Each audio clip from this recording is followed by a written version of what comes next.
Good morning. That's a good morning to all in attendance in person as well as to those attending virtually.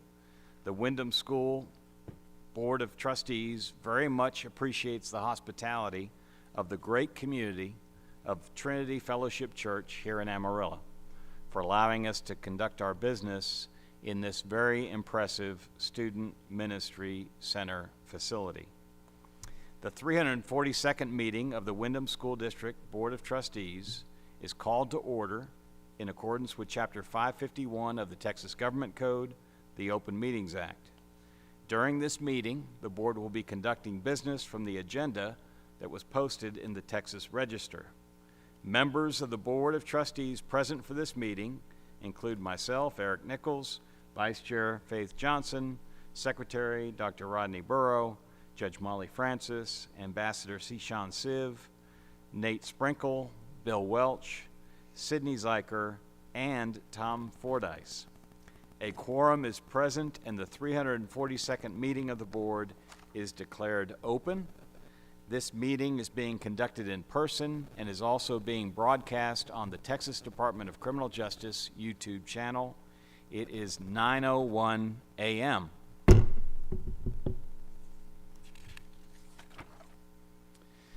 Before we get started, I would like to invite everyone present to stand as you are able and join us as a board in pledges of allegiance. Texas Department of Criminal Justice Deputy Executive Director Oscar Mendoza will lead us in the pledges. Mr. Mendoza, you have approached, so when you are ready, please begin.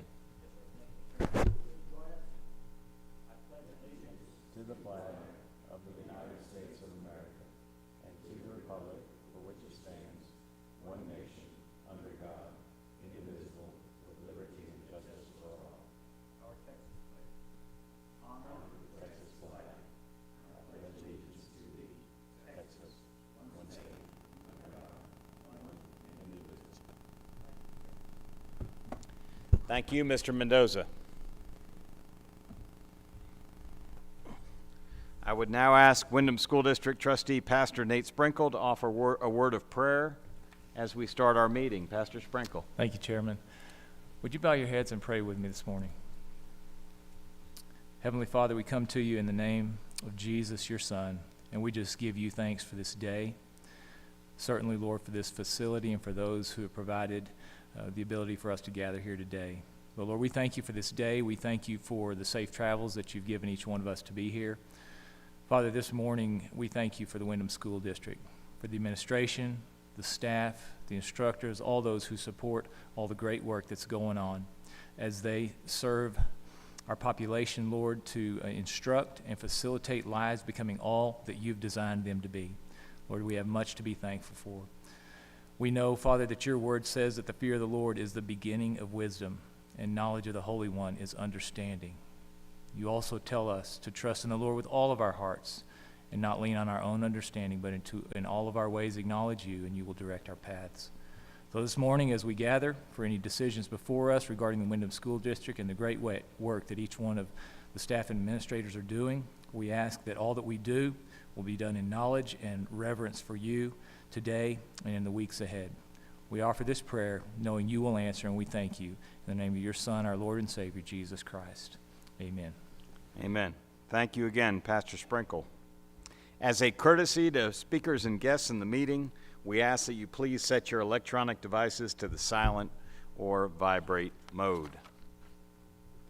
As always, we recognize the public officials and or staff representatives that join us for our meetings, and we appreciate the attendance of everyone at this meeting, including any and all public officials or members of the staff attending in person or online. The Windham School District Board of Trustees is committed to providing an opportunity for public presentation on posted agenda topics, as well as public comments on issues within its jurisdiction as provided in Board Rule 300.1. Persons interested in speaking at today's meeting were required to complete and submit a registration card at least 10 minutes prior to the meeting's posted start time.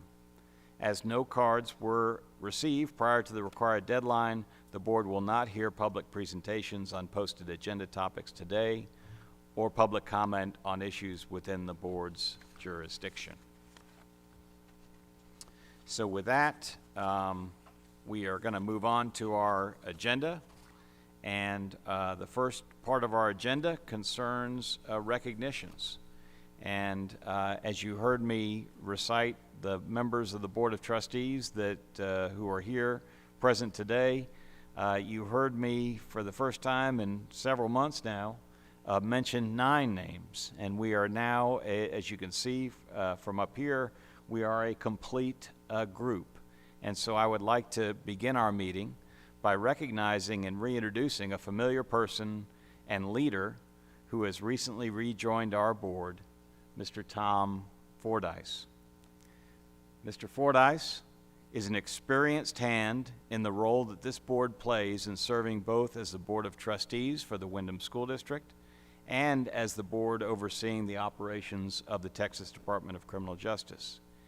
He is being reintroduced rather than introduced because, as many of you will recall, Tom served with distinction on this board from August 2015 to May of 2020.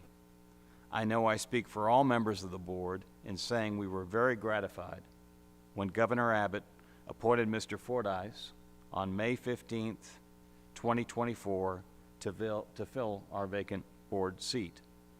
Among other valued service to the board, Mr. Fordyce will be serving as the chair of the Agricultural Advisory Committee, which helps steward the vast agricultural and livestock business operations of TBCJ. He will also be serving on the Business and Financial Operations Committee and the Audit and Review Committee, and I can tell you on behalf of the board, we appreciate his leadership in all facets of the board's operation. Mr. Fordyce's contributions to the state are not limited to his board service here. He is the Chief of Special Projects for the Mighty Oaks Foundation. He is Vice President of the Walker County Fair Association and a member of the Forest Masonic Lodge No. 19 in Huntsville, the Lubbock Scottish Rite, the Kiva Shrine in Amarillo, and the Military Order of the Purple Heart. Additionally, he is a former member of the Huntsville Veterans Advisory Council, former gubernatorial appointee on the Trinity River Authority, and the Texas Assistive and Rehabilitative Services Council, and he's a former commissioner for the Texas Board of Pardons and Paroles. Mr. Fordyce received his Bachelor of Science in Agriculture from Sam Houston State University. Please join me as the board joins together in welcoming Mr. Fordyce back to his valued service on this board with a round of applause.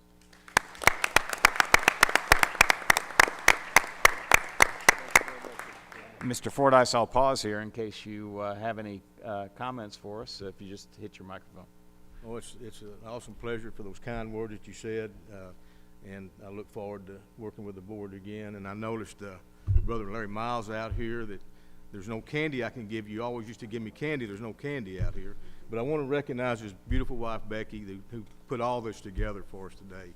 Thank you all so much. But thank you again, Mr. Chairman. Thank you, sir.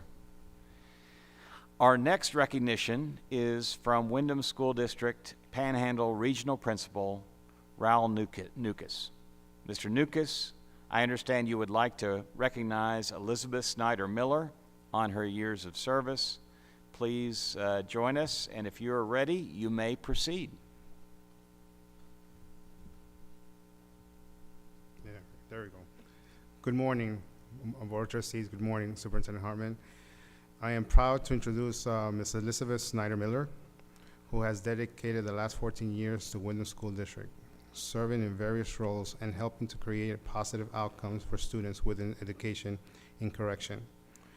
Ms. Snyder Miller grew up in upstate New York, where she earned an Associates of Applied Science in Culinary Arts from one of the most prestigious culinary arts programs in the country, State University of New York, Schenectady. I'm sorry, my apologies. Schenectady. Schenectady. There we go. That is a tough one, I tell you. And I grew up in New York City. Oh my God. Yeah.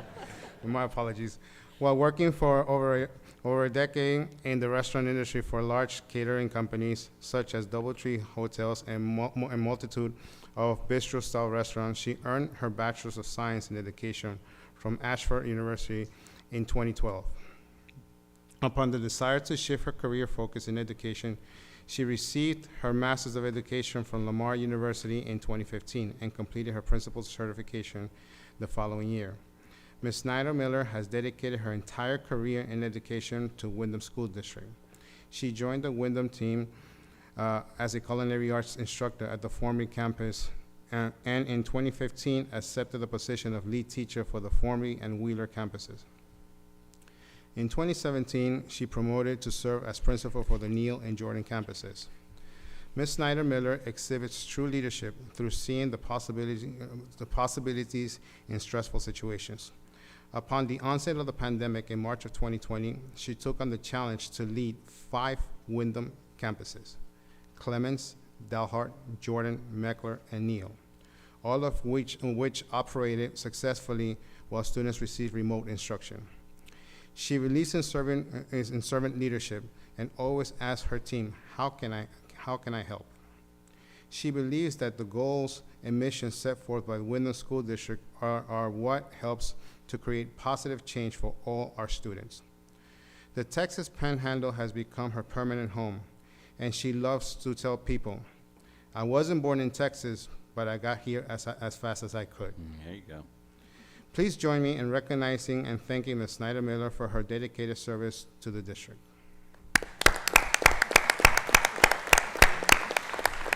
Thank you, sir, and thank you, Ms. Snyder-Miller. Thank Would you like you. to share a few words with us? I just wanted to tell you we work under the greatest leadership ever. I love working for Windham, and it is an honor to serve. Well, we can't make the impact that we make across the system without dedicated professionals like yourself Well, thank doing what you do every day. So we're proud to be able to recognize you here today. Thank you, ma'am. Thank you.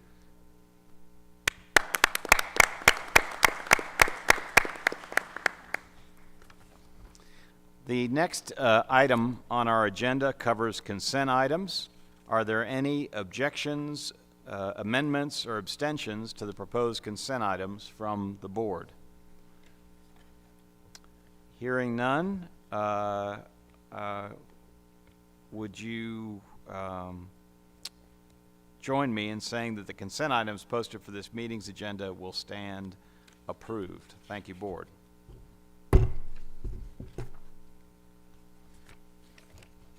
The next item on our agenda is a report on professional development updates from the Superintendent of the Windham School District, Christina Hartman. You're right here next to me, Ms. Hartman. If you're ready, please begin. Absolutely. So good morning, Chairman, Vice Chair, board members. I'm very happy to be here today to give a little information about the professional development opportunities that Windham School District staff have had over the current school year. As we continue to embrace the value of education and ensuring that our staff are well equipped to perform their duties and have the opportunity to ask questions and receive feedback, I'm going to give some information about, again, what we've done over the past year. So thus far, we have had 2 principals leadership meetings, a library services professional development, brought our career and technical education teachers together, along with our student advisors and records department. We've had various team buildings throughout the district, including one for our administration team. Our staff have attended the Correctional Education Association Forum. We've recently held a life skills conference for our life skills teachers and are in the process of halfway through an inclusive best practices training. In addition, on the regional level, our staff have taken advantage of the Fridays when our students are engaged in remote instruction and engaged in professional learning communities where all of the academic teachers get together in a region, or all of the career tech education teachers, and they're able to troubleshoot and share experiences and ideas. So I'll first discuss the principals leadership meeting. We've had 2 of these. We've provided district-wide policy and procedure updates, and this meeting and the content from the meeting for the first time this school year stemmed from the feedback from our principals focus group. Our focus group contains 1 principal from each region, and they are interacting with their colleagues and providing guidance on what they would like to see. And I will note that we have principals in attendance today from the Panhandle region with us, and I hope they have big smiles when I say that the professional development for principals was a success. You see that 80% of survey respondents indicated that it was beneficial or very beneficial. We covered topics that included how to have difficult conversations with staff. So how do we deny a leave approval when someone has exhausted their leave and is perhaps mismanaging that? And how do we have those conversations well in advance? How do we talk through the disciplinary process with people in a manner in which they can recognize where they need to turn things around, and at the same time we're still there to support those endeavors? And I think one of my favorite during the meetings, or a couple during the principal's leadership meeting, was when we learned about different personality styles. And we utilized training that Ms. Perryman provided to our administration team a couple years ago about the different personalities. And, you know, there was a variety, you know, are you a box, or are you a circle, or are you a squiggle? And that aligned with your personality type. So we were able to point out who our policy people are, right? And then who our let's make it happen people are. And that was a really neat thing for us to get to know each other, but it really stemmed back then and connected with how to have conversations with staff, because we don't always receive information well if our personality style is a bit different from that of our leader. So how to resonate those conversations with staff when the way that we communicate doesn't necessarily align. And the second part that was really fun was we did mock interactions with legislators in terms of preparing our staff. How do we interact with our elected officials? How do we share the good news and good things that Windham is bringing to the table? And I'm happy to report that on Monday we'll have our first interaction with legislators by several of our principals in the East Texas area, and then another one later on in the month. So we're making sure that they're very well prepared to have those interactions, because with there being so many legislators and one superintendent, there's no way that I can get around to everyone. And one thing that really resonated with Robert and I during the last session, as a legislator saying to us, I've been in the legislature for 17 years and I had no idea you existed. So that's a way to help with that communication and ensure that people know that Windham is available, and it also helps with our recruitment and retention. We also had a library services professional development, where library services staff talked about a variety of topics, both procedurally, how to make the library a pleasant place to be. I'm hearing from a lot of students and a lot of residents that aren't able to access programs now because they're not prioritized for a number of reasons, that they really want something. So how can we utilize the library as a place to hold programs was one of the topics. And then we've had a huge cost savings in the last couple of years with our library staff and some of our other staff doing some in-house processing and binding of books rather than exporting that. So it was a really successful event, and the team very much enjoyed getting together. Next, we had our career tech education teachers and our assessment, advisement, and records team come together.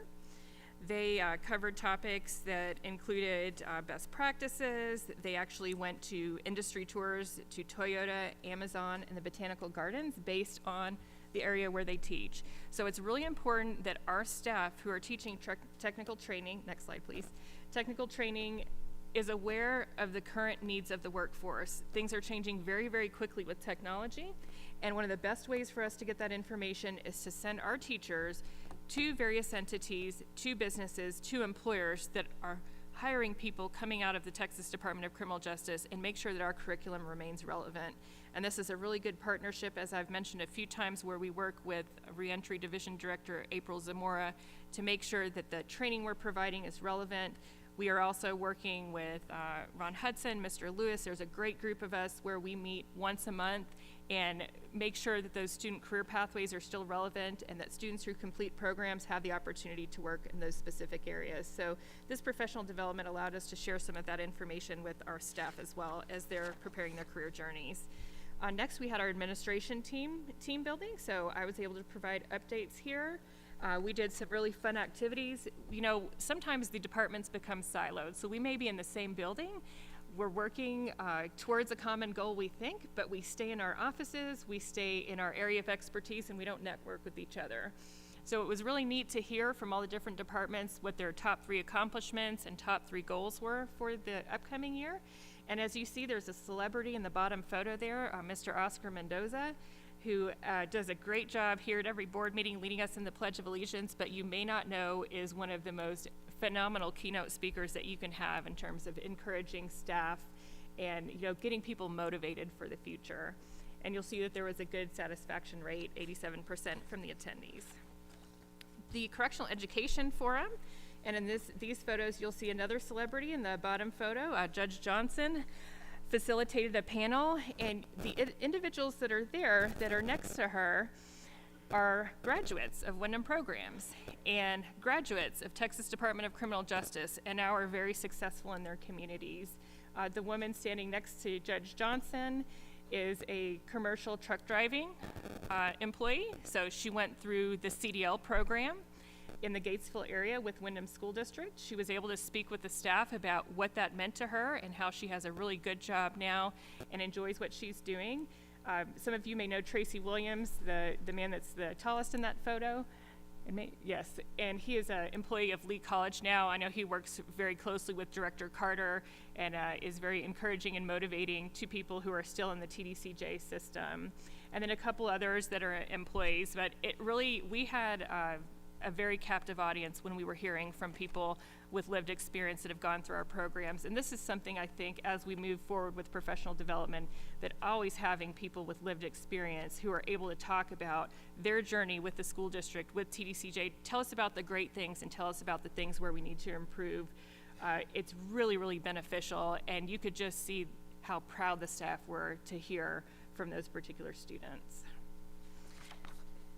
The next one is the Life Skills Conference, and you'll see in the photos an individual that's a life skills teacher with virtual reality goggles. And as you've heard from us in the past, we're piloting virtual reality goggles to simulate community experiences. So things that you're not able to do while you're in the prison setting, but things that you need to know how to do. So some people have never seen a self-checkout line before in the grocery store. Some people don't know how to access an ATM.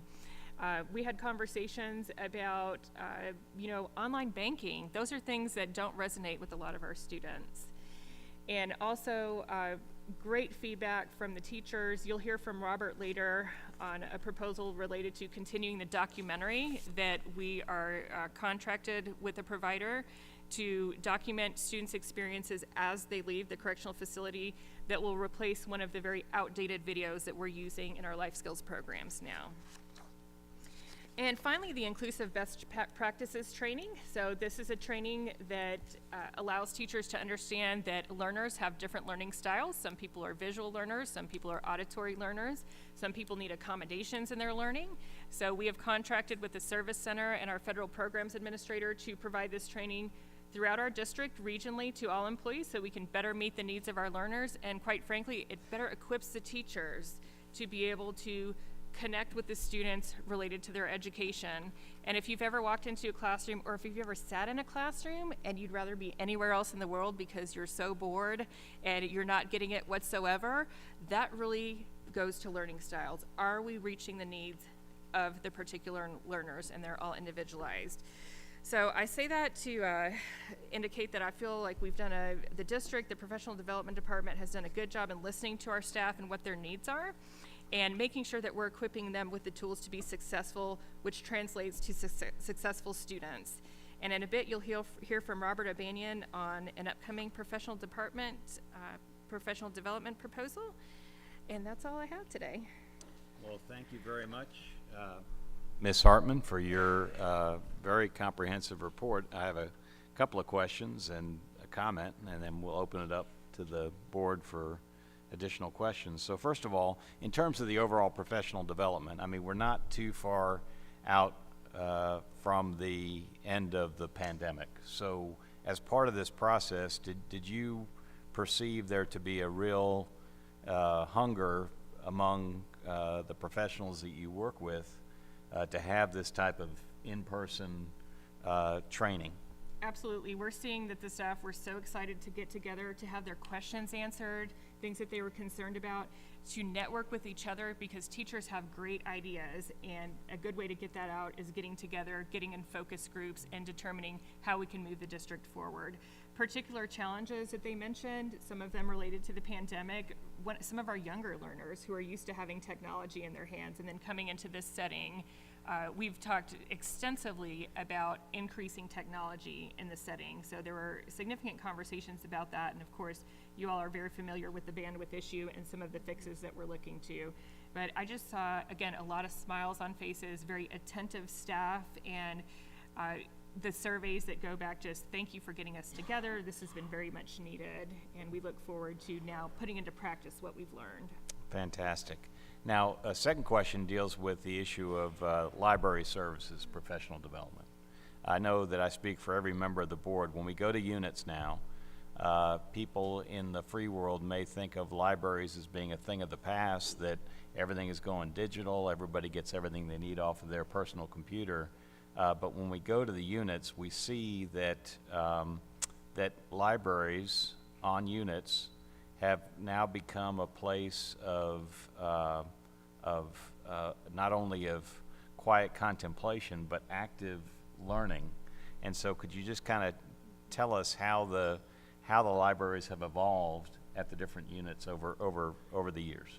Sure. So you will see now as you walk into the libraries on the campuses that there is a monthly theme generally associated with it. There are book clubs. There are book clubs that may be by a specific book, and there are others that may be by a genre. So not everyone likes to read the same thing, but we learn about the genre and talk about them. You'll see students coming in and receiving additional tutoring in the library. You'll see library clerks that are saying this is the best job I've ever had, and coming up with innovative ideas and things that they can do, like poetry contests. Our library services administrator, Rebecca Gillen, is excellent and has a lot of different initiatives, like an annual bookmark contest. And hopefully, if you haven't been into a library recently, you'll go and you'll see that each campus across TBCJ has a bookmark winner. And that happens every year, and then we're able to print those bookmarks and make them available to the patrons as they come in the library. Moving forward, we'd like to see more activity with not only volunteers from the community, which are very important, and also volunteers from the setting. And I think that the ideas will just keep evolving, so anyone that has some creative library ideas, and I know Ambassador Siv has been a champion of the library too, we're always happy to hear that.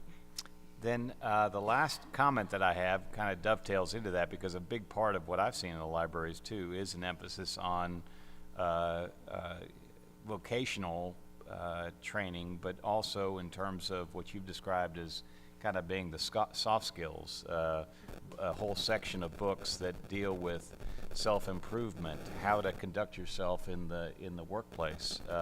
So my comment is that I know that as part of the legislative outreach that you're doing, I know that you're going to be including information to our colleagues in the legislature about all of the advances that are being made, both in academic education, but also in terms of the types of vocational programs and outreach that you've described today. Yes, and I'm glad you mentioned that, because one of the areas where we are improving this year, and this is based on campus visits and going out and asking questions and looking where we all get our best information, is that we're expanding our career center. We're providing more resources. We're providing more career exploration by having those technical training books accessible in the library so people can start to get an idea of what they're interested in doing. One of the favorite things of the patrons is the DIY books, the do-it-yourself. So they're actively learning and getting some updated career information. Those orders have already been placed and will be in the libraries very soon. Very good. Members of the board, any additional questions for Ms. Hartman? I see Judge Francis. What personality type are you?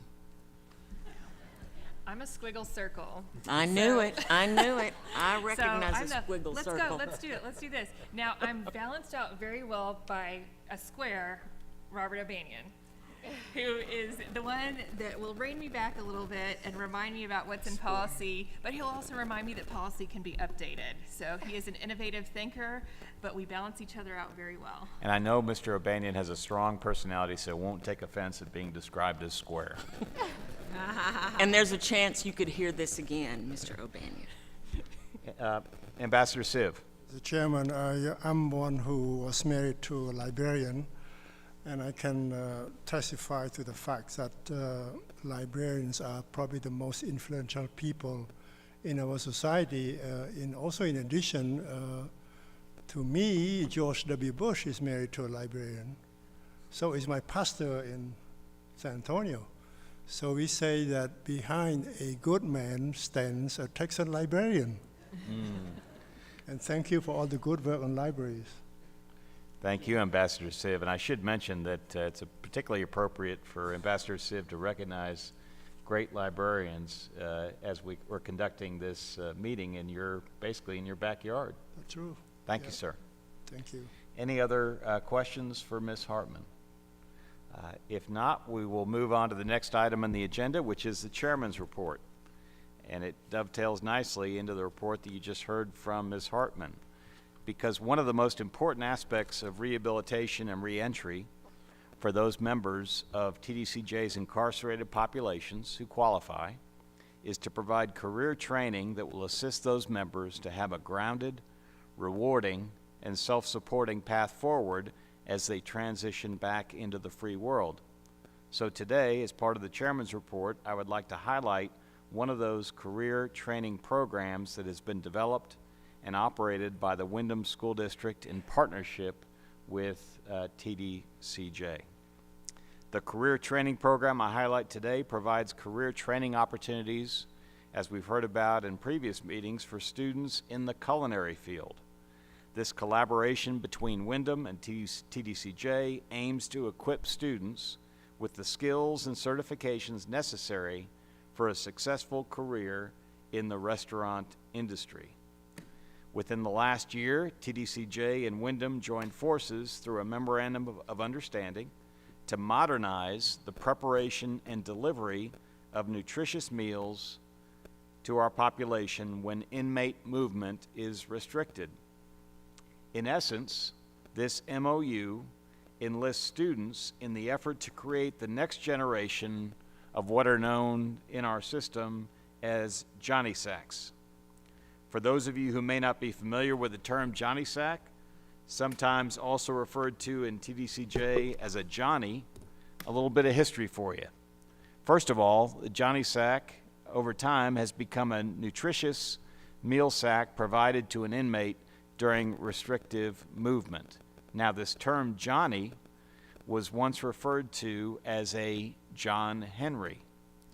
It is believed that John Henry was an inmate tractor driver who delivered sack meals to the outside work squads at various camps in TDCJ back in the first half of the 1900s.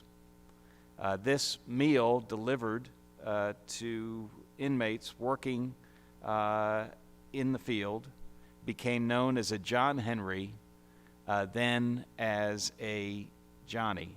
And, as I said, in the history of the system, the Johnny Sack has evolved to become a much more nutritious method of food delivery. Now, students who were enrolled in the culinary arts, advanced culinary arts, and culinary arts apprenticeship programs at the Ware Unit in Colorado City, not too far from where we are playing a role in the revolutionizing of the Johnny Sack. These students work with bulk food provided by TDCJ to provide and prepare these nutritious, shelf-stable meals. After preparing the meals, students employ flash freezing techniques to preserve the meals, which helps with meal quality and their nutritional value. Examples of the meals, I'm not sure if that's what we're seeing on the screen today, it may be, but examples of the meals include meatloaf with mashed potatoes and green beans, lasagna, and enchiladas with charro beans. These frozen meals are then distributed to pilot units under restricted movement where they replace these traditional Johnny Sack meals. TDCJ manages the routing, distribution, and safe storage of these shelf-stable meals, ensuring they reach their intended recipients promptly and securely. This program helps to provide individuals under restricted movement with at least one hot meal per day, but this program means much more than that to the students who help to prepare these meals as part of this vocational program. Students in this program not only contribute to the welfare of their peers, but they also gain valuable industry experience. As they participate in the Windham Culinary Arts program, The students have the opportunity to obtain industry-based certifications such as the National Restaurant Association ServSafe Food Handler and Food Manager certifications. Having such a certification elevates the employment prospects of students in an industry in which second chance employment is, as we know from our prior meetings, an ever-increasing reality, especially as Windham and TDCJ do significant outreach, as we have heard from our superintendent, as we've heard from April Zamora and others, to potential employers in this field.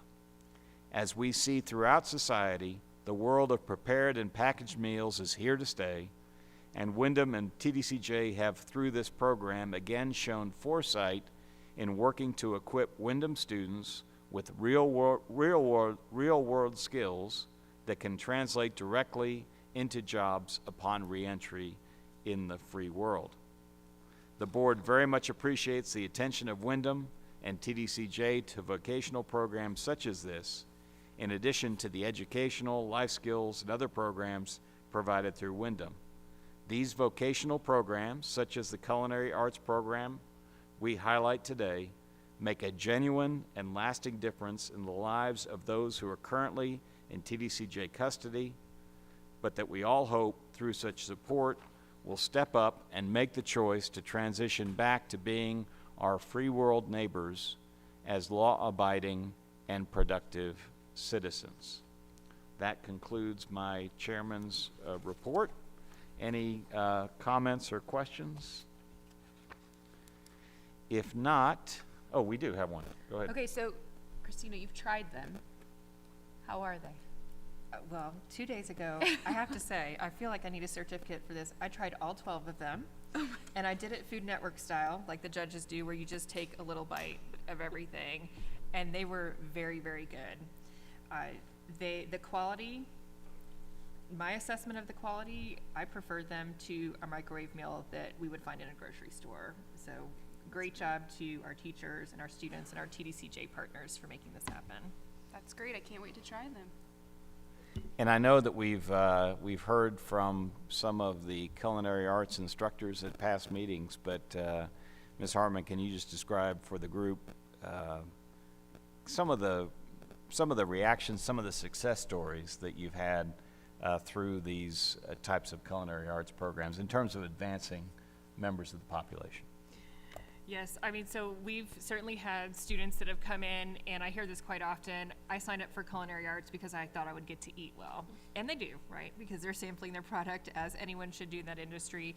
But then the end result has been they can tell me about food safety and temperatures and indicate that they'll be able to prepare meals for their family, that they're looking forward to doing this as they rejoin our Texas communities, and that they're wanting to advance to other opportunities with community colleges. So it's not only prompting a new appreciation for culinary and nutritional value, but also a desire to continue their education based on engaging in these programs with the support from their instructors and staff. And I just want to say one more thing, that when I visited the correctional officer that was assigned to the culinary program there, just a big smile on his face the entire time, very motivational towards the students.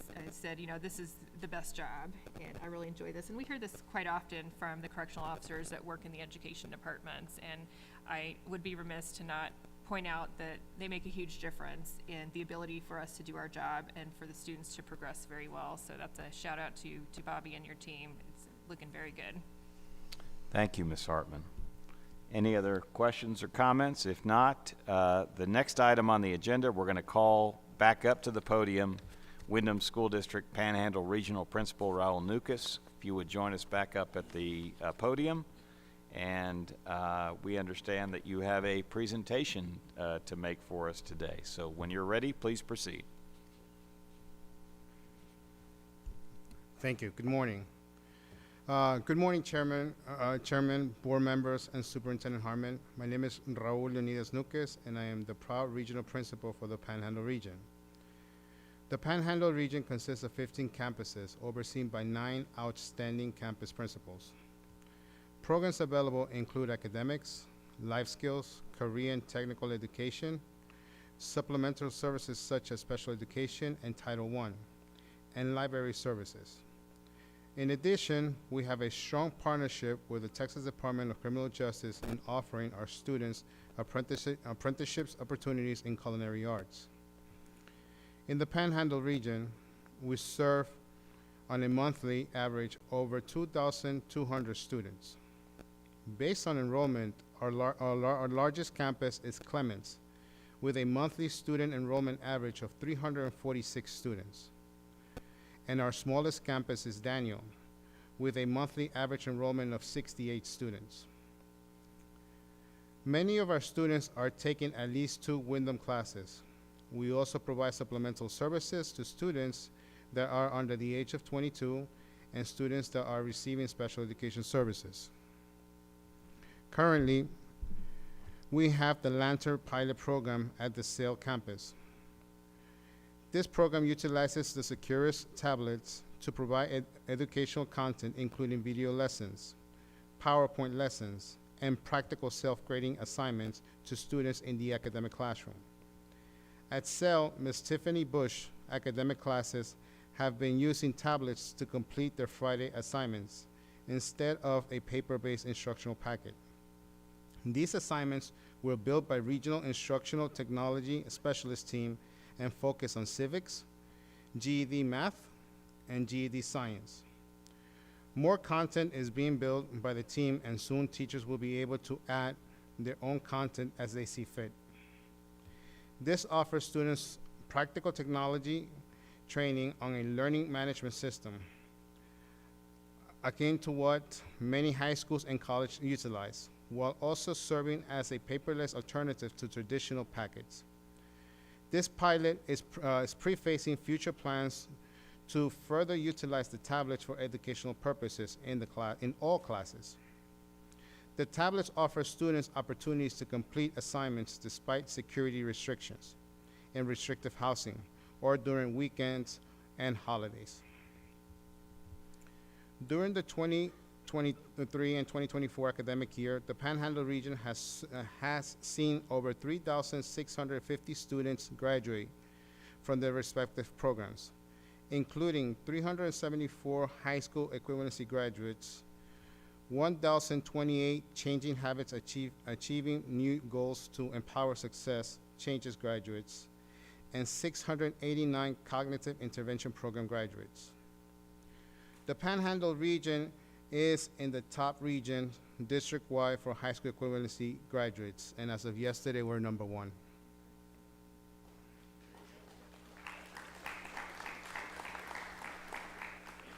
Our students also radiate with success in their CTE programs with 792 industry-based certificates and 827 CTE certificates earned so far for the current academic year. And we have to August 31st. The Roach, Formby, and Wheeler campuses have all earned their Correctional Education Association CEA accreditation after undoing an audit to assess the effectiveness, efficiency, and compliance of educational programs within the correctional facilities. It also serves as the resource in assisting in the development, establishment, and provision of correctional educators. This type of accreditation typically evaluates various aspects, such as curriculum quality, teacher qualification, student outcome, resources allocation, and adherence to regulations and standards. The goal is to identify strengths, weaknesses, and areas for improvement to enhance the educational experience and outcomes for students. These great achievements reflect the outstanding work of the principals, campus staff, and the hard work and commitment put forth by our students. We are also very grateful for the strong support and collaboration and communication from all wardens within the Panhandle region. I know I can speak on behalf of the principals within the Panhandle region when I say that we are committed to being the best that we can be for our students. Currently, each of our campuses has a proficient or an accomplished rating under the 2023-2024 Windham Accountability System.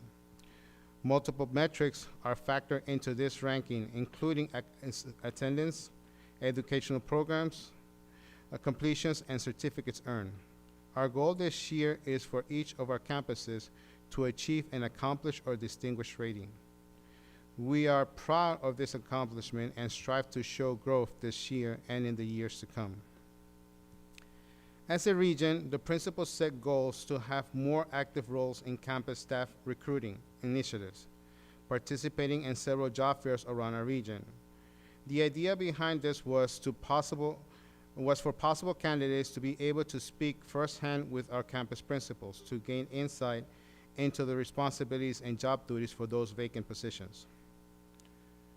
For the 2023 and 2024 year, the Panhandle principals have committed to the following theme. We will keep moving forward by training, coaching, and mentoring. To support this initiative, several team building activities have been planned that will focus on incorporating and carrying out our theme for this academic year. In conclusion, the Panhandle region is supported by strong campus instructional leaders that focus on training, coaching, and mentoring. Our goal is to make sure we can provide the very best educational opportunities for all our students and to support our teachers and support staff along the way. This concludes my report, and I will pause for any questions. Mr. Nukas, thank you very much for your excellent report. It's very gratifying for us as a board to be able to travel to different parts of the state, different regions, and so to have you give us an update on the Panhandle region, where we are today, and of course being able to see some of that activity firsthand at campuses is very, very gratifying. I do want to ask you just one question that's also for Ms. Hartman as well, in terms of recruiting. How are we doing on recruiting? We've got excellent professionals already working as part of our team, but how are we doing on our recruiting of additional great professionals to join that team, and what are some of the metrics kind of in that area, if I can open that up to both of you? Okay. In my professional opinion, there's nothing more powerful than campus principals attending the job fairs. Campus principals are able to meet with future employees and try to explain what the program is about, what are the opportunities that we have, or the benefits that we have, and we're able to show the entire aspect, the scope of what Windham School District is all about. And that's very, very important, that first interaction that future teachers, future library assistants, future testing specialists, future student advisors get to see firsthand who might be their future supervisor. And they get to dialogue, talk about things, but we're taking every opportunity that we have on any job fairs within the region, either in Abilene or here locally in Amarillo, to try to get involved and be there, have a spot there to bring in principals. So far, we've been able to recruit for many very difficult positions, student advisor positions and testing specialist positions, and it's all about that interaction that you have in those job fairs. That's very, very important, and so far we've been very successful. And we are little by little, we are making that accomplishment. I know Jordan has finally, the Jordan campus finally has a testing specialist and a student advisor. We also just hired a principal for the Smith campus and a student advisor for the Smith campus. So little by little, it's working. Well, it is a person-by-person effort, and so we really appreciate it. I'm really gratified to hear that the principals are actively involved in attending those job fairs. And Ms. Hartman, I understand that there may be some additional initiatives that y'all are thinking about in terms of actually trying to help even further that recruiting effort. Yeah, so when we left Tuesday morning to head up to the Panhandle area, Robert and I stopped by New Hire, and we were really happy to see 50 new employees in New Hire, some of them employees that Mr. Nukas just described. We also brought along with us on our road trip our social media and content producer, Ms. McAnally, who's sitting in the front row over here, getting great footage, so this can be pushed out on social media and through different platforms. In addition, we are getting ourselves able to post, and this has been successful on the job boards through the Region Education Service Centers, where teachers go to look for employment. And as I described earlier with my example with the legislator who had been there for 17 years, one of our biggest challenges is that people don't know Windham exists, and they don't think about the prison having schools. So TBCJ is also a very, very effective recruitment tool because TBCJ employees tell their friends about Windham. which is very much appreciated. We do have certainly more recruitment and retention activities, including a committee, and I think that perhaps we'll bring this forward at a future board meeting and provide you all with a report and update. Yeah, I speak for the board in saying we would like to try to get a little more detailed report in terms of how we're doing on recruiting some of these initiatives. That would be very, very helpful. Any other questions or comments for Mr. Nukas or Ms. Hartman on Mr. Nukas's report? Thank you, sir. Very, very appreciate your work and your leadership in the Panhandle region. Thank you, sir. Thank you. Appreciate it.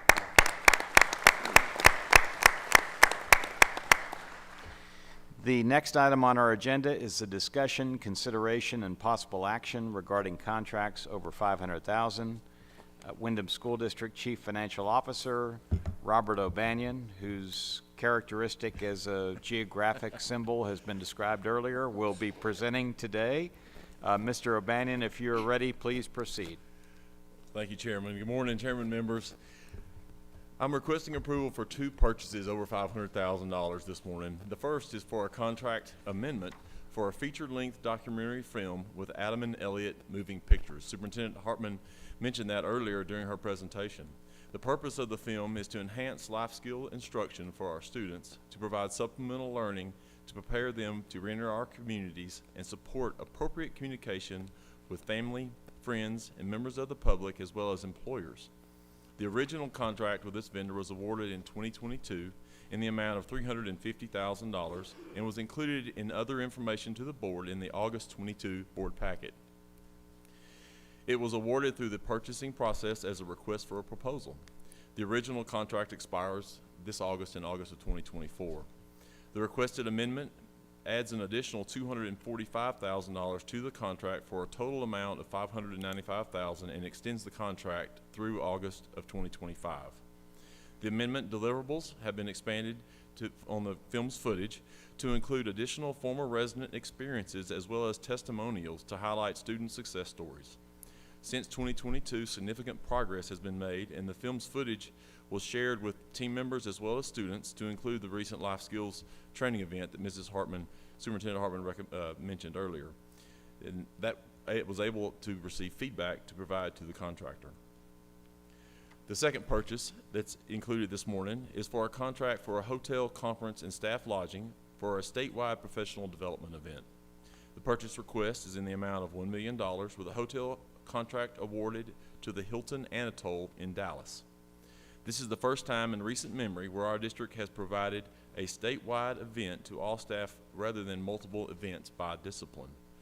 In addition to the unified message from leadership, the event will create a cohesive environment for staff and encourage collaboration to share best practices and create and support ideas for growth.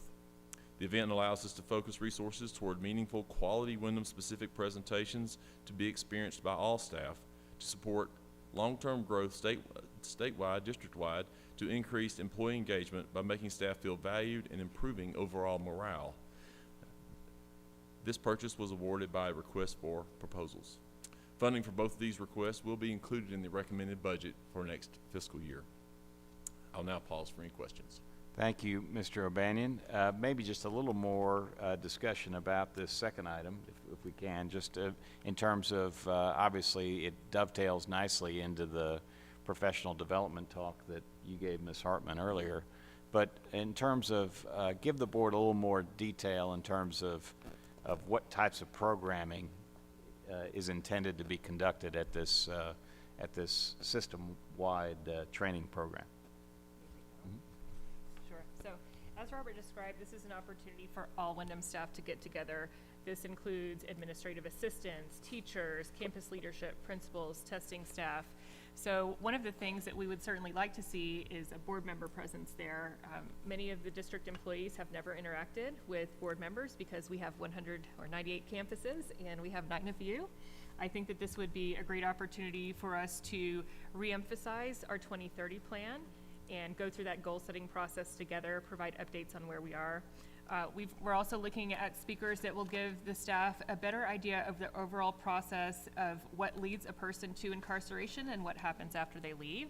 So having a county jail come in and describe what is going on the first 60 days that someone is in the county jail, having someone from Parole come in and provide information about the parole process. I get a lot of questions from staff on that. So those would be some of the external entities and external questions that would come in. Additionally, very targeted professional development related to their area of discipline during breakout sessions during their conference. Having student panels come in and speak with them. You know, many times teachers and educators and staff in general just don't ever know what happens once a student leaves the classroom and reenters the Texas community. Providing that support and opportunity for questions. So in our professional development events, our communications administrator, Danielle Nichols, always reaches out to the staff and asks them for questions in advance. So the opportunity for a Q&A session, you know, why we get questions about, you know, what is the timeline for this? Why do you do things of this nature? And putting the staff into particular focus groups. You know, the disciplines that we target are life skills instruction, so having a section on technology also, and how that virtual reality assists, enhancing that because we're rolling that out as a pilot. The academic teachers, there's an academic education plan, I'm probably getting into the weeds here a bit, that we have received significant feedback that they need assistance with. That plan is undergoing a revision currently, but on our staff survey that I briefed you all on a couple board meetings ago, that was really a huge area for academic teachers where they're having difficulty understanding that plan and how it applies to students because of the way it was formatted. So rolling out that new initiative. We will have completed our focus groups for life skills as well, so we'll have new curriculum rollouts. The administrative assistants have, I don't know that they've never come together as well, and that's an area where it's the glue of an organization, your executive or your administrative assistant, but they are often left out of professional development events because they're staying behind and answering the phones while everyone has gone elsewhere.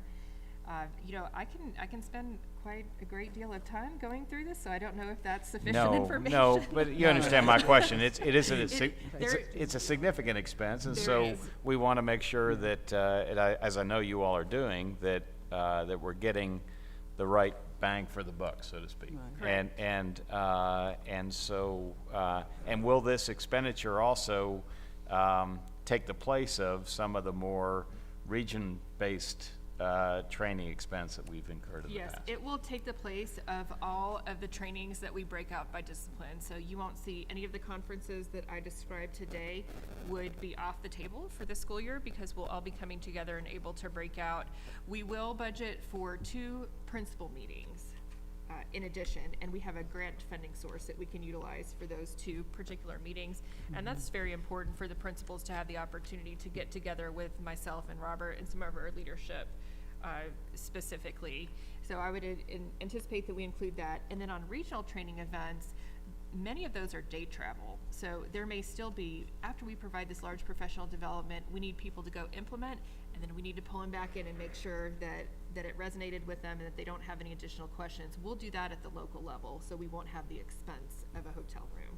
Okay, great. And I agree with the sentiment about making sure that we maximize the opportunity. So I would encourage all the board members we'll work with you to come up with some type of programming that's consistent with the Open Meetings Act, but I'm sure that a number of board members will step forward and participate in some of that programming as well. Are there any other questions? Yes, Mr. Chair. Oh. Yes. Just a couple of things. I'm assuming this conference will be mandatory for attendance for all staff people. Yes. Is that all yes. staff? That's why we were very pleased to see it in the Dallas area. Right. That's very central for everyone coming in. And then secondly, I'm assuming you're going to close down all operation during this conference. Is that correct? That's correct. Our executive assistant does have a state cell phone, so in case of an emergency, we'll be able to have people get a hold of her. We'll have our out of office on our email, so if someone emails and we see that it's a legislator contacting us or something of that nature, that there is a response and they understand where we are. And then thirdly, I'm assuming it's cost effective, so we're really not losing money. We're kind of saving a little money because we're doing it statewide. We won't have all these little regional conferences. Is that correct? Or it's gonna kind of balance out? Right, so generally we have a statewide conference, but it's by discipline. So everyone that's a career tech ed teacher will go to San Antonio and they're coming from all over the place. So the return on investment is significant in a number of ways. The cost, I believe that the state rate was afforded for this, is that correct? Yes, we made the Okay. state rate for the hotel, So that's correct. the cost that we will pay is the state rate, which is the cost that we always pay for our rooms. But then the return on investment of the staff knowing what they should be doing. Right. And having the opportunity to ask questions and retaining them because they see that the district cares about them enough to bring them together and provide this professional development and get their opinion. I think that the return on investment can be measured financially and also our return on keeping our staff. Okay, and lastly, just that Anatole is a great venue, so that's gonna be a really nice, conference, and you're gonna have a nice facility, and it's gonna be great. So Well, thank you for choosing that. I have to mention that I think that there were only about 3 hotels in the entire state that could accommodate our Yeah, district, exactly. so.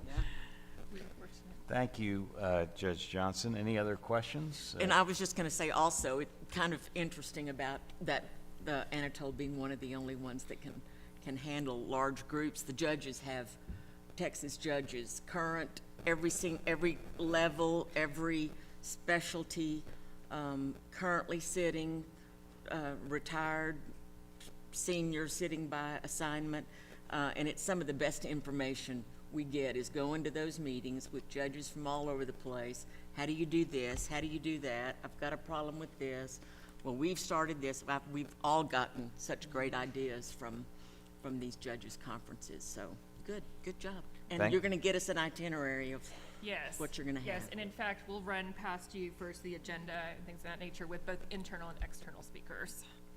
Thank you, Judge Francis. Any other questions? If not, do we have, yes, Pastor Sprinkle. I can understand how maybe this is similar to school districts in a smaller geographical area training all their staff prior to a new school year starting or something. And obviously, as we're distributed across the state, there's a huge geographical area, and it's going to many more staff as well to bring in. Do you foresee this being an annual kind of event, potentially, I guess, based on the outcome? We can certainly, go ahead, Superintendent Arbor. No. Okay, one-time training. No, I mean, to be honest, it will have immense value, but pulling something like that off and planning for it annually would be very, very difficult. So I believe that the annual conference will sustain us for multiple years, and then we'll be able to pinpoint these specific disciplines that need more targeted professional development, and then we will pull them back in. And I know that our professional development team is watching this online and saying, whew. And also, as I understand, the school district's schedule is not as fixed as some of the traditional school districts in the state. Has it been easy or difficult to find a time that or a date that would work best for all of your staff to come together? So as a year-round school, in a way, I feel like we have a little more flexibility because we will be in session in July. In terms of bringing all of our staff together, our biggest thing that we had to look at was our business office and when they are closing out purchases and opening purchases, along with the availability of the hotel. And then, of course, making sure that we're outside of legislative session so that all of us can be accessible to be there. But the year-round school model gives us a lot of benefit in terms of more flexibility, and we want to be careful not to do that, though. Many people have children. We don't want to do it as their children are returning to school or during a holiday or something of that nature. Okay, and one final question here. The figure before us is simply the hotel contract, does not include all the travel that will be involved bringing the staff. It does not, you're correct. We'll probably anticipate additional for meals as well as mileage. We'll utilize state vehicles, but then also there'll be some mileage. There'll likely be some additional cost for that. We've got some projections on that. Be a few $100,000 additional funding that we'll have to provide for those additional costs. But that is not included in this, correct? Right, okay. Thank you, Pastor Sprinkle. Good questions. Any other questions? If not, do I have a motion on this agenda item?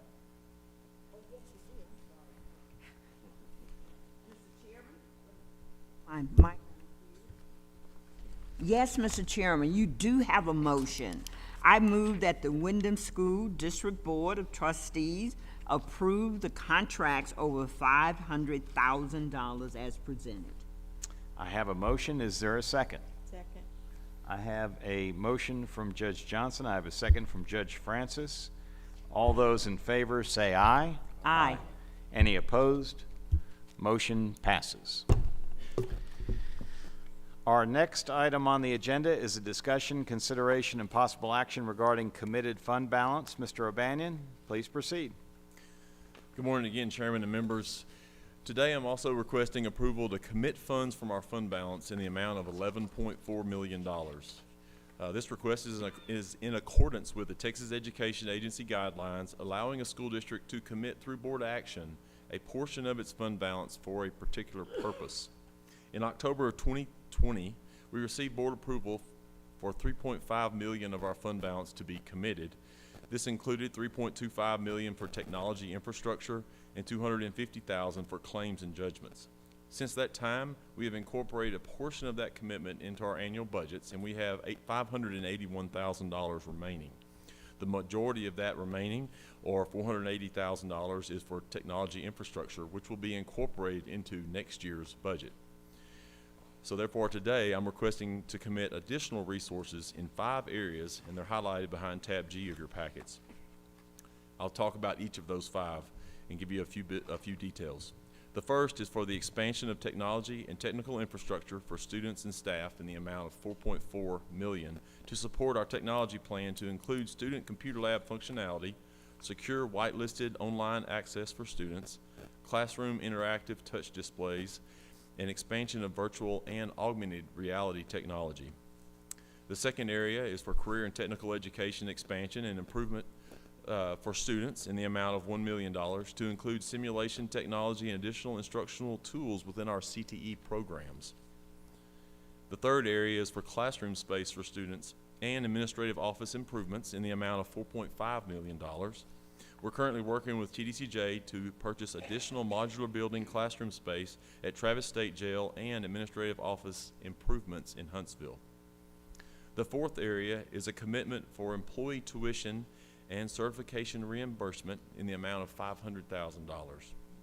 We recently adopted Superintendent Directive 7.66 to provide reimbursement for full-time employees who complete an educator certification program or post-secondary coursework. This program rolled out to staff last month in May, and we've already received some of our first applicants for consideration for reimbursement. The program will not only add value to the district through building staff skills and advancement opportunities, but we're also going to increase recruitment and retention efforts of staff. And the final area of commitment is for professional development in the amount of $1 million, and this request was included in my previous agenda item for contract approval. The Texas Education Agency recommends a school district's unassigned fund balance be between 2 and 3 months of operating, and our unassigned fund balance will be within that range after applying this commitment. I'll pause now for any questions. Thank you, Mr. O'Banion. Are there any questions on this agenda item from the board? If not, do I have a motion with respect to this item? Yes, Mr. Chairman. I move that the Windham School District Board of Trustees approve the discussion, consideration, and possible action regarding committed fund balance as presented. I have a motion from Secretary Burrow. Do I have a second? Second. I have a motion from Dr. Burrow. I have a second from Ms. Zeiker. All those in favor, please say aye. Aye. Any opposed? Motion passes. I again thank all of you for coming here today. The next meeting of the Windham School District Board of Trustees will take place on Friday, August 23rd, 2024 in El Paso, Texas. There being no further business, the 342nd meeting of the Windham School District Board of Trustees is now adjourned. It is now 10:09. And we'll take just a very brief break.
Business and Financial Committee is called to order in accordance with Chapter 551 of the Texas Government Code, the Open Meetings Act. A quorum of the committee is present, and the meeting is now declared open. It is 10:19.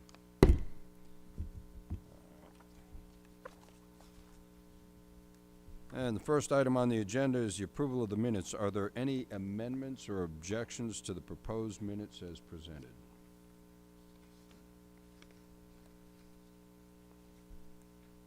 Hearing none, the minutes as presented on the agenda will stand as approved. Our next item on the agenda is a report from the Facilities Division Director, Mr. Ron Hudson, on the status of board-approved projects. Mr. Hudson, I see you're at the podium. If you're ready, please begin.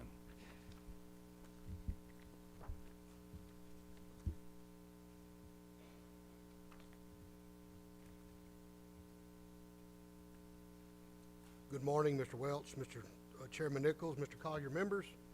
I would like to provide an update on the status of board-approved projects. Item number 1 is the Michael Unit Roof Project. This project is 45%. Contractor is working on Building 3, Sections A, B, and C, which are inmate housing areas. Item number 2 is the Mumford Unit Roofing Project. This project is 98%. Contractor has completed all main roof work. Contractor is working on lightning protection and detail work. This project is nearing completion. Item number 3 is the Jester 3 Unit Roofing Project. This project is 57%. Area M and O, which are inmate housing, is complete. Contractor is working on Area H, which is the administrative area and restrictive housing. Item number 4 is the Ramsey Unit Roofing Project. This project is complete. The board-approved project cost of this project was $2,808,000, and the estimated closeout cost of this project is $2,349,747, which is 16% less than the program cost, or $458,252. Item number 5 is the Holiday Unit Design Only Project to construct a new training facility. This design only project is 13%. Item number 6 is the Holiday Unit Construct New Training Facility. This project is contract award pending. Item number 7 is the Lionel Design Only Project to make structural repairs, inmate housing, J1 through J4 dorms. This design only project is 15%.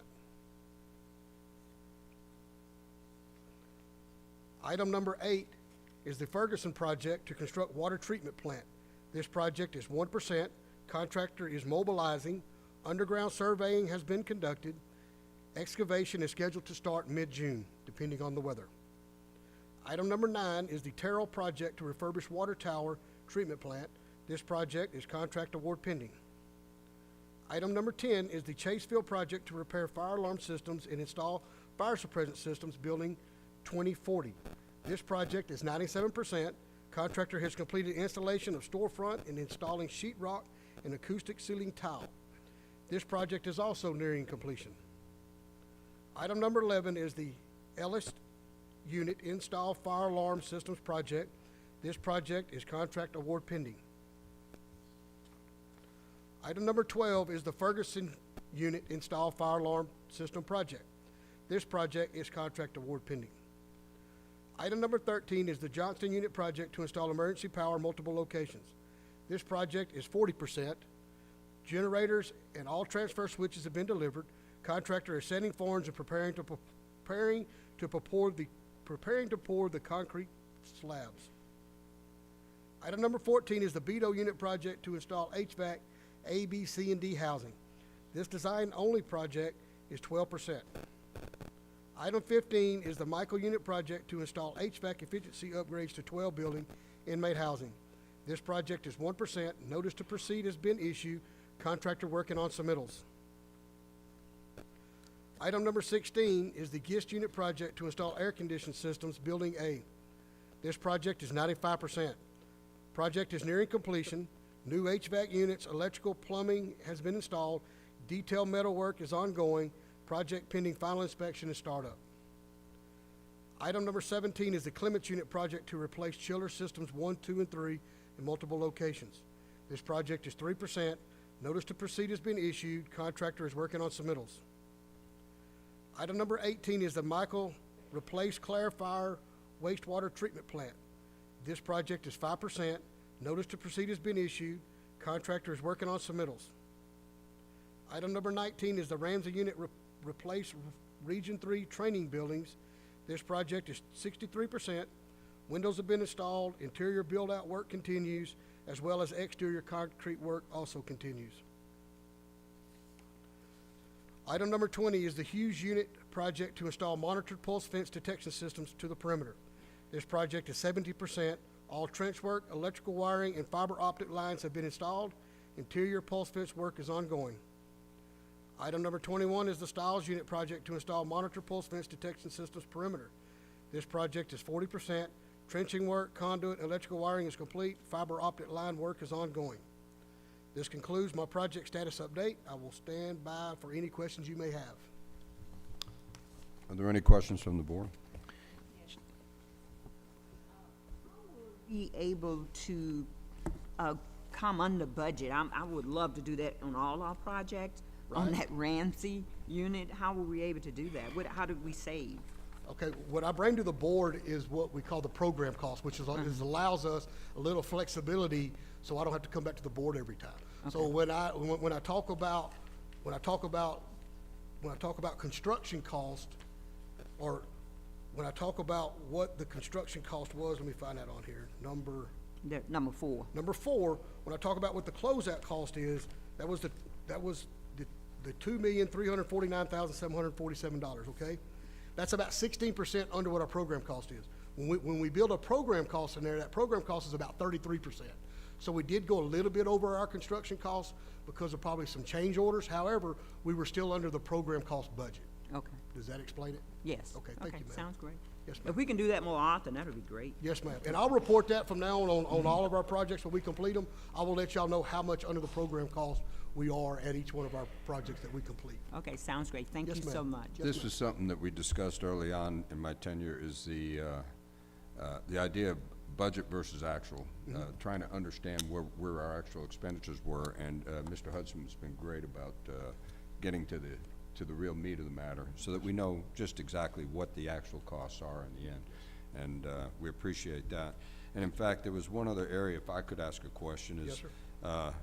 Are you able to address the issue I raised about the 2020 and 2021 roof costs versus current roof costs, and what measures you've taken in terms of the bidding process to make it more competitive? Yes. And get our prices more in line with what we would think would be an appropriate market rate? Yeah, some of the roofing projects that I'm currently covering now on my status updates were actually bid during COVID or right before COVID, and we've seen a lot of those prices increase during that time. One of the projects I'm going to bring to the board today is another roofing project at the Stringfellow unit, and what we've seen during COVID and after COVID, we've seen the supply chains, really get better. The pricing's really started coming down. Whereas during these roofing projects, you're going to see on your status updates where some of these have been drug out probably longer than they normally would be, because there was a long material delay in the very beginning of these projects. So now we're getting to the very end of these projects. However, as we move forward, and another process that Mr. Welch is talking about is these roofing projects that I'm talking about now, the status update, we're all low bid. What we're going to be doing now is moving forward is going to be what we call the RFP process, which is going to be the request for proposal. So all of our roofing contract, or our roofing jobs that we're bringing to the board now, will all go through that RFP process. So we're going to be able to get more vendors to the table, and we're going to be able to go through that process of who are some really good vendors that we're going to be able to work with. Okay. So that's some of the changes that we're working on. Okay, good. Yep. Mr. Welch, if I might, and Mr. Hudson, you're not going to be surprised by this question. So several of the projects that you've reported on include either enhancing or adding additional cool beds and air conditioning for our facilities. So can you just kind of give the board a brief update on where we are? And I know it's a matter of concern to the legislature as well. So what can you tell us about the overall effort to implement the funding that the legislature has provided in terms of adding additional cool bed, air-conditioned bed capacity? Okay. You know, during this last legislative session, there was 85 million that was set aside for air conditioning. So far, you know, we went out after that was allocated, and we identified some units in some areas that we wanted to air condition. I can report on today that we actually have 9 of those projects now that are right at design complete, that we've already submitted into CMP, that we've already gone to, you know, so we're already starting to work through that purchasing part of getting those put out on the street on the RFP process. Now, to hold on the acronyms here, so CMP, explain to the board what that is. That's the contracts and procurement part of it. So we've gone through the facility side of those, and we have those designed now, and we've actually have those to a stage now where we can put that request in through what they call a contract requisition, and that is sent over to CMP, and once CMP gets that, then they start preparing their paper to start putting that out for the RFP process, which is the request for proposal process. So we are getting closer and closer to getting those beds actually bid out, and what that's gonna add is about 11,000 additional beds of that 85 million is what we're gonna be able to bring online once we complete that project. Thank you, sir. Yes. Have done our part as quickly as we could with this money in terms of acting on getting cool beds as quickly as possible. We've done everything that we could do, is that correct? Yes, ma'am, that is correct. Because summer is here now. Summer's here now, yes, ma'am. And Judge Francis is hot even now. Yes, ma'am. She's sweating. Don't worry about me. You know, in addition to what we're putting on the ground now, Ron and his team are designing ahead. So with hopes that our legislative session in the next round will be as successful as this one, so that we can have design projects so that we could easily go to work if we're able to secure the funding. Any other questions? If not, I understand, Mr. Hudson, you have 3 other items that you want to bring before the board. Why don't you proceed? Yes, sir. Okay, the first project for consideration is to replace roofs, multiple locations at the Stringfellow unit. The work will consist of removal of approximately 24,000 square feet of roofing and insulation, repair or replacement of damaged structural members, and installation of a new metal roofing system. The new metal roofing system will provide a safer environment and meet energy and building codes. And the life expectancy of this roof will be 40 years. 3 bids were received for this project in March of 2024. If approved, the work will be performed by CS Advantage USAA Inc. out of Bryan, Texas. Yes, this is a hub vendor, and this is the second project for CS Advantage USAA. They're also working on the roof project at the Mumford unit, which I was on this week on top of those roofs, inspecting those at the Mumford unit just this week, in which I just reported they were 98% complete. The actual construction bid on this project is actually $2,250,000, but the total estimated program cost that I'm asking for approval on today is $3,673,400. I'll pause for any questions. Why don't you continue? Yes, sir. The next project for consideration is to replace agricultural building number 4 at the Wainwright unit. The work will consist of placement of a new concrete slab and installation of a 25,000 square foot poultry building. The new building will provide adequate space for 50,000 laying hens, superior ventilation, automated egg retrieval, automated manure removal, as well as feeding and watering systems. This project will assist in meeting the agency's food service protein requirements. 2 bids were received for this project in March of 2024. If approved, the work will be performed by Midwest Livestock Systems LLC out of Beatrice, Nebraska. This is the first project for Midwest Livestock Systems LLC with TBCJ. The actual construction bid amount on this project is $2,846,455.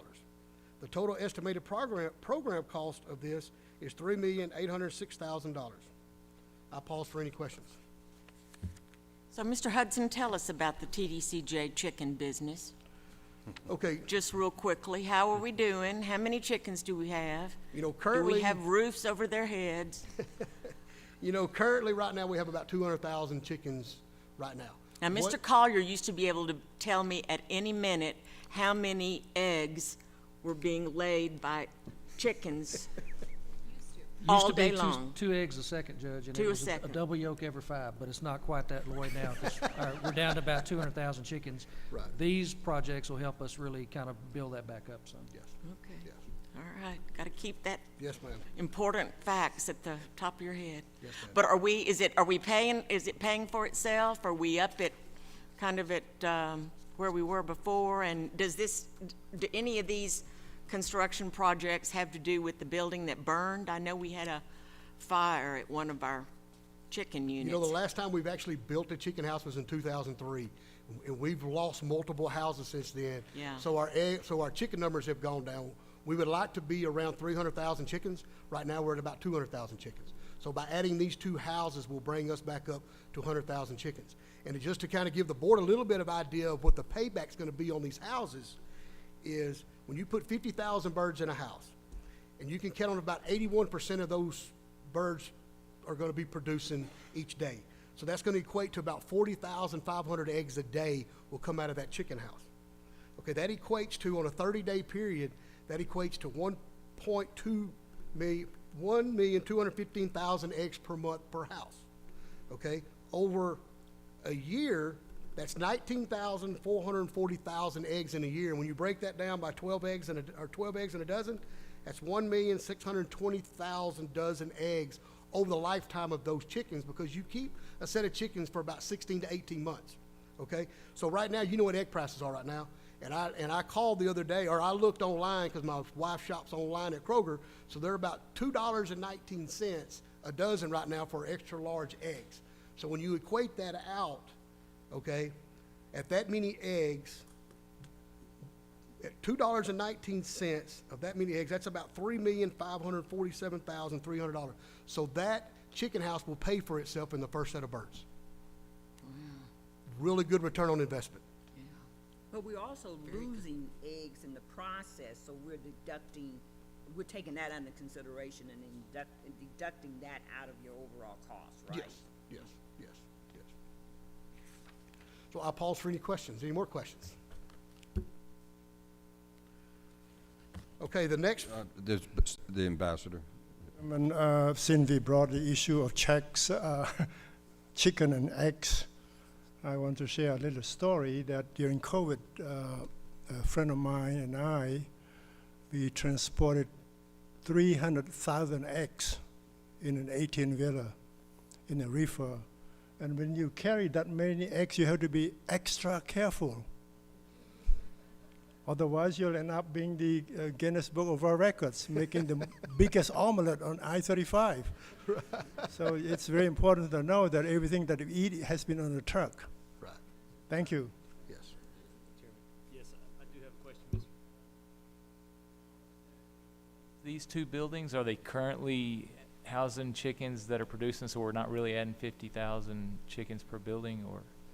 No, these buildings are going to replace the buildings that have actually been torn down over the years. Okay. So you're actually going to be adding these buildings to our current buildings that we currently have. Okay, very good. Next, I think you have another item? Yes. And the next item is also another chicken house. So we're not only going to build 1 chicken house, we're also going to be building 2 chicken houses. So again, the final project for consideration is to replace an agriculture building at number 5 at the Wainwright unit. The work will consist of placement of a new concrete slab, installation of a 25,000 square foot poultry building. The new building will provide adequate space for 50,000 laying hens, superior ventilation, automated egg retrieval, and automated manure removal, as well as feed and watering systems. The project will assist in meeting the agency's food service protein requirements. 2 bids were received for this project in March of 2024. If approved, the work will be performed by Midwest Livestock Systems, LLC, out of Beatrice, Nebraska. This is the first project for Midwest Livestock Systems. The actual bid on this house is $2,846,455. The total estimated program cost I'm asking for today is $3,806,000. I'll pause for any questions.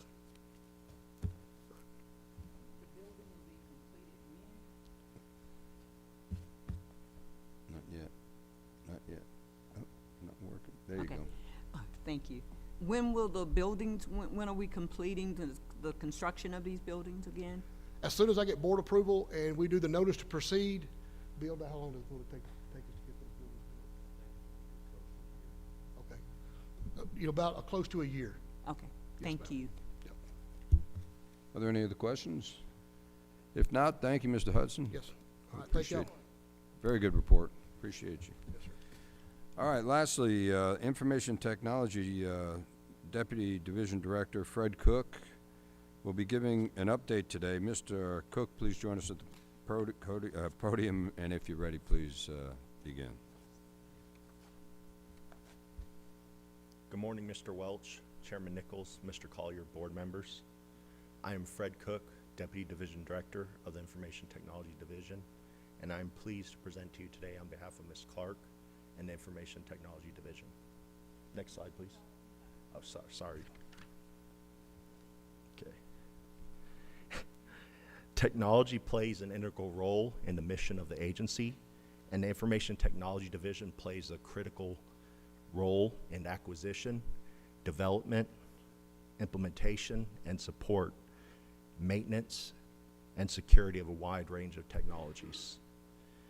This includes desktops and laptops, radios, smartphones, application development, network and server support, video surveillance, and inmate tablets, to name a few. The Information Technology Division is currently a blended team of 370 team members. Next slide, please.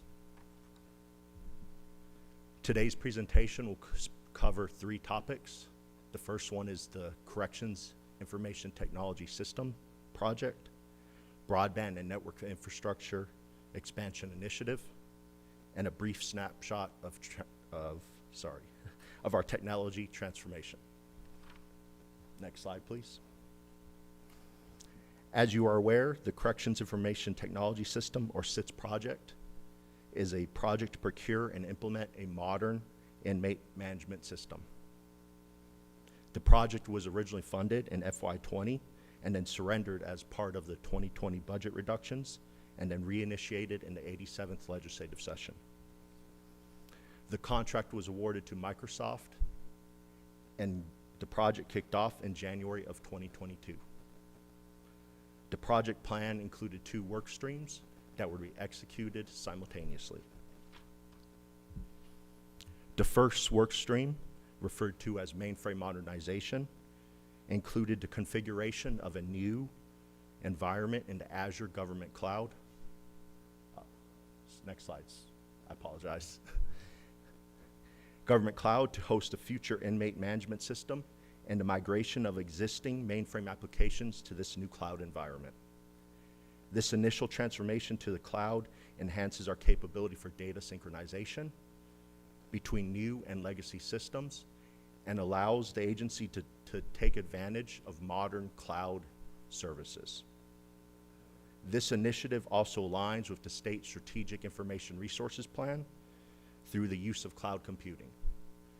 One item of note is the implementation of the Go Anywhere file transfer system, which allowed the agency to take advantage of a modern approach to sharing files securely with external entities. Another benefit of mainframe modernization was implementation of a modern enterprise database suite, which includes data monitoring, reporting, and alerting capabilities. On January 9th, the mainframe applications were migrated to Micro Focus into Azure Government Cloud, and after a brief transition period, work was completed April of this year. Next slide, please. As a result of the migration from mainframe to Micro Focus, TBCJ's first quarter expenses are projecting a 39% reduction in annual operating expense as compared to the mainframe. Next slide, please. The second work stream is the Inmate Management System build, also referred to as the CITS application. This application is being built using Microsoft Dynamics, which is a flexible platform that provides real-time statistics and analytics capabilities and creates a single efficient system, replacing, next slide please. Due to the complex nature of this project and various scheduled delays, Workstream number 2 was paused during the post-migration support period of mainframe migration. Upon completion of the workstream, Gartner Consulting conducted a formal assessment using lessons learned, the technology design, schedule, and project resource to identify risks and provide the recommendations to further enhance project execution going forward. TBCJ, Microsoft, and Gartner Consulting are negotiating a path forward. Next slide, please. The next update I would like to provide is on broadband and network infrastructure expansion, and I'll be briefing this in 2 parts. The first part being the last mile internet service or broadband speeds, and then the second part being the cable and network equipment components making up the network infrastructure on each facility. According to the Broadband Development Office of Texas, broadband is defined as always-on high-speed internet with benchmark speeds of 25 megabits per second download and 3 megabits per second upload. In 2019, the agency had 141 sites operating on T1 circuits at speeds of 1.5 megabits per second. At that time, the limited availability of high-speed internet in rural areas and special construction costs limited the agency's ability to implement technology within prison facilities. Sites were often augmented with cellular services where feasible. Today, only 5 sites continue to operate on T1 circuits, with all remaining sites having upgrade orders currently in place. Next slide, please.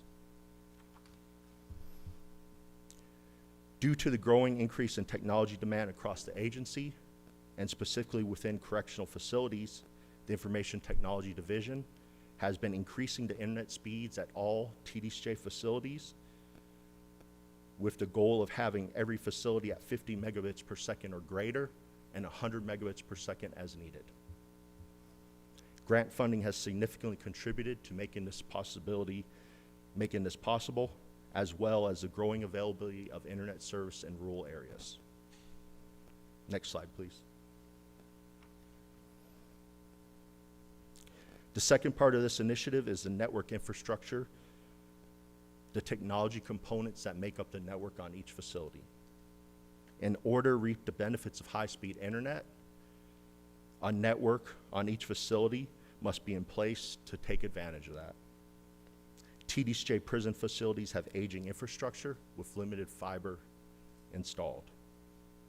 In 2023, the agency received funds to install fiber, connecting buildings at 14 facilities, and to replace network equipment at all TBCJ locations. The Information Technology Division is working with agency leadership to request additional funding to expand network infrastructure at all TBCJ locations. Next slide, please. This next slide is a brief snapshot of the agency's technology transformation since 2020 and some of the components supported by the Information Technology Division. This list is not meant to be a comprehensive list, but a quick overview of the types of technology increases the agency has experienced in the last 4 years.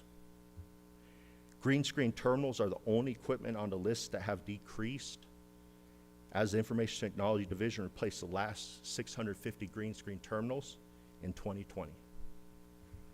Since 2020, the agency has increased computer workstations for staff within prison facilities, increased the number of laptops or mobile computing devices for employees, added scanners for timekeeping, increased the number of video surveillance cameras, added digital signage, body-worn cameras for correctional staff, and added tablets for inmate use. Next slide, please.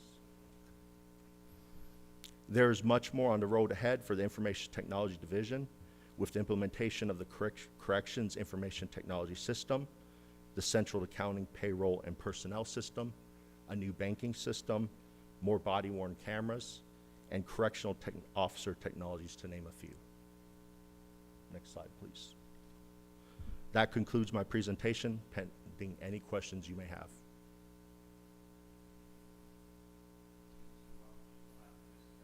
Ask a question, if that would be all right. So, in terms of the broadband and network infrastructure expansion, I just want to talk a little bit more about that and have you tell us, I mean, in this day and age, you've got a unit somewhere in some rural part of the state. Is there a need at that rural unit to access centralized data systems, the SIT systems, the HR systems, the timekeeping systems? Are those units becoming ever more dependent on the ability to access those systems through effective broadband capacity? Yes, sir. There's been a shift in past decade or so from local computing resources to the cloud. The majority of our critical back-end systems are now in the cloud. So as we drive or push more technology to the cloud, we need that connectivity. And five years ago, we may have gotten by but with 1.5 megabits per second, but those days are past.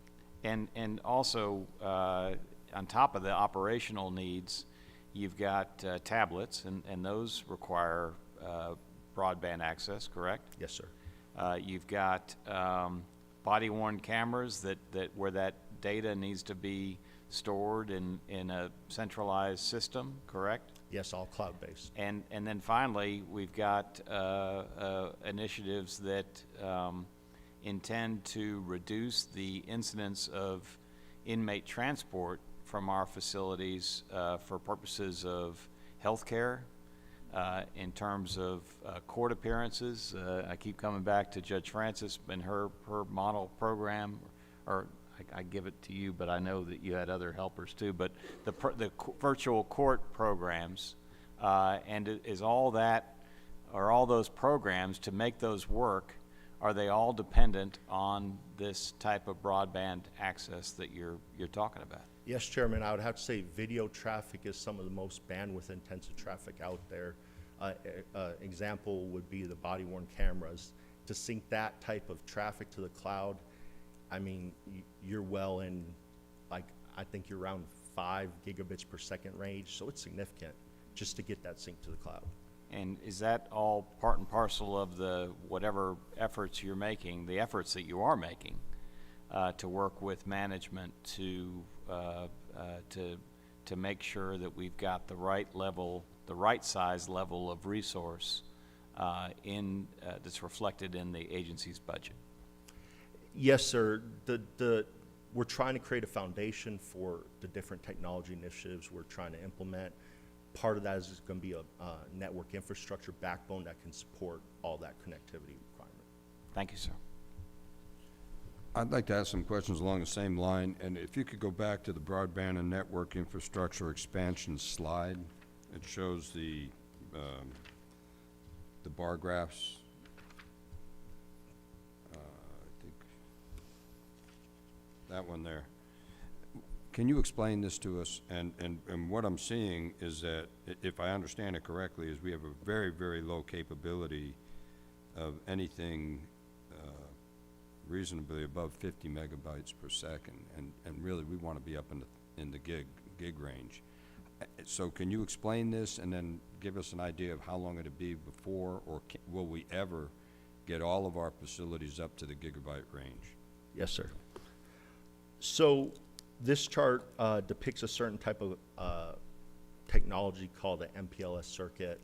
I apologize, I don't know the breakdown of the acronym, but that type of circuit, the option or the max speed range for that is 100 megabits per second. Mm-hmm. So one thing that Information Technology Division is evaluating new networking architectures and technologies.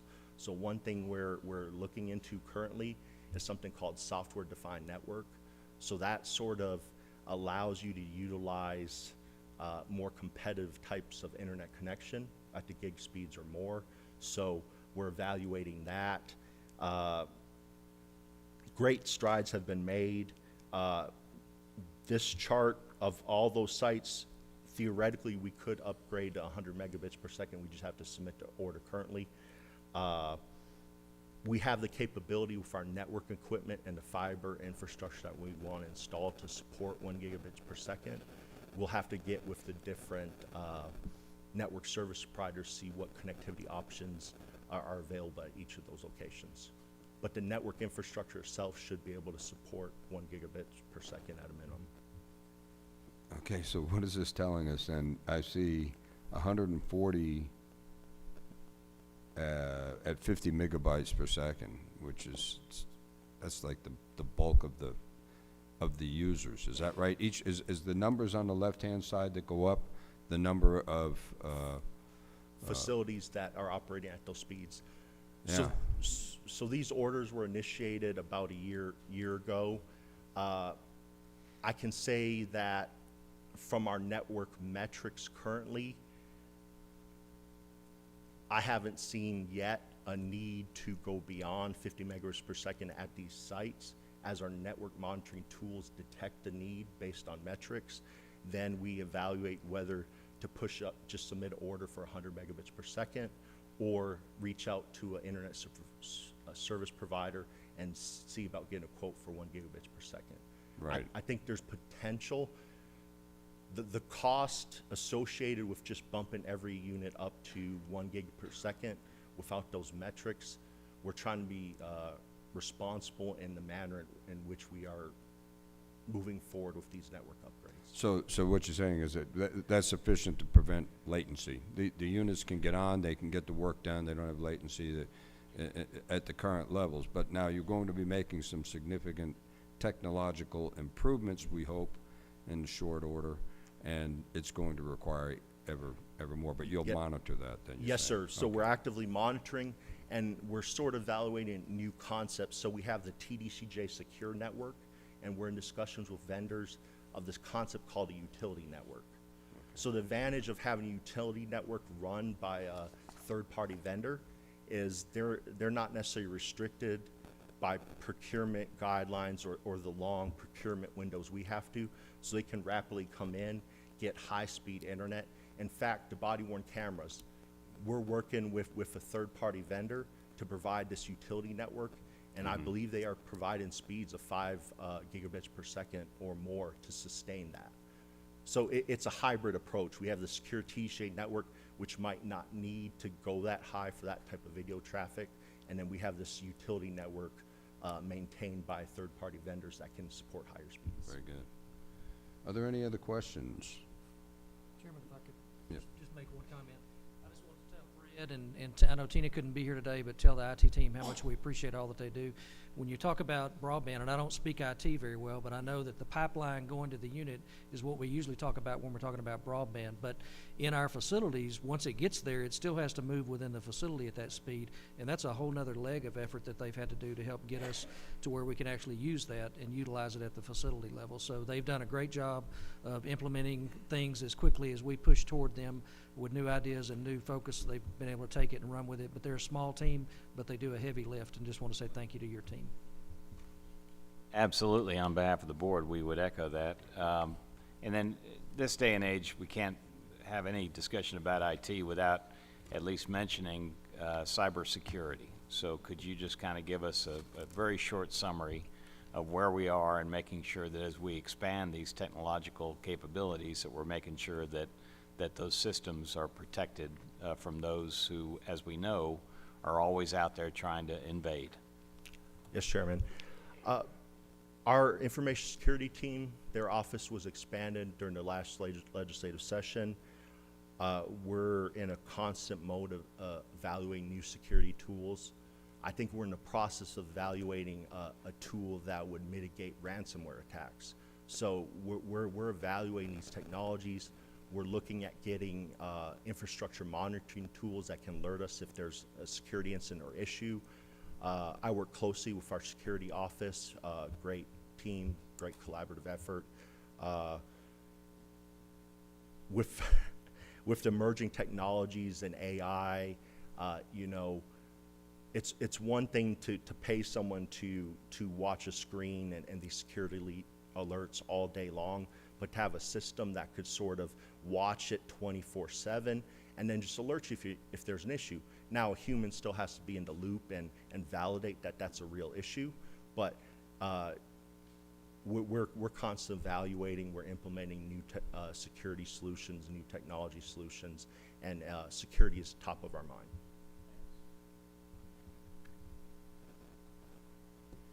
Well, like Mr. Collier said, this is all good stuff. You guys are working real hard. You've got one of the two hardest jobs, I think, in that and recruiting right now are two areas where we really have some challenges ahead. And wishing you all the best and support from us. If there's no further business, no other questions, Mr. Chairman, do you have any? Your light is on. Then, in that case, there being no further business, the Texas Board of Criminal Justice Business and Finance Operations Committee is now adjourned, and the time is 10:59. Thank you.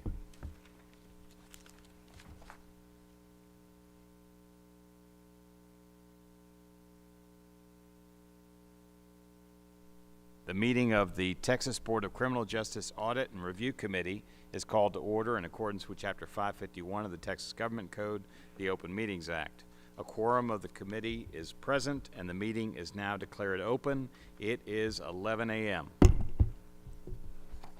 The first item on our agenda is the approval of minutes. Are there any amendments or objections to the proposed minutes as presented?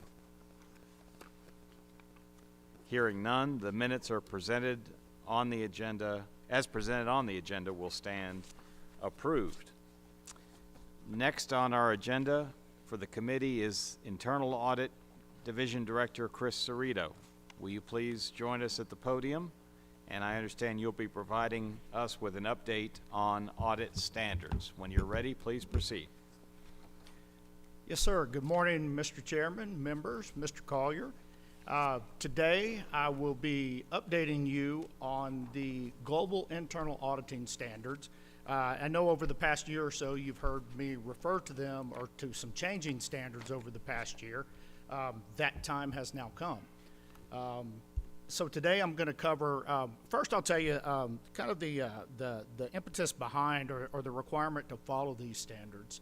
The Texas Internal Auditing Act, which is Chapter 2102 of the Texas Government Code, requires the internal audit offices for various state agencies to follow two sets of standards.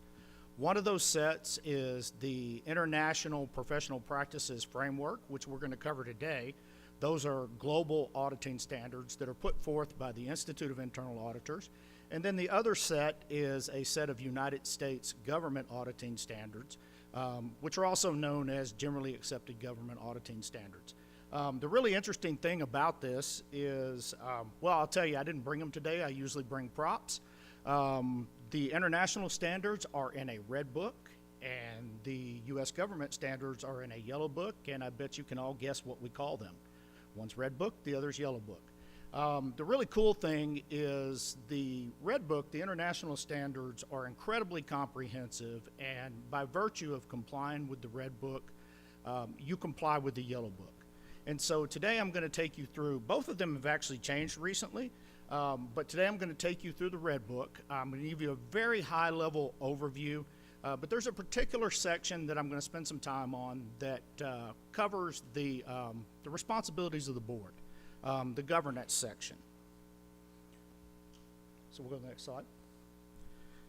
Again, as I previously said, the Institute of Internal Auditors is the global standard setting body for the profession. One of the requirements to be the chief audit executive is you must either be a certified public accountant or a certified internal auditor. Certified internal auditor, the Institute of Internal Auditors is the only organization that offers that certification. I myself am a certified internal auditor, as well as Renee Russell, our deputy director.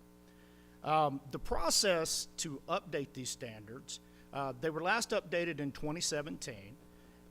So there's a lengthy process to update these standards. It begins with the organization or with the institute itself deciding, okay, there's a need, there's been a business need, there's been a change in the world, a change in the environment, and a need to update these standards. The process begins with the organization itself looking at the standards, thinking about what needs to be changed. That's not done in a vacuum. There are numerous organizations, some of which you will be very familiar with on the United States and on the international level, that have input into this. Organizations such as the American Institute of Certified Public Accountants, the Public Company Oversight Accounting Board. I think I got that backwards. But the Association of Certified Fraud Examiners, the Securities and Exchange Commission, the Committee of Sponsoring Organizations of the Treadway Commission, which is a quasi-governmental private sector organization. All of these people get together and really take a deep dive into these standards. Once the standards have been drafted, they issue an exposure draft. That exposure draft was issued in March of '23. It's put out for public comment for exactly a year. So it was put out for public comment for a year. It was adopted in June, and now those standards actually become mandatory January 1st of this year. Next slide, please. So as I said, they become effective January 1st of 2025. However, because our fiscal year starts September 1, we're going to adopt these beginning September 1. We talked earlier about geographic personality types and a circle and a squiggle. Renee will tell you I'm a bunch of squiggly lines with a bunch of squiggly lines. And so we're going to talk a little bit, and we'll follow the slides some. We're going to go ahead and we're going to get these things in place September 1, hit the ground running. So the major update on these, previously they were a list of standards, and it would say standard 100, standard 200, or standard 300, goes all the way into the thousands. They've now organized them into 5 domains or 5 subject matter areas. As you can see on the slides, they're the purpose of internal auditing, why we do this, a heavy emphasis on ethics and professionalism. Domain 3, governing the internal audit function. Domain 4, managing the function. And then Domain 5, actually doing the work. We're going to focus today on Domain 3, which is governance, and obviously with the Board of Governors, it's a prime opportunity to have that conversation. So again, Domain 3 itself outlines several essential conditions that are necessary to govern a solid internal audit function. And it really expands on the responsibilities of the board. Now, obviously, these are really my responsibilities to work with you guys to make sure that these things are in place. So the first thing that we have to do is we've got to define the internal audit's role and authority. The board must clearly define what my role is, what my authority is, what it is I'm supposed to be doing. We have a very comprehensive internal audit charter. The literature refers to it as the charter. It's actually Board Policy 1402. This set of standards actually codified some things that previously weren't required to be in the charter itself. So currently, Board Policy 1402 is undergoing a very substantial revision. Judge Francis, when she was chair of the audit committee, we actually worked a little bit on some things, and then the new standards came out. I knew they were coming, but they were kind of veiled on when they were going to release them, and it was surprised they're here. So currently, Executive Services, who actually works for the Chief of Staff's office, they have a draft of the board policy, and I'm going to tell you, it's a very comprehensive rewrite. My goal is to have it in August, but again, it is a substantial rewrite, so we'll see how that goes, and I'll keep you guys updated. Yes, ma'am. The good news is there's nothing we're not already doing. A lot of this is documentation and kind of proving that you're doing what you say you're doing. The second thing is the board itself has a responsibility for ensuring that the internal audit function has adequate resources, and those resources are sufficient to carry out the duties that are required of us. This includes staffing, funding, and access to necessary information. The way that that's actually documented or actually proven, there's actually some new requirements here. Previously, at least annually, I'm required to attest to the board that I have the resources necessary to complete the work. We also have to have conversations related to whether or not I've been limited in any way or anybody's tried to keep me from doing the work that I need to do. That's actually become more comprehensive now. The board itself now must approve the internal audit resource plan, approve the annual budget, and as always, approve the annual audit plan. The annual audit plan is the scope of work that I bring to you every August of what our planned work is, and then that's the work that we do during the year.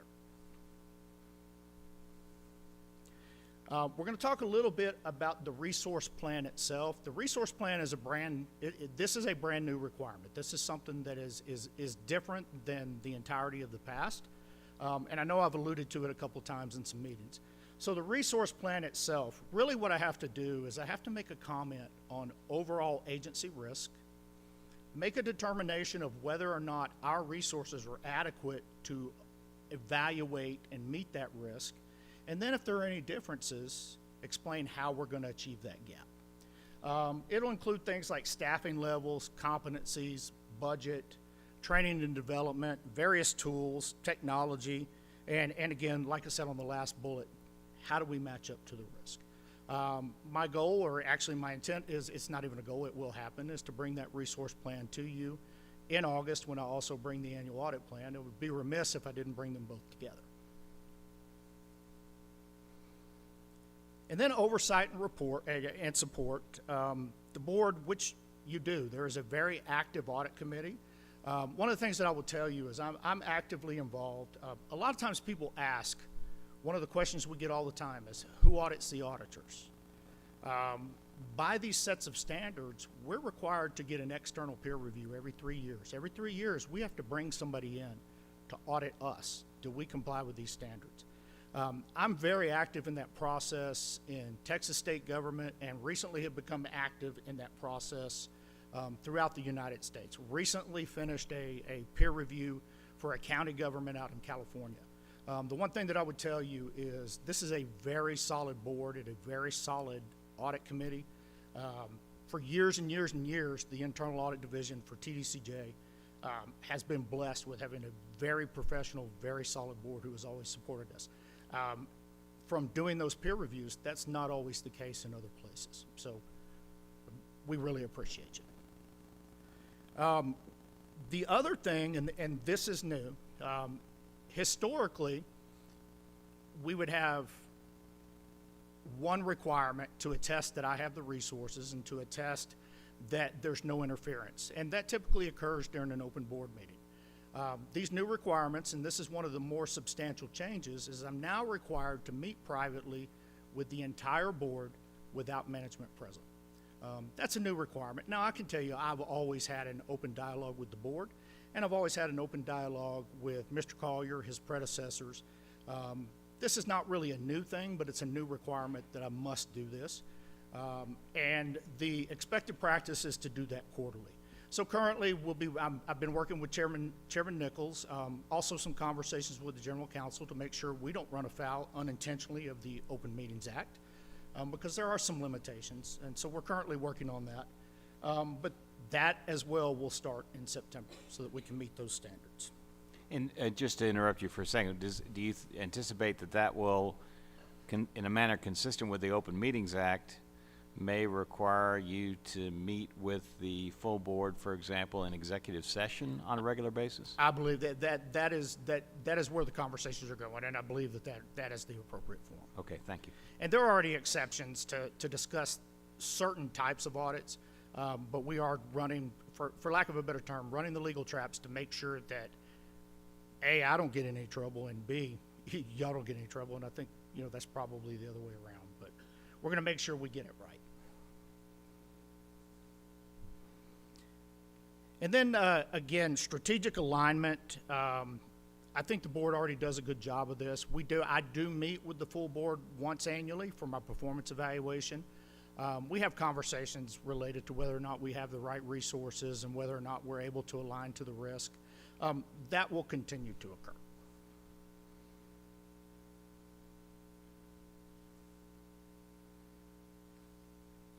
And then the board, and again, this is something that has been, personally, I've worked for the Internal Audit Division since 1998. I've been the chief since 2015. Effective communication between the board and between executive TBCJ leadership has never been an issue. I don't anticipate that it will ever be an issue. Mr. Collier and I have frequent dialogues. He can call me up and say, Chris, what are you thinking? And I can do the same. You know, we've had conversations where we don't necessarily agree, but we come to an equitable agreement, and we both do the things that we need to do. And so I really don't see any particular change that's going on with that. As the standards roll out and they become more and more commonplace, and some of the peer review standards start catching up to that, there may be some type of documentation requirements that we have to cross the T and dot the I on. And then monitoring performance. The board must monitor my performance. One of the things that we're going to work on with this, and it's been a thing of it's in the works.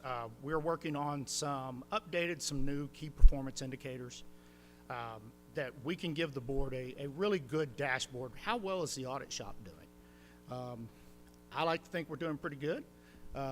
But there are always areas that where we can improve. You know, one of the things that's right off the top of our list is we'd like to get our reports out a little bit faster. You know, there's kind of a joke in the world, and I don't like to use this word with present company, but the joke in the world is we don't issue audit reports, they escape.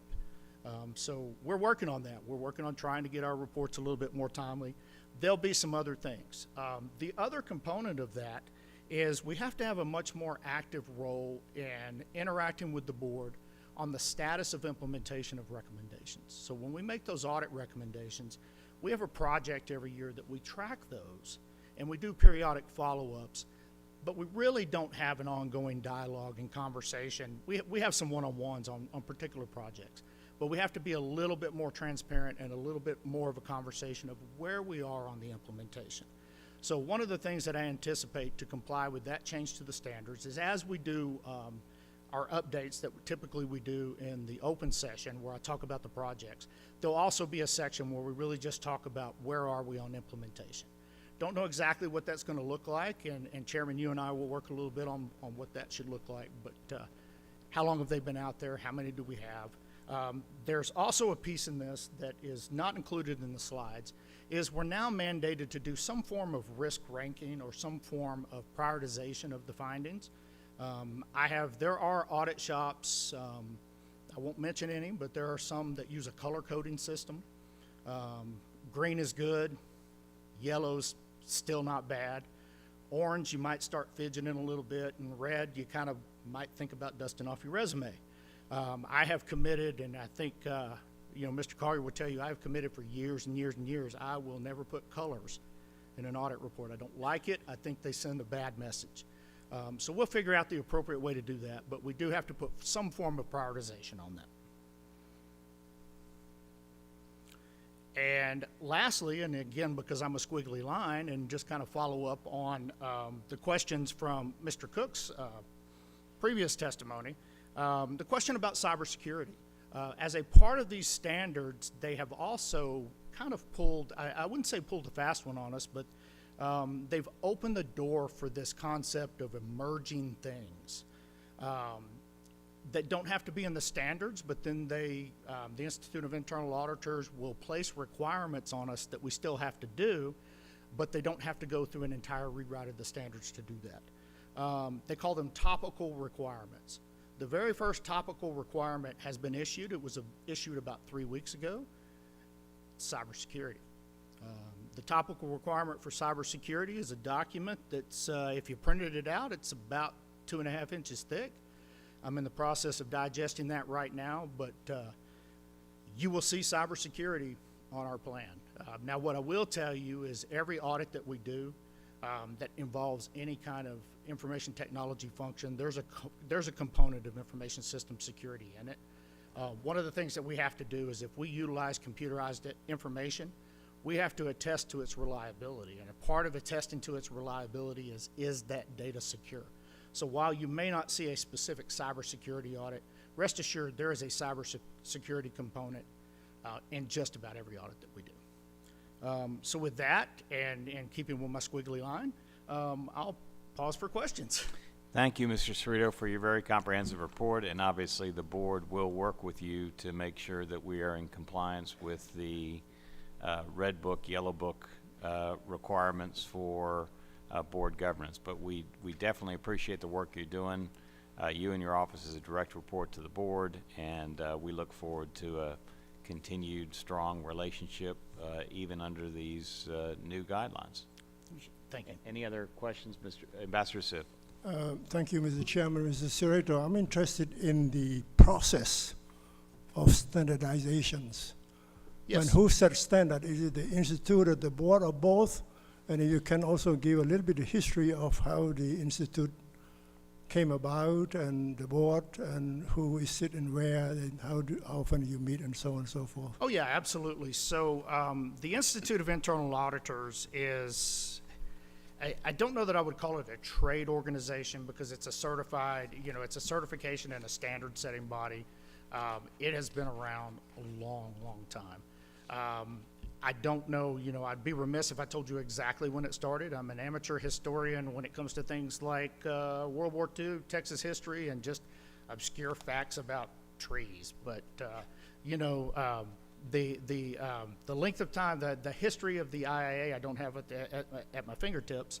But I will tell you that the Texas Internal Auditing Act was first passed in 1983. And the Institute of Internal Auditors was well established by then, and it had been established long enough that the Texas State Legislature used it as the authoritative source for setting the requirements for my occupation and for what I have to do. The way the standards come about is typically you'll see a change in standards, and this has not been the case this time.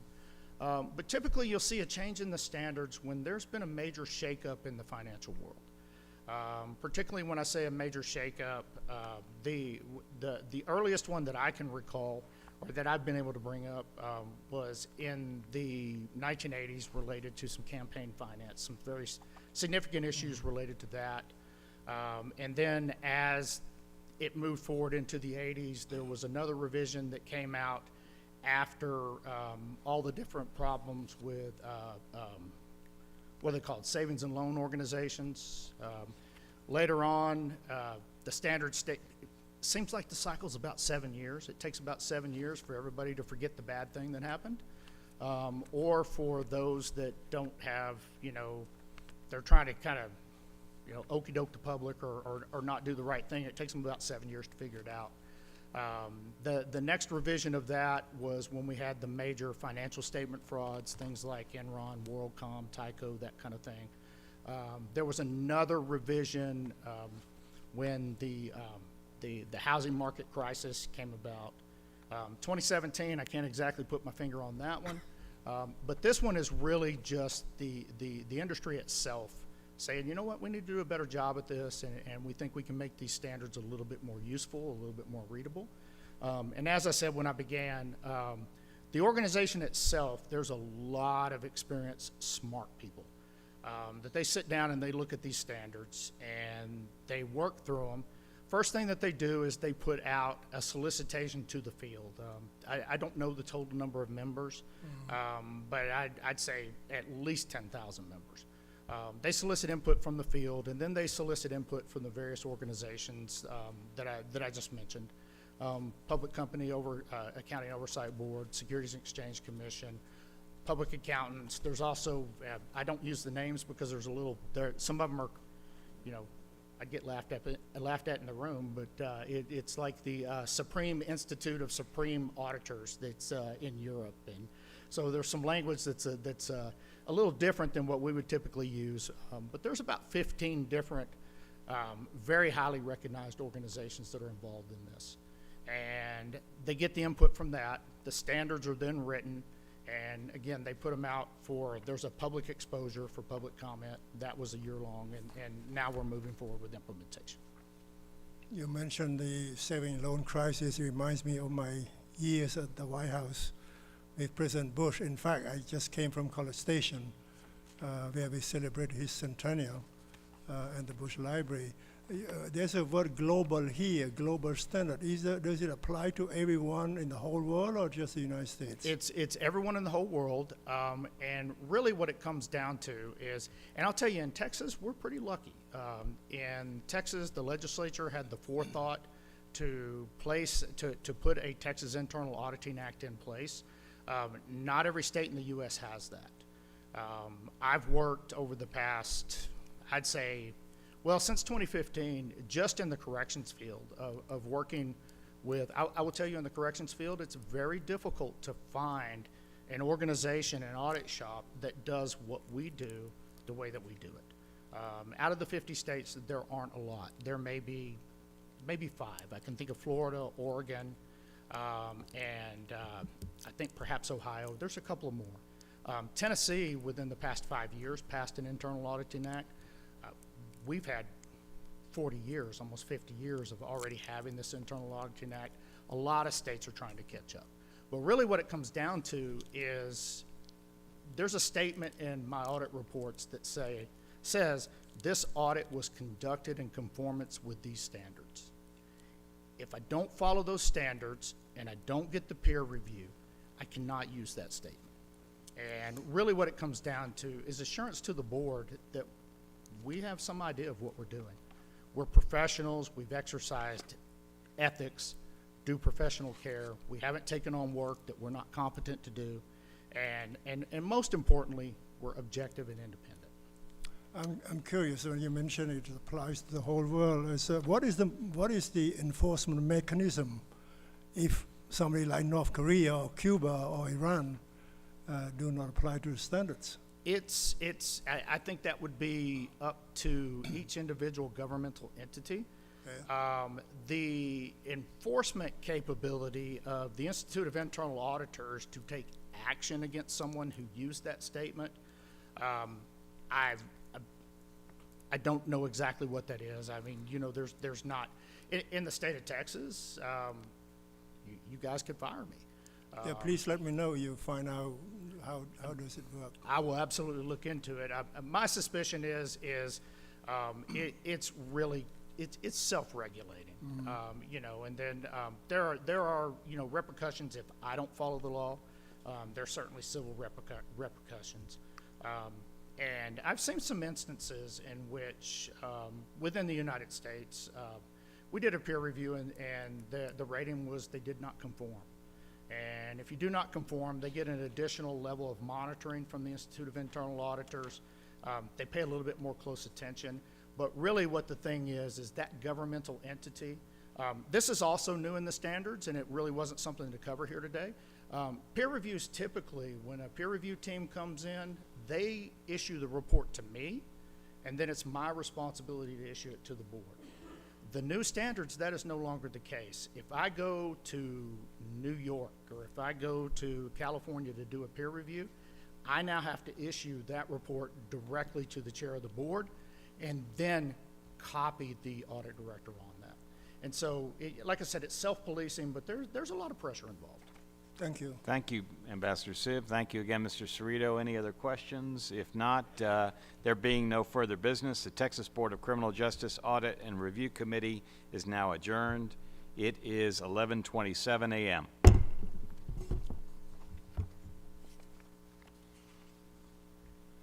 We will now convene our Texas Board of Criminal Justice main meeting.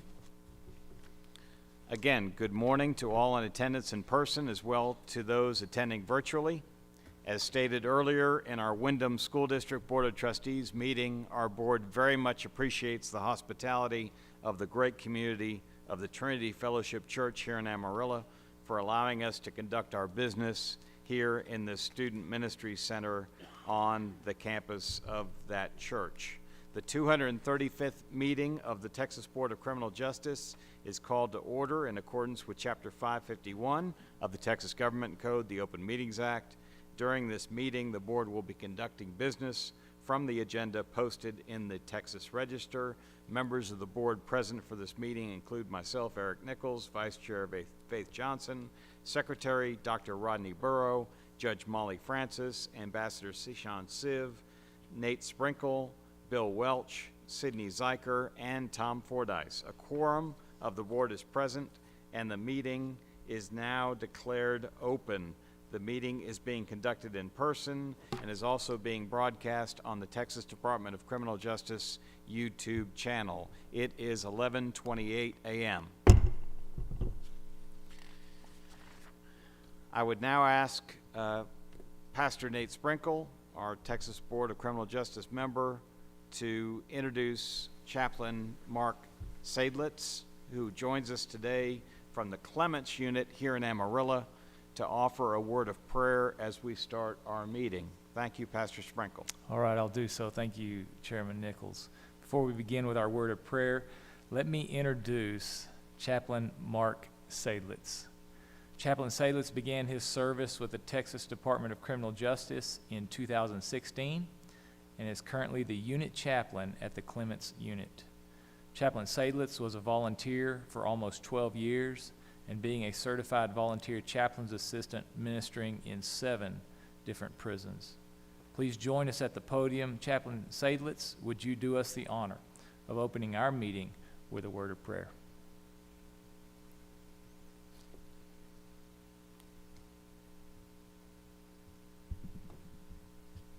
Let us bow our heads and pray.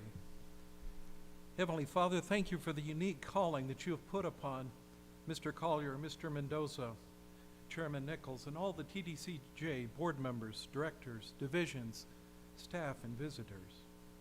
Thank you for calling us apart to look after the physical and spiritual needs of those in our lives, especially those who are incarcerated, to minister to all, especially to those who are locked up, set apart from society, to reflect upon, repent, and change their ways of thinking and acting, to come to saving faith in you, to take responsibility for their actions, to become better citizens, and to walk and live as changed and transformed human beings before you. Thank you for the challenges, provisions, and victories that you put before us. Thank you for the spiritual gifts, graces, blessings, and fruits you have given to us in this work.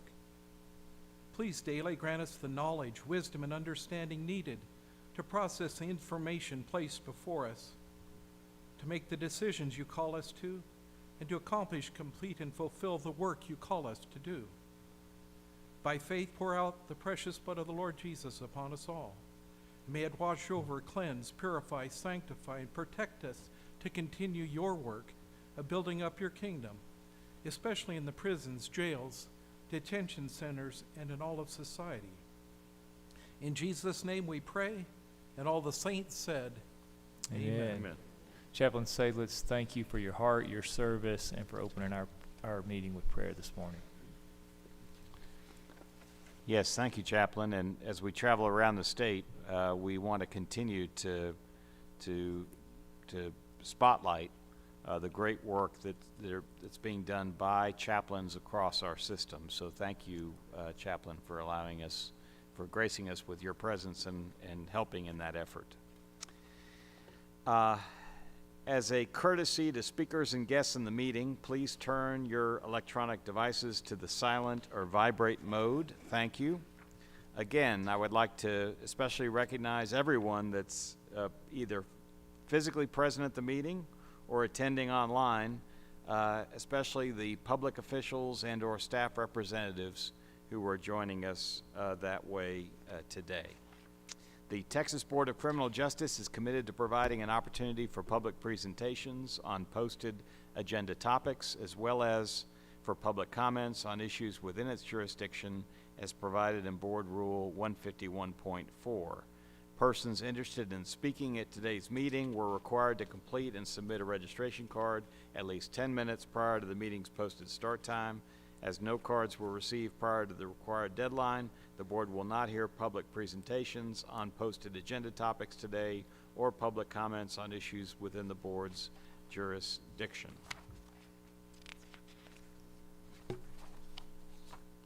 The next item on our agenda for today is the recognitions that we're going to be making today as part of our meeting. And so I would ask now if Pastor Brother Larry Miles would please join us at the podium.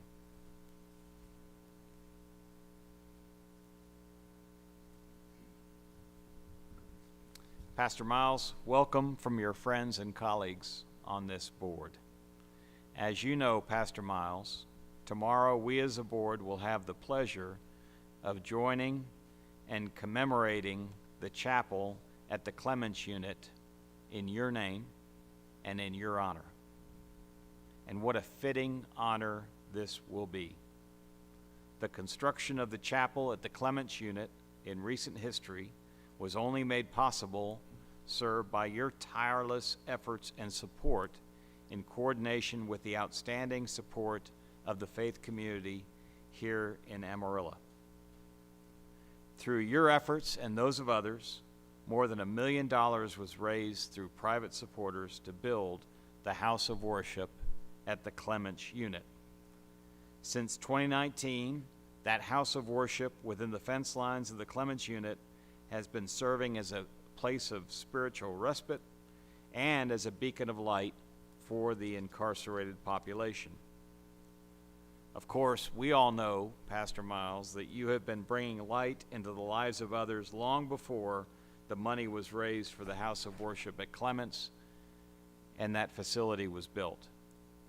For 25 years, you have been working as a certified volunteer chaplain, which involves ministering to staff, inmates, and those who are out on parole. Every time I talk with you, sir, or with others about your work, I learn more about the depth of your commitment to others in your prison ministry and your capability and capacity to have a positive impact on the lives of those who are in our system. You know and show that the power to lift up others often happens, most powerfully happens, one person at a time. And of course, all this ministry to TBCJ staff and to the populations incarcerated or on parole is on top of your regular commitments to the community here of Trinity Fellowship Church as an elder and a pastor. Pastor Miles, you showed that same level of faithful commitment throughout your service on this board. You were appointed by two different governors, Governor Abbott and his predecessor, Governor Perry, to serve on this board for a total of 9 years. Your fellow board members elected you as board secretary in June of 2020. And while you were on this board, you made outstanding contributions, including offering ideas such as the establishment of the Reading is Freedom program, first piloted here in Amarillo at the Clements Unit in June of 2017. This program developed into a collaborative partnership between the Windham School District and TBCJ's Rehabilitation Programs Division. The program that you inspired, sir, provides support of emerging readers through resident field ministers who, as many of, maybe not everyone knows who's watching today, are members of the population assigned to a unit who have stepped forward to be trained to serve and minister to their peers. And Pastor Miles, your service to the board continues to this day as an active member of the TBCJ's Agricultural Advisory Committee. We will have a chance, sir, to honor you a little bit more, if you don't mind, at the ceremony tomorrow. But we can't recognize you this morning without recognizing, and I was beaten to the punch a little bit, but I think we need to do it again by recognizing Becky, your better half for 50 years. Yep. Becky, if you would please stand and give everyone a wave.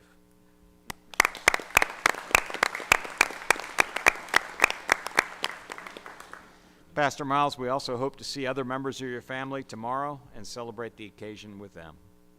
Pastor Miles, we appreciate you, and we are glad to join and share with you this much appreciated dedication of the house of worship at the Clements Unit in your name and honor. If you would please, all of you, and those of you who are watching us virtually, if you join me too, in a round of applause for Pastor Miles on this well-deserved honor.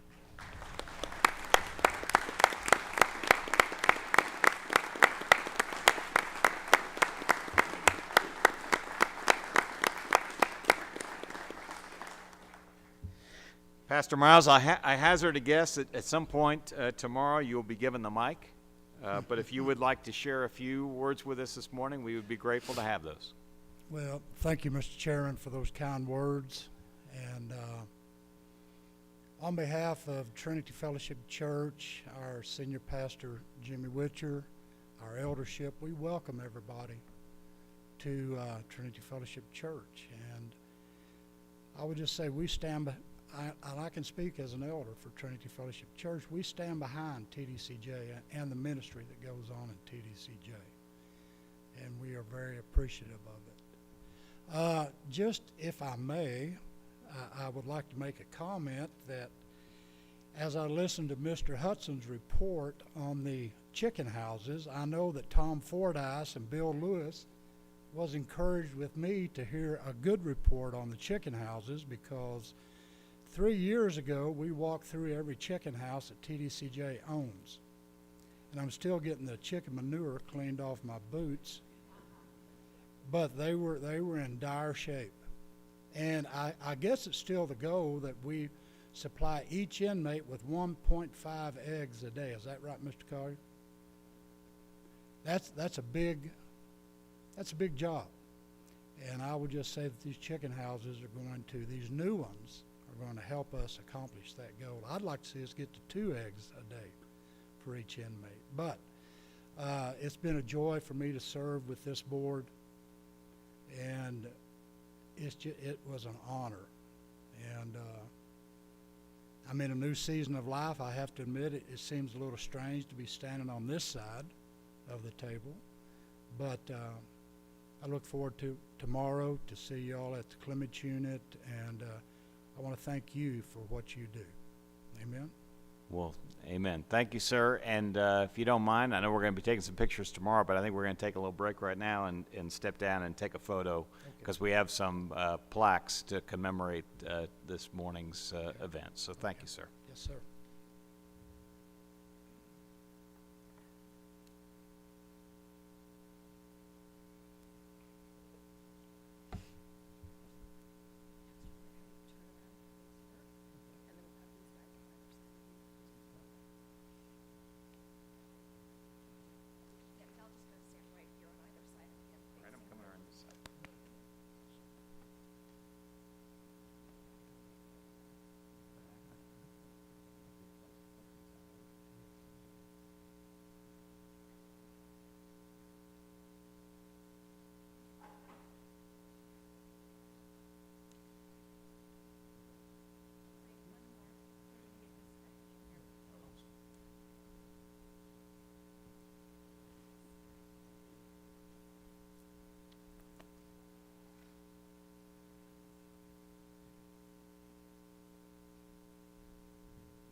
We will next recognize a remarkable group of men and women who have demonstrated extraordinary bravery, selflessness, and an unwavering dedication to protecting their fellow officers and staff, as well as in some instances you will hear about today, inmates in TDCJ custody. These are our Actions of Valor recipients, and I was honored to be able to visit with them a little bit before the meeting. These Actions of Valor recipients have gone above and beyond to exemplify the agency's values of integrity, courage, perseverance, and commitment. Their actions have made a significant impact within their respective units and contributed to the overall safety and well-being of their communities. I would now call upon CID Director, Mr. Bobby Lumpkin, to join us at the podium and to call up the recipients, along with the warden of the unit, in which our recipients served as of the time of their acts to be recognized. Thank you, Mr. Lumpkin. You may proceed.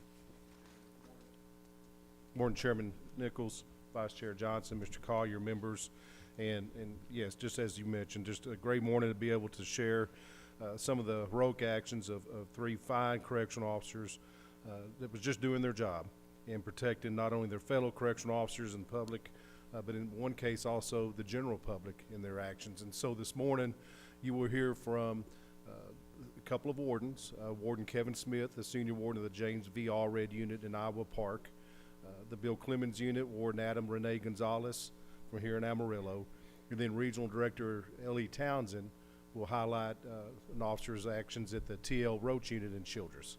So thank you again for recognizing, and I will have each of them give a short summary of what occurred on the day of those incidents. Yes, sir.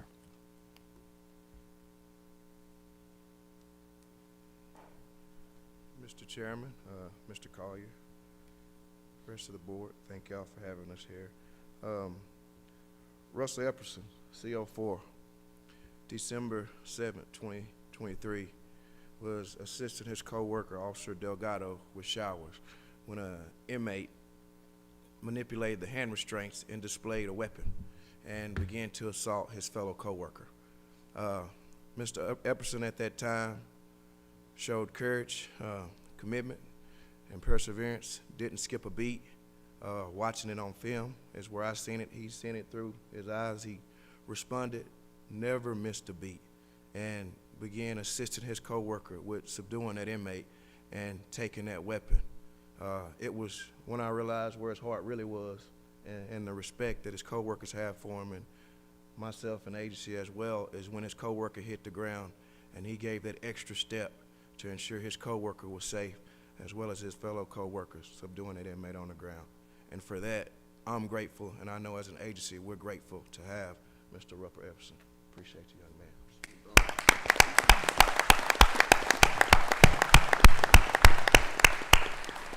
Thanks, Ward. And just to make sure we're complete, please introduce yourself too, so everybody knows who's presenting this. Warden, please introduce yourself in terms of who's presenting this honor, and then officer, if you would like to say a few words as well. Warden Kevin Smith at the James V. Allred. Thank you, Warden Smith. Yes, sir. Russell Epperson, James V. Allred, CO4. It's a privilege and honor to be here, and I appreciate it. Thank you, sir. Appreciate you.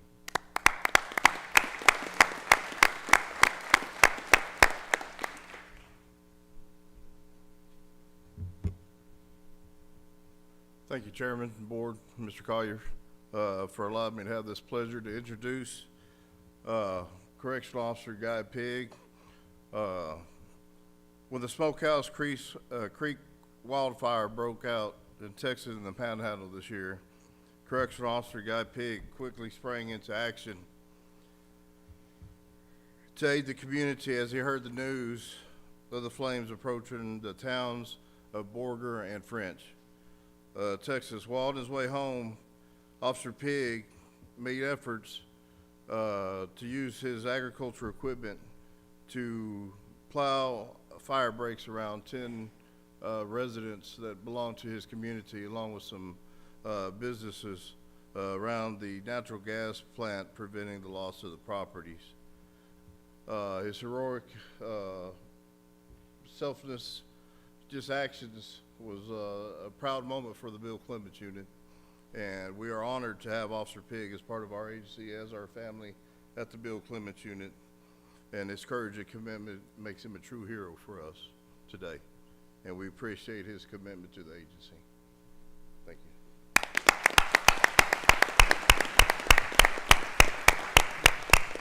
Now, Warden, as with before, introduce yourself so everybody knows who's presenting this award today. Yes, sir, Mr. Chairman. I'm Adam Renee Gonzalez, and I'm the warden at the Bill Clemens unit here in Amarillo. Thank you, sir. And officer, would you care to share a few words with us? CO4 Guy Pigg. I'm very appreciative. I was just trying to do what I could for friends, family, my community, and I appreciate the award and the recognition. Thank you. Thank you, sir.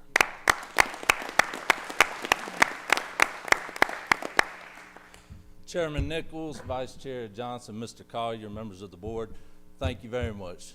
Thank you for recognizing these employees. Thank you for the opportunity. My name's Ellie Townsend. I'll do that right now. But thank you for the opportunity to be able to sit up here and speak about them or stand up here. And I have Officer Cody Kabler from the Roach Unit. He began his career August of 2020. And on the night or early morning hours of April 9th, 2024, an inmate attempted to escape custody from the Roach Unit.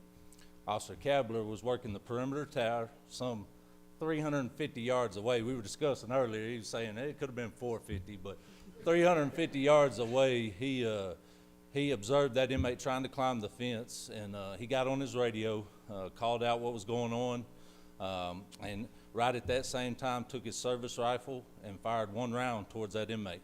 Didn't strike him, but it stopped what he was doing. He got off the fence. Additional staff were able to come. They were able to restrain the inmate and get him the help that he needed. But Officer Kabler, for that 4 years of service, he faced something that a lot of people never have, and I hope never will have to face. And without hesitation, he jumped right on, did what he was supposed to, and upheld what the first thing of our mission statement is providing public safety. So not only him, but all the fine staff at the TL Roach Unit, appreciate you. And we're folks like you and y'all officers as well. That's what we stand behind, what we're proud of. So appreciate you. Thank you, Mr. Townsend. Officer, would you care to share a few words with us? Officer Cody Kabler, TL Roach Unit. I just want to say thank you for having me here. I am very appreciative of being here.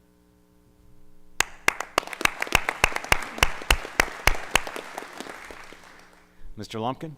Yes, sir. Again, just thank you to the board, to Mr. Collier for taking time to honor these three outstanding employees. Of course, many thousands of employees out there today in the trenches 24/7, but highlighting the actions of these three and appreciate the support, ongoing support of what we do to protect public safety. Well, we appreciate the opportunity to be able to recognize these brave officers, and we certainly hope as a board that we'll continue to recognize individuals, women and men, across the landscape of our system who are stepping forward every day to engage in the types of crucially important and heroic acts that we've heard about this morning. So thank you, sir.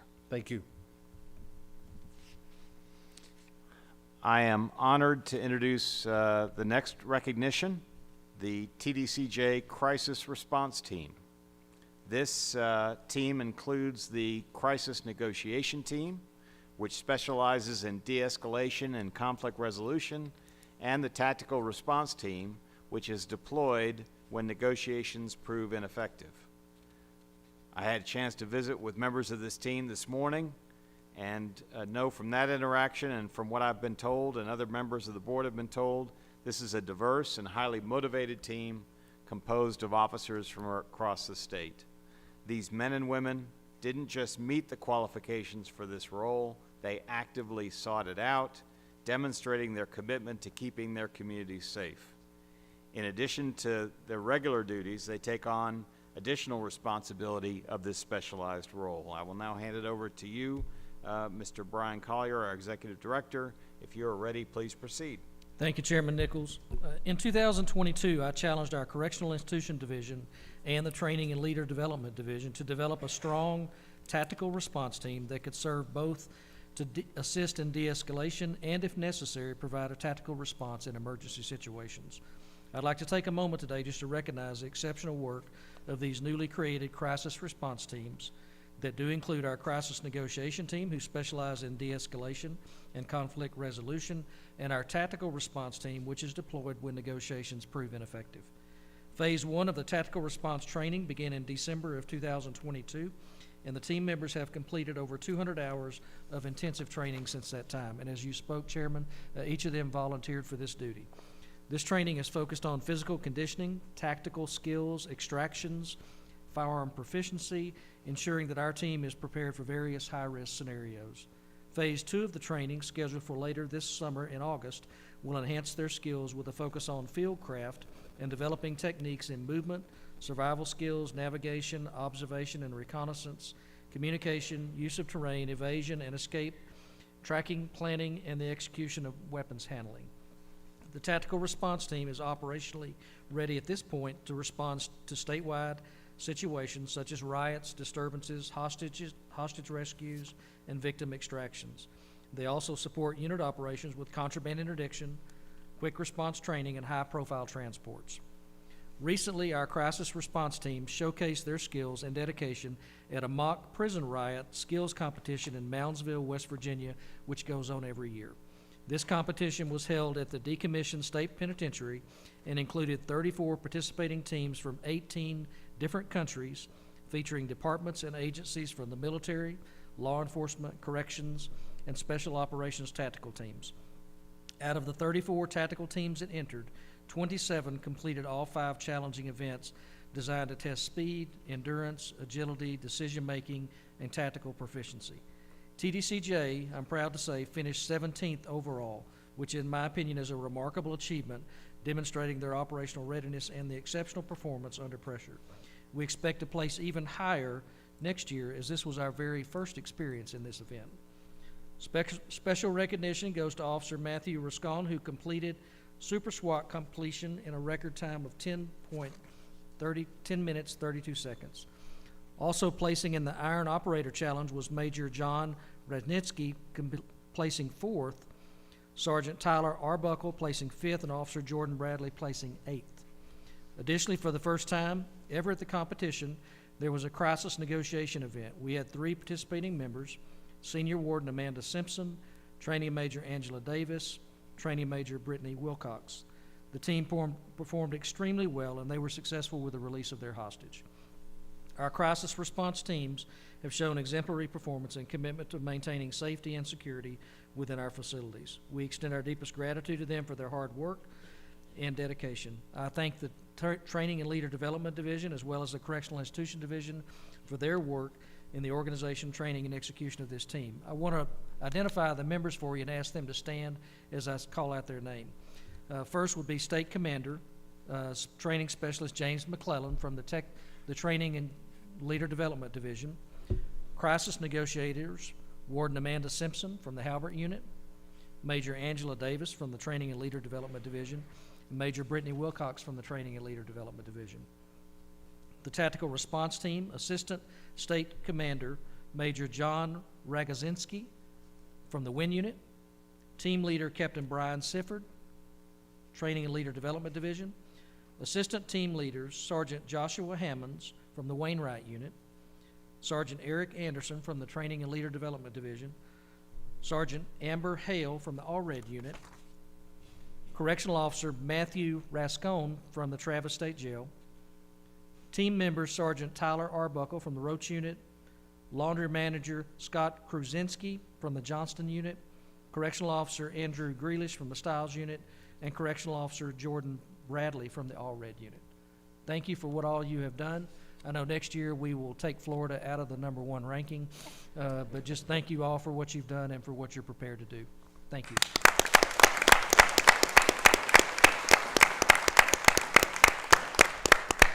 Yes, thank you for all your hard work and dedication to the agency. Mr. McClellan, would you like to say a few words on behalf of the team?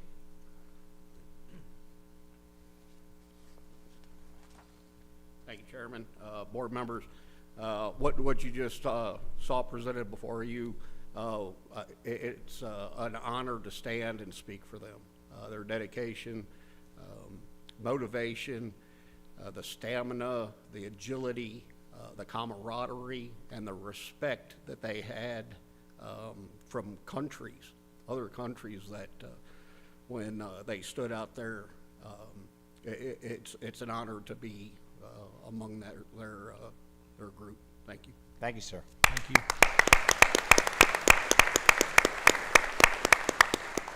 Mr. Collier, I understand you have one more recognition for us today. No stranger to the board.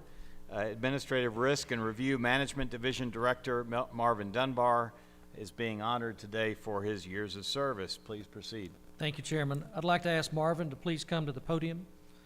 Today, I'd like to recognize Marvin Dunbar on his attainment of 35 years of service to the state of Texas. Marvin began his career with the Texas Department of Criminal Justice in 1989 as a correctional officer at the Byrd Unit. In 1998, Marvin promoted to the position of internal auditor, and in 2004, he promoted as a program specialist in the Classification and Records Office. He later worked in the Management Operations and Fusion Center within the Correctional Institutions Division, and in 2009, Marvin was promoted to Manager 3 in the Rehabilitation Programs Division, where in 2013, he was promoted to the Deputy Division Director for that division. In 2019, he was selected to serve as the Deputy Division Director for the Administrative Review and Risk Management Division, and in 2020, Marvin was promoted as the Division Director for the Administrative Review and Risk Management Division. Marvin is a focused leader whose wide range of experience combined with his commitment to oversight have helped our agency to maintain a strong system of checks and balances within our critical operations. Please join me this afternoon in recognizing Marvin on his attainment of 35 years of service to the Texas Department of Criminal Justice and to the state of Texas. Thank you, Marvin.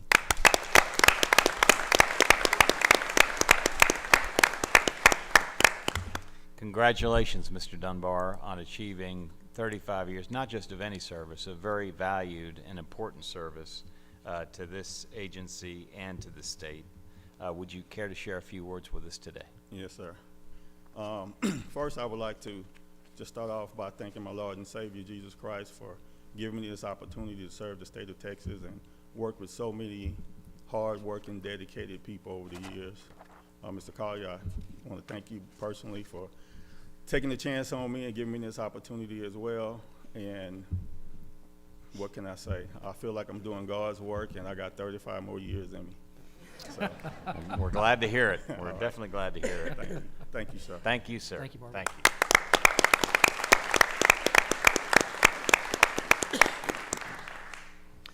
So, as usual, Mr. Dunbar is leading the charge, and he's leading the charge for our recognition of TDCJ employees who have dedicated 25, 30, 35, 40, and even 45 years of service to the state of Texas. These individuals represent the strong commitment of this agency's staff system-wide.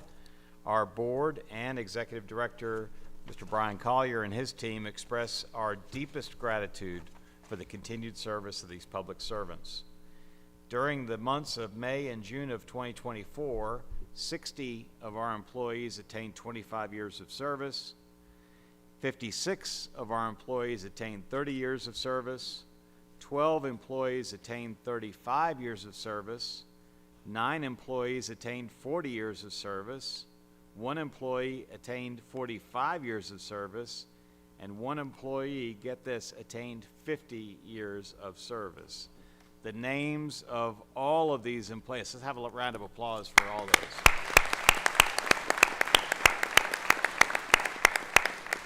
The names of each of these employees will be submitted for inclusion in the official minutes of this board meeting. The Texas Board of Criminal Justice congratulates each and every one of these employees and thanks you for your unwavering loyalty and dedication to the citizens of the great state of Texas. As a symbol of our appreciation, each of you will receive a board certificate along with a personal letter of gratitude, and we look forward to seeing you as we make our way out in the units and other offices where you are working. The next agenda item concerns consent items. Are there any amendments, objections, or abstentions to the proposed consent items? Hearing none, the consent items posted for this meeting's agenda will stand approved.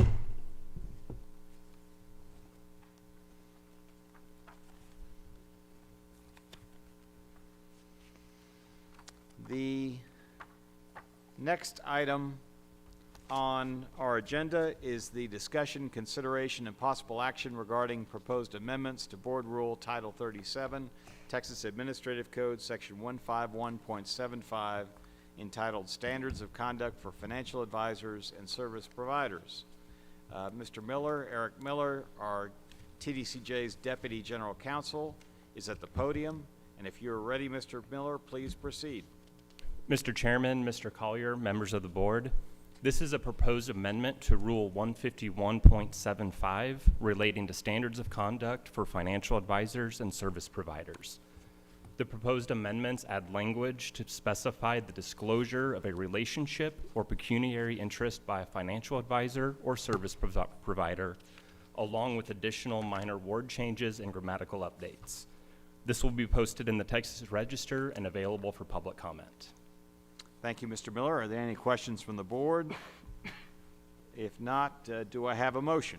Yes, Mr. Chairman, we do have a motion. I move that the Texas Board of Criminal Justice approve for publication in the Texas Register the proposed amendment to Board Rule Title 37, Texas Administrative Code, Section 151.75, Standards of Conduct for Financial Advisors and Service Providers, to receive public comments as presented. Thank you, Ambassador Siv. Do I have a second? Second. I have a motion from Ambassador Siv. I have a second from Dr. Burrow. All those in favor say aye. Aye. Any opposed? Motion passes.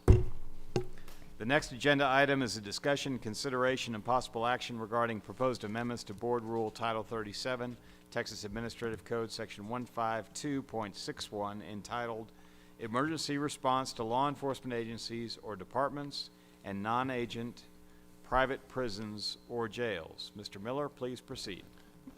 This proposed amendment to Rule 152.61 would revise the words rule to section and offender to inmate. There are no other substantive changes. This too will be posted in the Texas Register and available for public comment. Thank you, Mr. Miller. Are there any questions from the board? If not, do I have a motion? Yes, sir. I move that the Texas Board of Criminal Justice approve for publication in the Texas Register the proposed amendments to Board Rule Title 37, Texas Administrative Code, Section 152.61, Emergency Response to Law Enforcement Agencies or Departments and Non-Agent Private Prisons or Jails, to receive public comment as presented. Thank you, Judge Francis. Do I have a second? Second. I have a motion from Judge Francis. I have a second from Vice Chair Johnson. All those in favor say aye. Aye. Any opposed? Motion passes.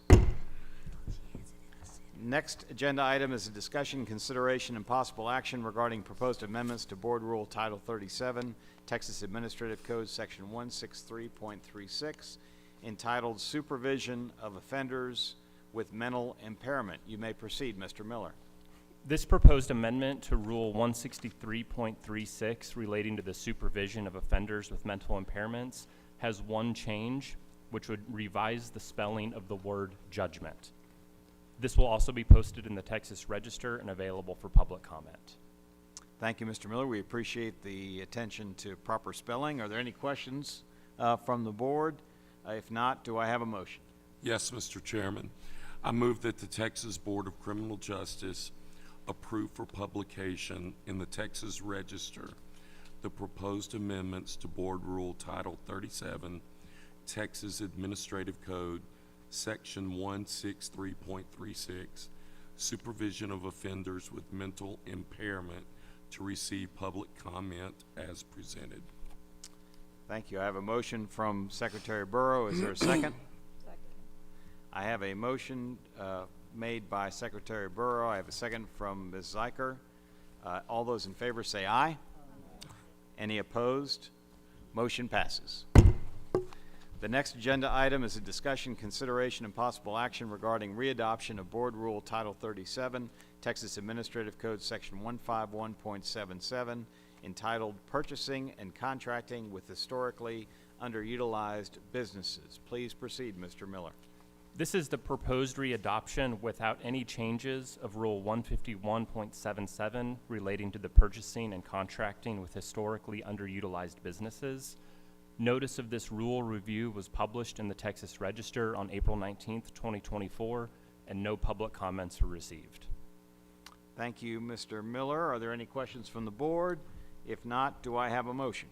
Mr. Chairman, I move that the Texas Board of Criminal Justice readopt Board Rule Title 37, Texas Administrative Code, Section 151.77, purchasing and contracting with historically underutilized business as published in the Texas Register, and that the chairman sign the order in effect.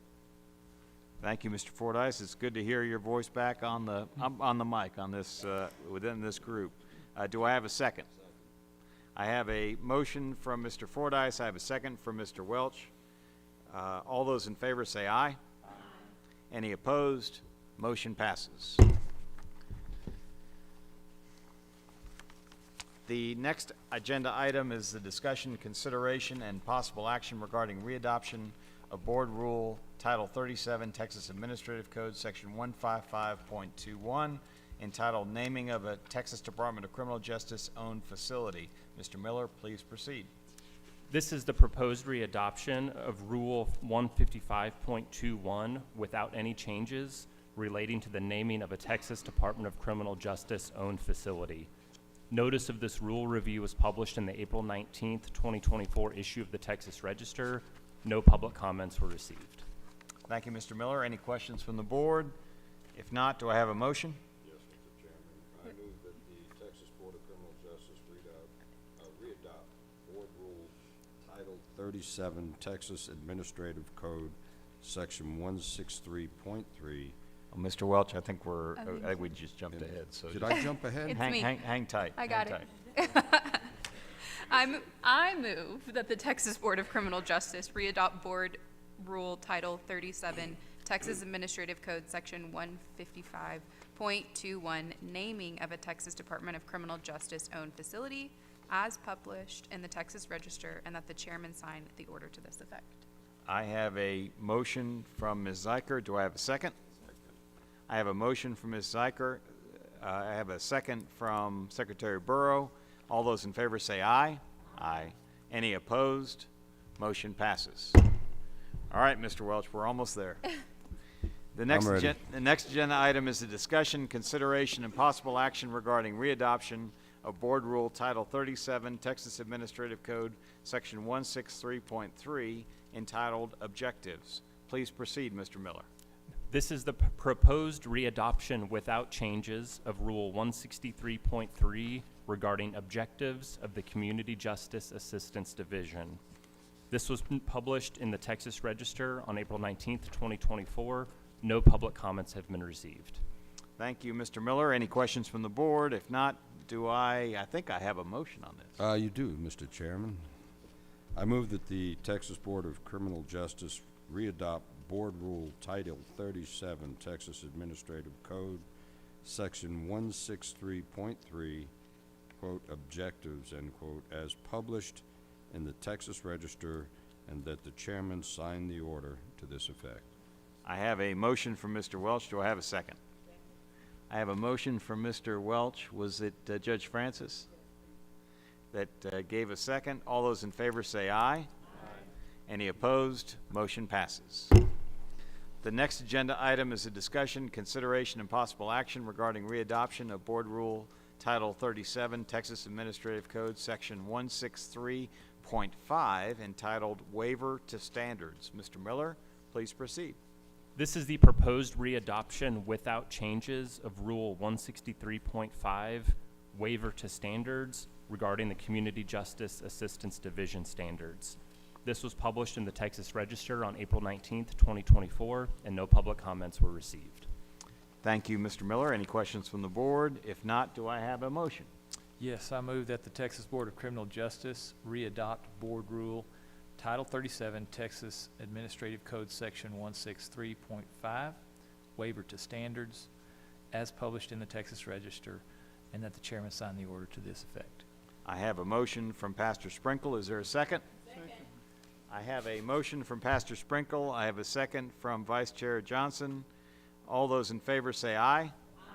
Any opposed? Motion passes.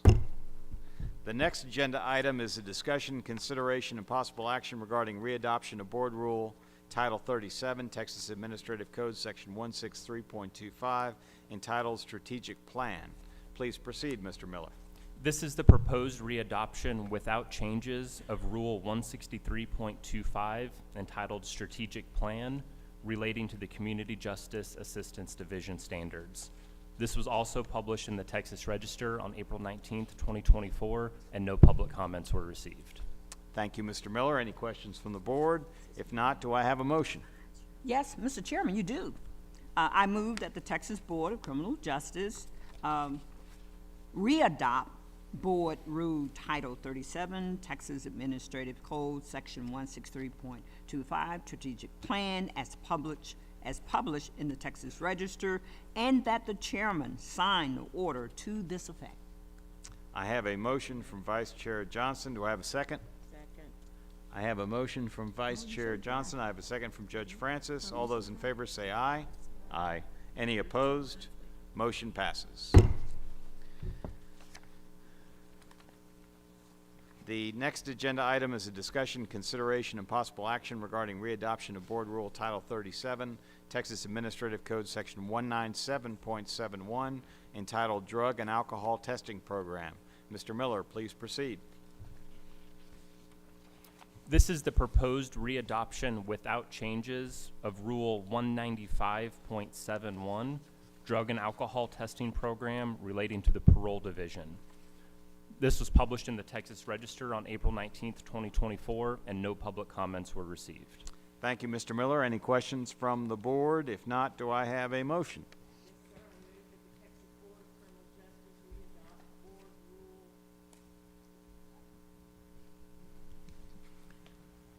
Title 37, Texas Administrative Code, Section 195.71, Drug and Alcohol Testing Program, as published in the Texas Register, and that the chairman sign the order to this effect. Just a friendly amendment. Is that 197.71? Is that the right? Mr. Chairman, I believe it's 195.71. Okay, so let's make sure the record is clear. So the board rule that we're talking about today is Board Rule Title 37, Texas Administrative Code, Section 195.71. That's correct. Did I say the wrong number? No, I said the wrong number. Okay. I'm correcting myself. Okay, just checking. It's the chair's prerogative to correct himself. So, all right, so I have a motion from Judge Francis. Do I have a second? Yes, you do. I have a motion from Judge Francis. I have a second from Vice Chair Johnson. All those in favor say aye. Aye. Any opposed? Motion passes. The next item on our, thank you, Mr. Miller, for your work on all that. Appreciate it. The next item on the agenda will be a report from TDCJ's Executive Director, Mr. Brian Collier. Mr. Collier, I understand you have two topics for us to talk about today. If you're ready, please proceed. Thank you, Chairman Nichols. As we enter this time of year in Texas, it's hot. In fact, it's been hot for several weeks, as we all know. As we work through a variety of air conditioning projects, I wanted to update you today a little bit on some of those projects that we're working on. I wanted to first remind you that in addition to all of our transportation buses now being air conditioned, we now have over 45,000 air conditioned beds in the system. We're currently adding air conditioning to just over 2,000 beds, and we have over 11,000 beds under design for air conditioning installation later next year. When these projects are complete, we will have just under 60,000 air conditioned beds in the system of TDCJ.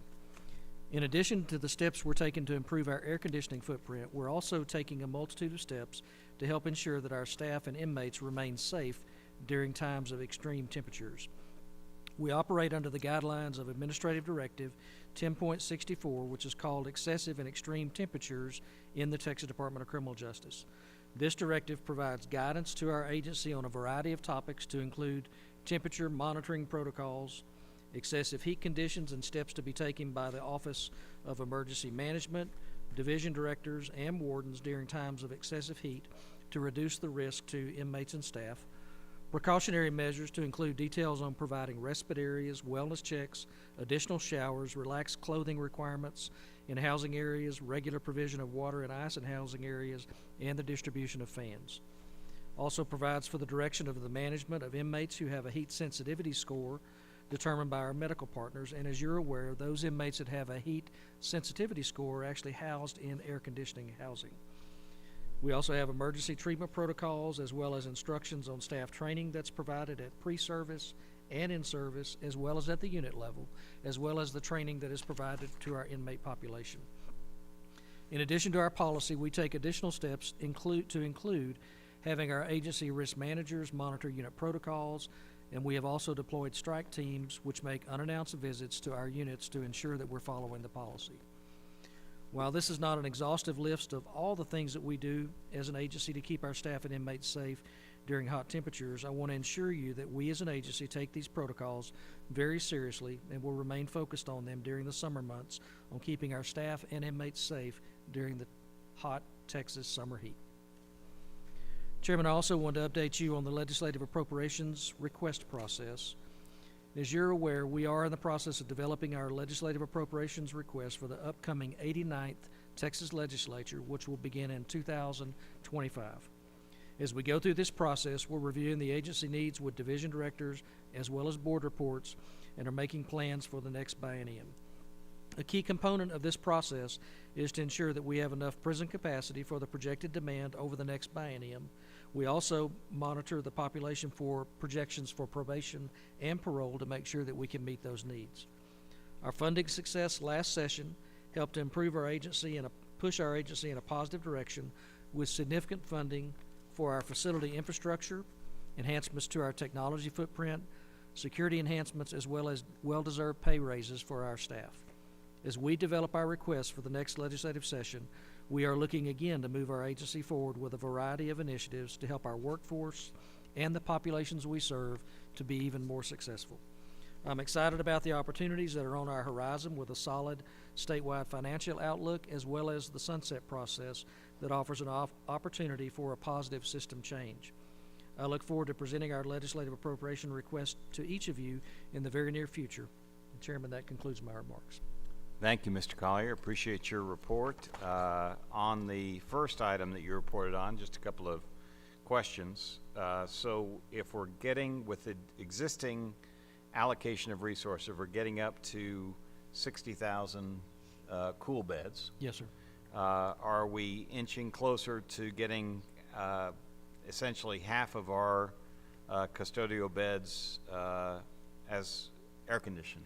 We definitely are getting closer. We still, as we make ground there, our population has also been increasing, so we are increasing capacity as we do that. So we're not going to be at a halfway mark, but we're certainly significantly ahead of where we were just a few short years ago when we had 30,000 basically air-conditioned beds. So we've made significant strides in that arena over the last several years today with 45,000 beds, all the buses being air-conditioned. So lots of really good work that's been done by facilities and our correctional institution division, but pushing us up to 60,000. And as we look at that LAR, we're looking, as I mentioned earlier, we're designing projects now with the hope that we will be able to secure additional funding, at least in the neighborhood where we received funding last time, if not more, to even push it further. And you mentioned that the heat sensitivity scores. So do we currently have enough cool bed capacity to serve those who have a heat sensitivity score? Yes, sir. And we have, right now, we have roughly about 15,000 inmates in the system who have a heat sensitivity score.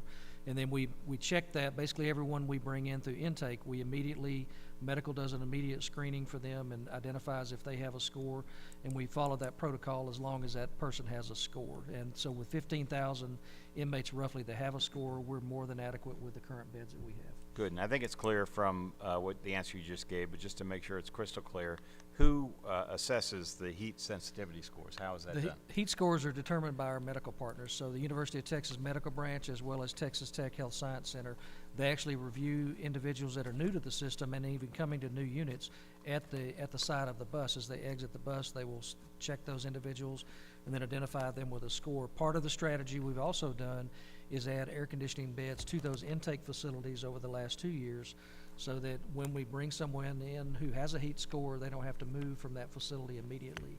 They can stay on site and continue the intake process. All right. Any other questions for Mr. Collier? Is it okay to speak, Mr. Absolutely, Chairman? please. Thank you. So, a couple of things. Do we have an ongoing testing process?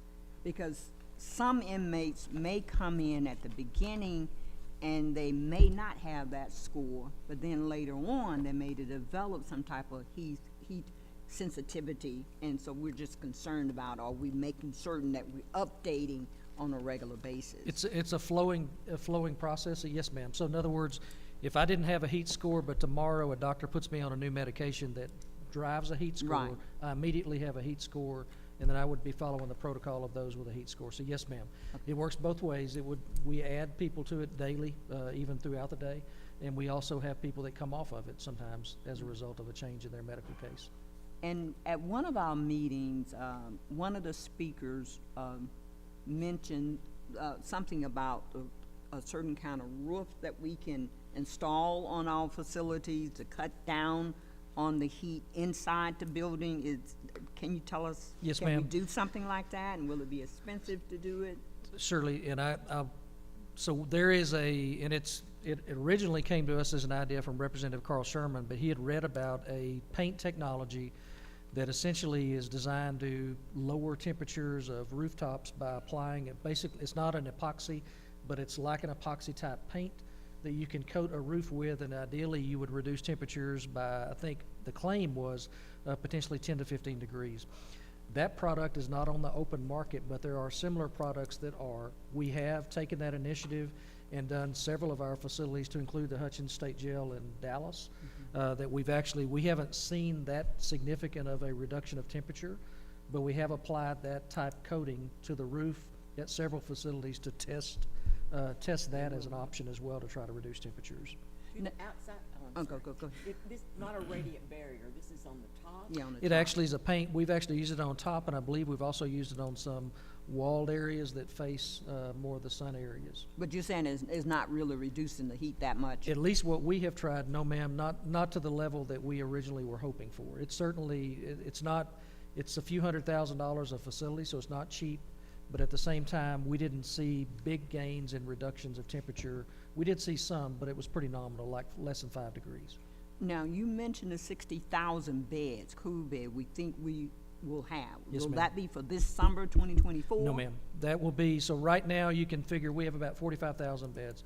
We have additional beds coming online throughout the next year as projects get completed, and as Ron updates us on projects throughout the year.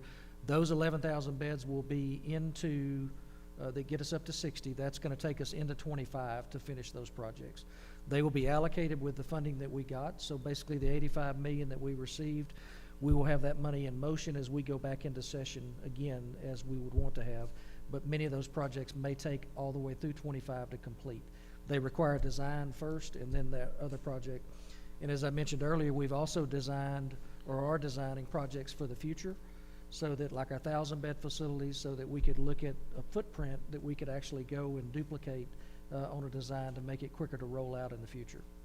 I just really want to encourage the board members, as many as possible, to do some of the visits during this heat, so that we can feel what our staff members are feeling and what our residents are feeling, defendants are feeling inside those facilities. I plan to do that, and I'm hoping some of the other board members will do it too, so we can really feel it.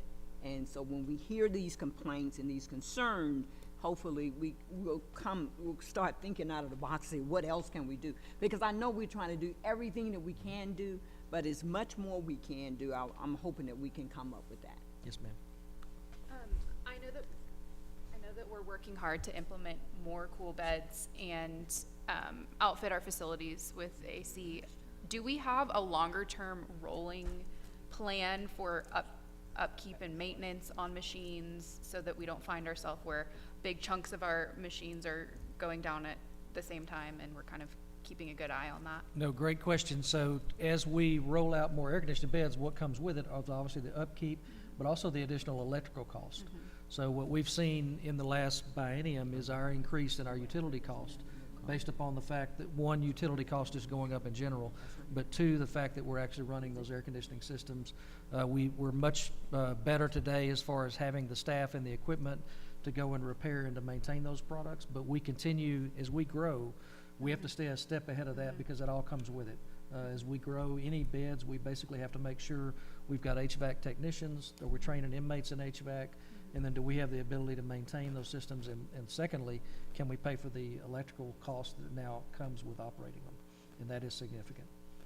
So I think it's important for us to look to the future Yes, on ma'am. what we're going to do there. And then I also just want to thank you for, there's now, I don't know if everyone knows this, but there's a list of all the heat mitigation things that we're doing this summer available on the AC website. And I think that that's really important since there's so many questions about it. You can find that at any time. So thank you for doing Yes, that. you bet. Other questions from the board members? Mr. Collier, appreciate your report, and Judge Johnson, appreciate your comment as well. And sure. So fast. Sure. Do our contracts, do we contemplate, we've got the HVAC training program, we've got people that we're training to do this, et cetera. Do our contracts contemplate any of our people being able to work on these systems, or are we committed to using the people that installed? A couple of sides to it, Judge. So Ron Hudson and his team in facilities, they look at, they're potentially like the PAC unit. We did a lot of the PAC unit ourselves with our staff and our inmate labor. We look at facility options down the road, and there will be a few potentially like that where we can utilize our staff for it. But in our overall contracts that we have through facilities, we have moved to asking those vendors to include second chance hires in their workforce, so that basically we put our money where our mouth is. If we're the ones saying that these individuals need a shot at employment, we have HVAC people that come through our system. We're asking them to consider hiring those and making that part of the big contracts that we do. But we might also consider front end. Yes, ma'am. There is no Those jobs, for us, it's really, is it economically feasible, and then can we get it done in a timely manner with our own internal? Yes, ma'am.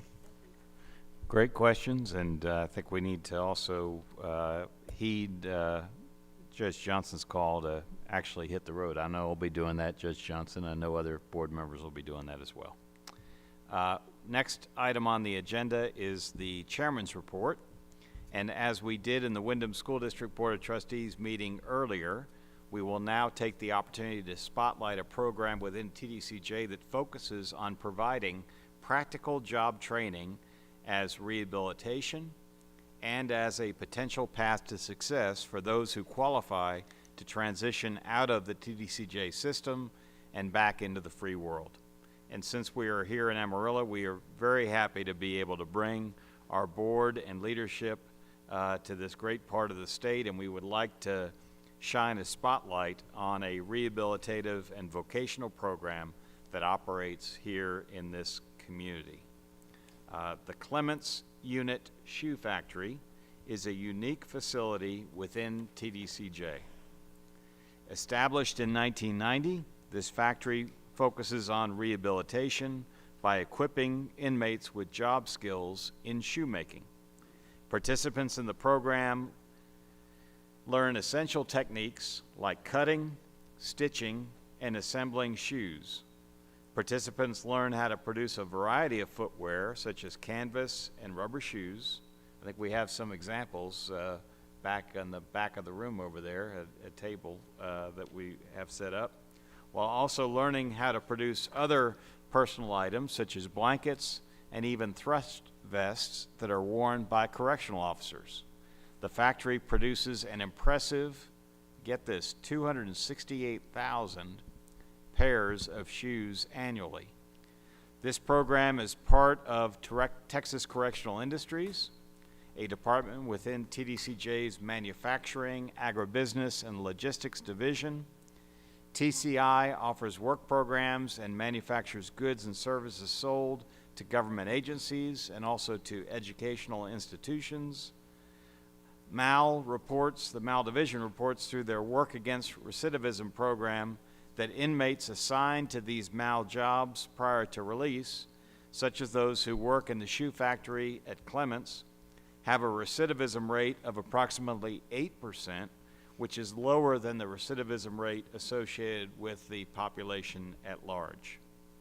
Leading the helm at the shoe factory at Clements are two valuable TDCJ and TCI employees who are vital to the factory's operations and inmate success.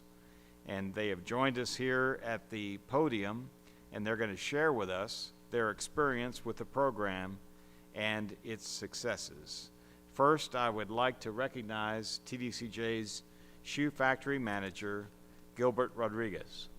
Mr. Rodriguez, you have dedicated an impressive 13 years to TDCJ and to Texas Correctional Industries. It is reported to us that over the past 4 years, you have excelled as a shoe factory manager with your incredible knack for empowering teams. We understand that your leadership extends beyond a title. It is a lifestyle for you.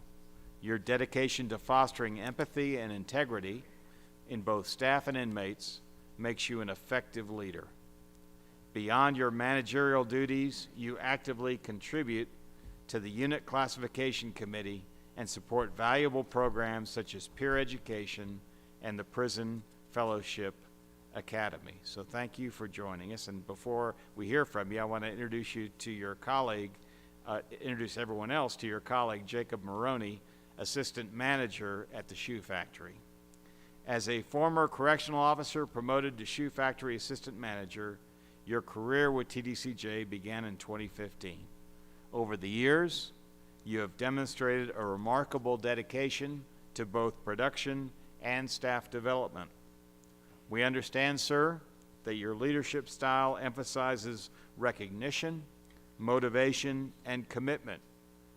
We understand that you set clear goals and work collaboratively with your team, things that we can all learn from, to achieve those goals while also providing positive reinforcement. At the end of the day, you believe, sir, that the largest motivator is showing appreciation and respect for your staff and for the inmates who are stepping forward to participate in the program.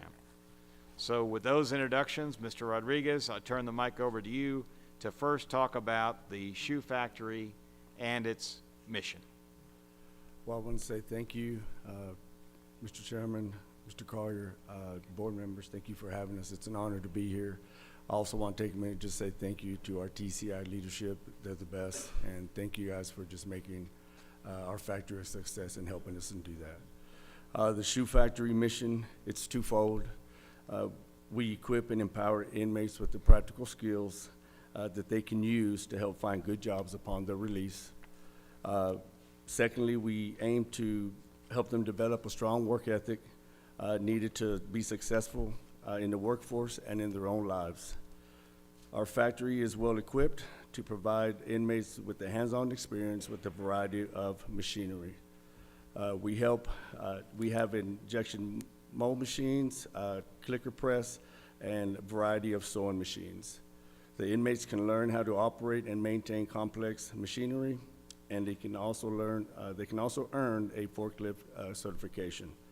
These are skills that are highly sought after by employers in the manufacturing industry. Thank you, guys.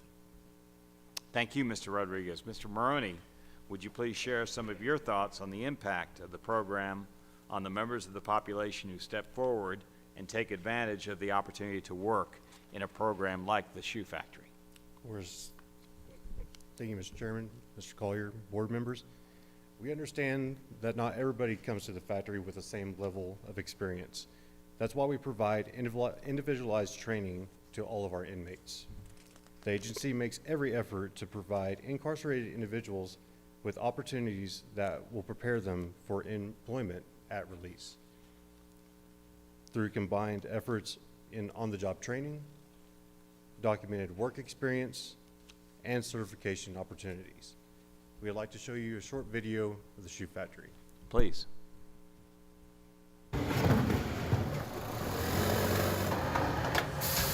This is a facility that's the only one in the state of Texas that we do what we do.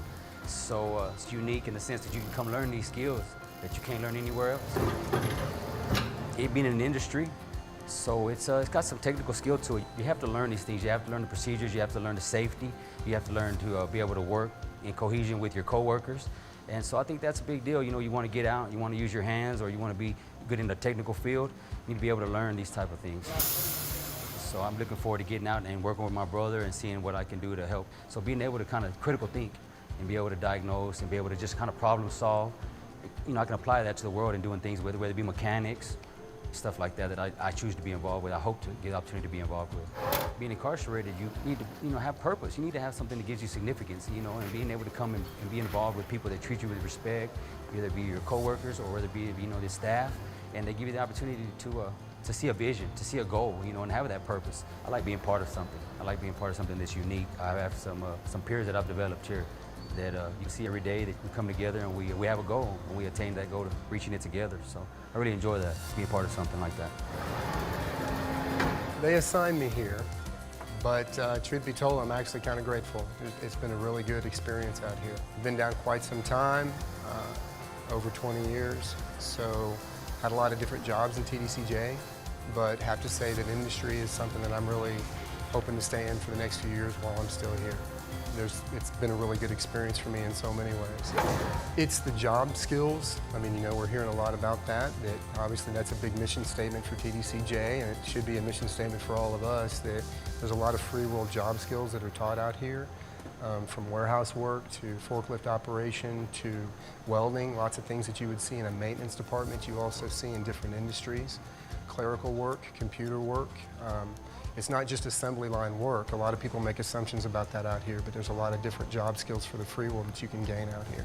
I really feel a sense of purpose, as strange as that sounds, because you see that the product we make in the modern era is not some wacky, great thing that everybody's using. It's canvas shoes, and it's vests for the officers, and it's blankets, but it does that for me. I know Monday morning I got to get up and come to work pretty early. I like that. I like the idea of having a place to go, having that regimentation, having a schedule that's good like that. It does all that for me very much.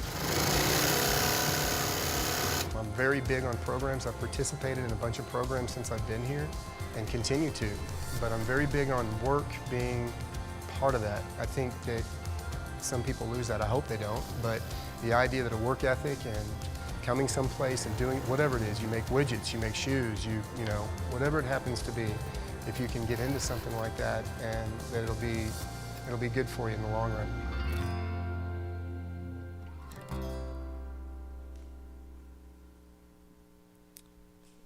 By offering inmates the opportunity to gain skills and experience, the Shoe Factory is making a difference in their lives and increasing their chance of success upon release.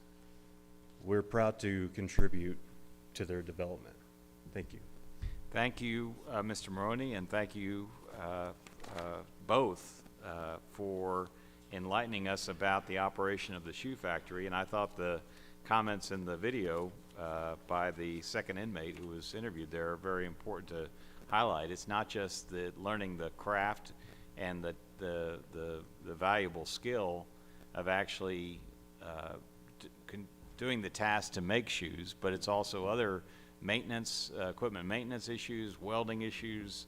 I think he mentioned office skills, obviously all the soft skills that need to be learned in order to participate in that, being on a schedule. Very, very enlightening presentation, and we very much appreciate your work.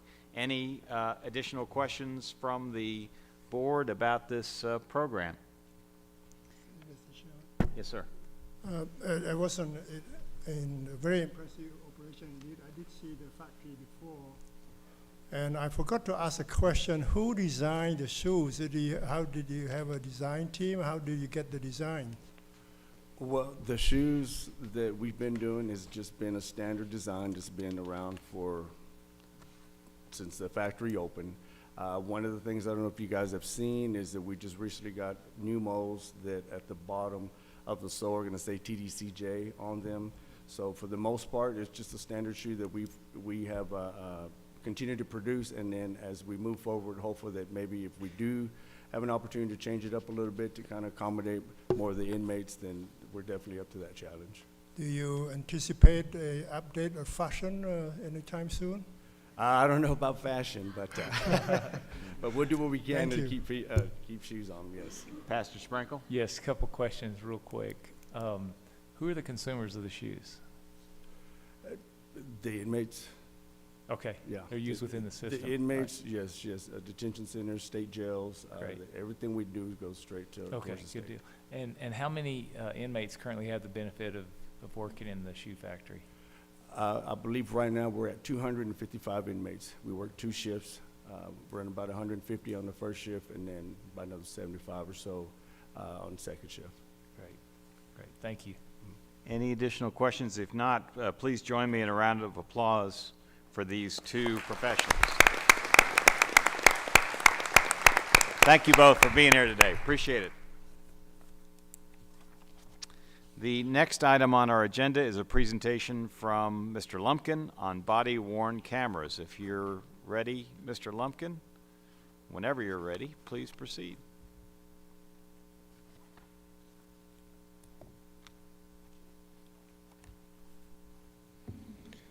Thank you, Chairman Nichols. Again, good afternoon, Chairman Nichols, Vice Chair Johnson, Mr. Collier, members. This morning I'll update on the body-worn camera. As you remember, that contract was awarded during the April board meeting. It was appropriated during the 88th session for $23.9 million. We actually contracted for $21.7. And immediately after the board meeting, we started working closely with information technology, business finance, facilities, and the vendor Axon to set the path forward on a rollout of almost 13,000 body-worn cameras at 23 facilities across the state. To put that in perspective, that is more than Chicago PD, and that's just on 23 facilities. So quite the rollout challenge, but that has begun. And so today I'll update you on where we're at. Also, we'll talk about how the body camera itself function. You actually have one at your table that'll be passed down in a little bit when I get to that slide that Pastor Sprinkles had on the entire board meeting. But we'll pass that down as I discuss what exactly it does. So again, we have started our first facility June 8th, last Thursday. We started at the Polunsky unit, and the first rollout was to all supervisors. And then as of yesterday morning, all correctional staff, uniformed staff, are wearing a body-worn camera, to include up through the senior warden rank. The camera itself, we've already observed some positive de-escalation events, as well as a full video capture of incidents from beginning to end. And again, as I mentioned, I'll talk more about the functionality here in a little bit. The way forward with this program is, as mentioned, Polunsky is fully instituted, 22 more facilities to go. It is over a year rollout of the entire program. Several things go into it. It's just not taking a body cam, turning it on and going. It's working closely with, as mentioned, ITD, information technology facilities, the vendor, and also our providers of internet service and connectivity to our facilities.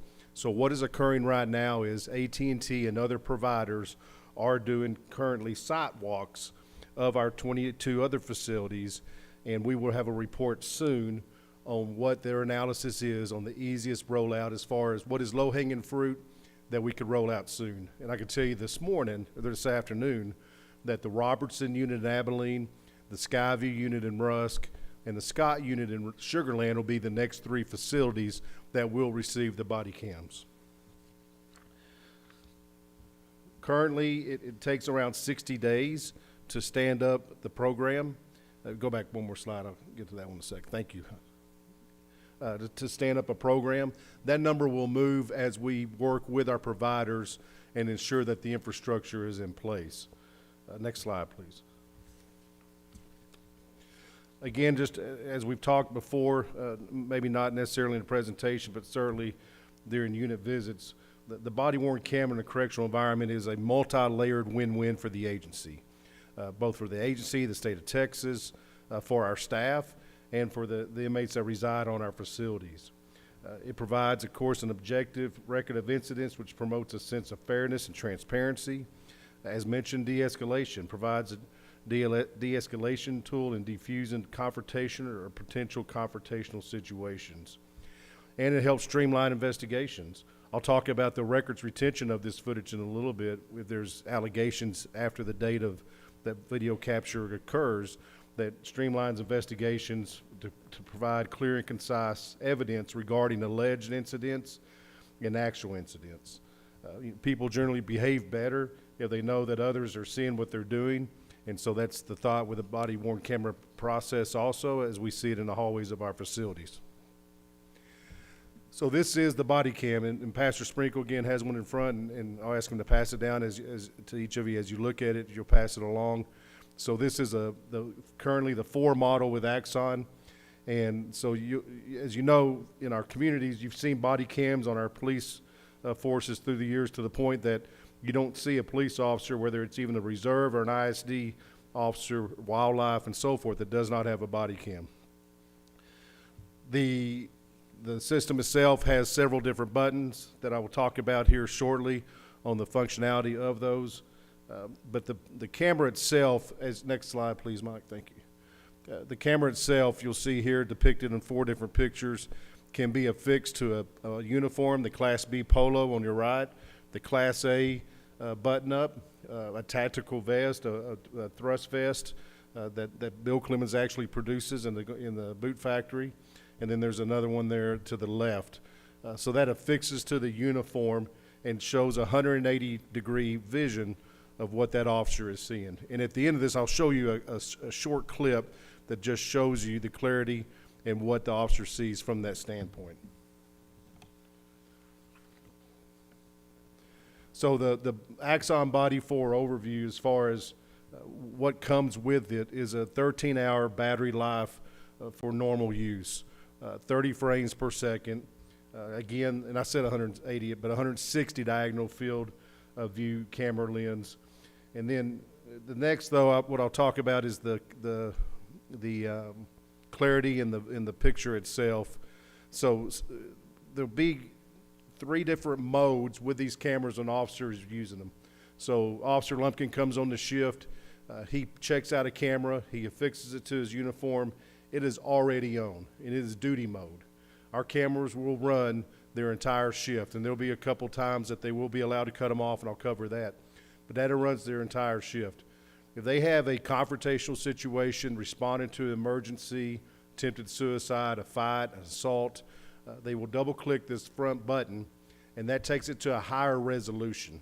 It also creates a bookmark in that footage that knows during that time when you're looking at the footage on what is known as evidence.com, where all this footage goes into the cloud, you're able to go to those particular events. The clarity in the 720 to the 480, I can tell you what we've seen so far in the resolution is not a big difference. Talking with IT, we'll continue to monitor that. But of course, the importance of double-clicking that front button on this is that that is actually what we call the event mode, and that is, again, bookmarking an incident. The top of the body cam itself has an LCD readout, and that comes in handy for a number of reasons. So an employee comes to work, when they scan their ID card, there will be a chit on their ID card. They scan it across the system, their camera automatically lights up. It has their name on it and already creates a record in evidence.com that is assigned to that particular employee. That comes in handy during the during the investigation stage later on, that you can go immediately to that footage, know that that officer had that camera, and see and look at the alleged allegations or an incident itself. It's got embedded Bluetooth and Wi-Fi, of course, not Wi-Fi that someone would hook up on a hotspot, but to support the system. Bluetooth comes into play in that if I click on mine in duty mode and I'm dealing with an actual behavioral intervention incident, that others responding to that area, their camera will automatically go into the duty mode as well. As far as the video storage and retention, I mentioned the duty mode. So when I come on to duty and I have my camera and it's running my entire shift, that footage we will hold on for 90 days. So in that 90-day span, if Brian Patrick, Ombudsman, Marvin Dunbar in the grievance department receives an alleged allegation, we can go back for 90 days and investigate that allegation.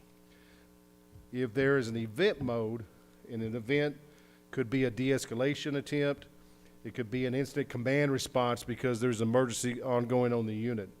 It could be a behavioral incident such as a use of force, an assault, or any other serious incident.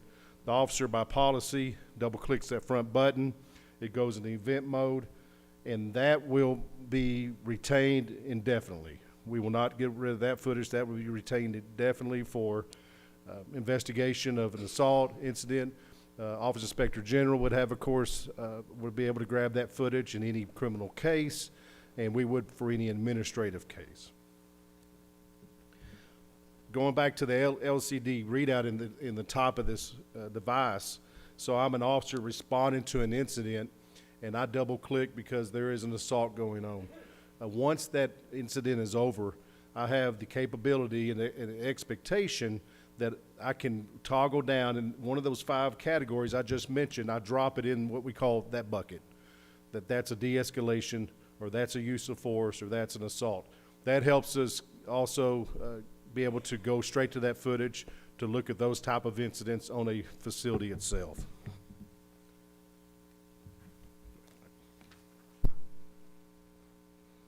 This is what I'll show you here. It's a very generic video. It's not an incident per se, but I wanted to show you this afternoon the clarity of the picture.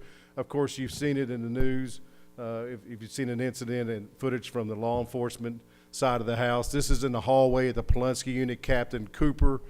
You actually saw video of Captain Cooper last board meeting in the incentivized living area. This is Captain Cooper just carrying out her duties in the front of our dining hall area. Of 8-building dining hall on this particular day. So as it starts, you'll see that hopefully if the frame's big enough, it'll show that that is assigned to her. And also anybody that views that video on evidence.com, if I log in and view, it bookmarks that Bobby Lumpkin logged in and view, or whoever it is that had authority to log in and view. It also provides that. 33, Sergeant Slager. Check out K54. We think he has a broom handle.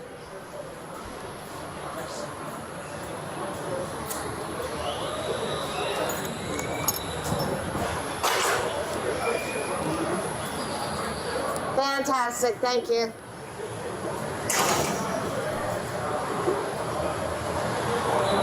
Thank you.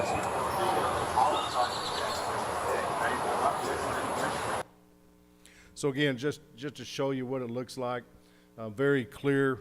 You can also, the officers responding to an incident on the platform later on, you can click on each of those cameras of all those that responded and multi-play them to see their view of the incident itself as they're dealing with a situation.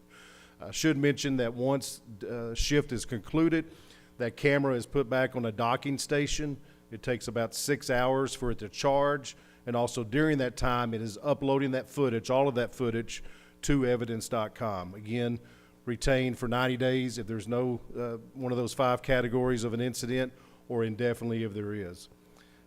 Also, we'll highlight that we're not the first state to do body cams. Just to name a few: Ohio, Virginia, Louisiana, New Jersey, New York. We're certainly probably the largest in rolling out of that many cameras. We are the only state in the continental U.S. that is actually using the camera during their entire duty. I think the only other one, according to the vendor, is Brazil. So we're the only one using in that type of mode. I should also add that with the footage and being able to investigate something, just the absolute transparency in our actions. It's our officers are in a very dangerous situation. So the win-win for the officer is it shows what they deal with day in, day out. It also could prove false allegations of certain conduct from an inmate. The other side of it is if an officer, if the small percentage of officers do not report something as they should, it would also prove that during investigations. So we see it as a absolute de-escalation tool. Right now, just in the early stages, when you look at footage from the Polonsky unit, a lot of times when the officer is addressing the individual, he's really not listening to the officer a whole lot. He's staring at the body cam and just wondering, when the heck did y'all get body cams? I did work yesterday with communications and shooting video footage that we will put on the tablets. We will also put in social media to spread the word that the body cams have started rolling out on our facilities, and they will be seeing those over the next year. We'll add in closing, and certainly pause for questions, that absolutely, again, thank you to Mr. Collier and his vision of this program and the board, as this was put in the last legislative appropriation request for the 88th, And of course, to the CID division and the many that have been working, not to put us first, but we're all shoulder to shoulder with IT, facilities, and business finance on rolling out of this. And of course, with the vendor itself, even though by contract there's a 16-month rollout, I can say that we have worked well together so far, and we will continue to push harder on the rollout going forward. Thank you very much, Mr. Lumpkin, for a very good report. Just a quick question. I know it's early, but how's the deployment of body cameras been received among the women and men at Polunsky so far? So with staff and with the population? Oh, first of all, with our correctional officers. Sure. They've absolutely looked forward to having them. They're glad to have them. I was there Monday with a few other staff, and I would say that again, it's a dangerous job, and it shows what they deal with day in, day out. But it also brings our correctional officers up to even a more professional standard, because we are providing them with a tool to do their job. And if it's something that de-escalates, as simple as having a body cam on an individual and it protects them, is a win. And then I guess it's way too early to figure out what the impact's going to be on the population being supervised by those correctional officers. Right, but we will track metrics in our use of force numbers, our de-escalation numbers, injuries, and what that results in with the rollout of this program. Yeah, I'm sure I speak for the entire board in knowing that we would definitely want to see some data to help, demonstrate the impact of the deployment of the body-worn cameras in Absolutely. the system. Thank you. Any other questions, Ambassador Siv? Mr. Lumpkin, just a quick question. What is is the battery life affected by the weather?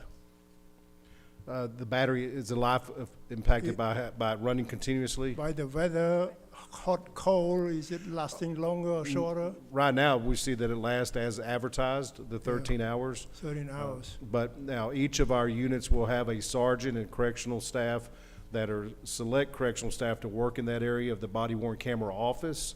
That one of their duties is tracking the body cam itself if it's not performing battery life-wise, that we work with IT and the vendor to get it replaced. But so far, we've not seen an impact of that. Okay, thank you. Mr. Chairman, Mr. Lumpkin, what about the use of these cameras when it's dark outside? Will we still be able to see incidents and things going on, especially in light of some of the things that have happened when it's dark outside and it's dark inside the cell? So Sure. we'll still be able to pick up those things? Sure, it'll depend on the lighting of the area. Certainly, if you had an inmate in a cell that had busted their light bulb out, it's still going to depend on the supervisor to have the correct equipment there, flashlight or something to illuminate the area. But for our day-to-day operations in our hallways, and I say day-to-day, evening-to-evening operations in our hallways or on the perimeter fence, you are able to see. Talked about Officer Kabler earlier at the Roach unit. In the future, if other facilities such as Roach have it, you would have saw all of his actions, and certainly the perimeter lights would have lit up the area to support it. Now, usually, police officers cannot cut off their cameras when they're on duty. Are we gonna have consequences in place if that happens in our institution, in any of our units? Yes, we will, to answer your question, but I need to go back, as I did not cover when they can put this on sleep mode. So there is a sleep mode, and by policy, there's certain times that they can put it on sleep mode. While they're on their convenience break, while they're in the restroom, while we're doing strip search of an inmate, unless there's a confrontational situation to be in guidelines or PREA, it would be put on sleep mode. And any administrative times, if a warden is conducting a job interview or an inmate disciplinary, would be put on sleep. You can't just hit a button and say, I accidentally put it on sleep. You have to double tap to do it. Also, if you leave it on sleep and forget to take it off, every 15 minutes it will alarm you.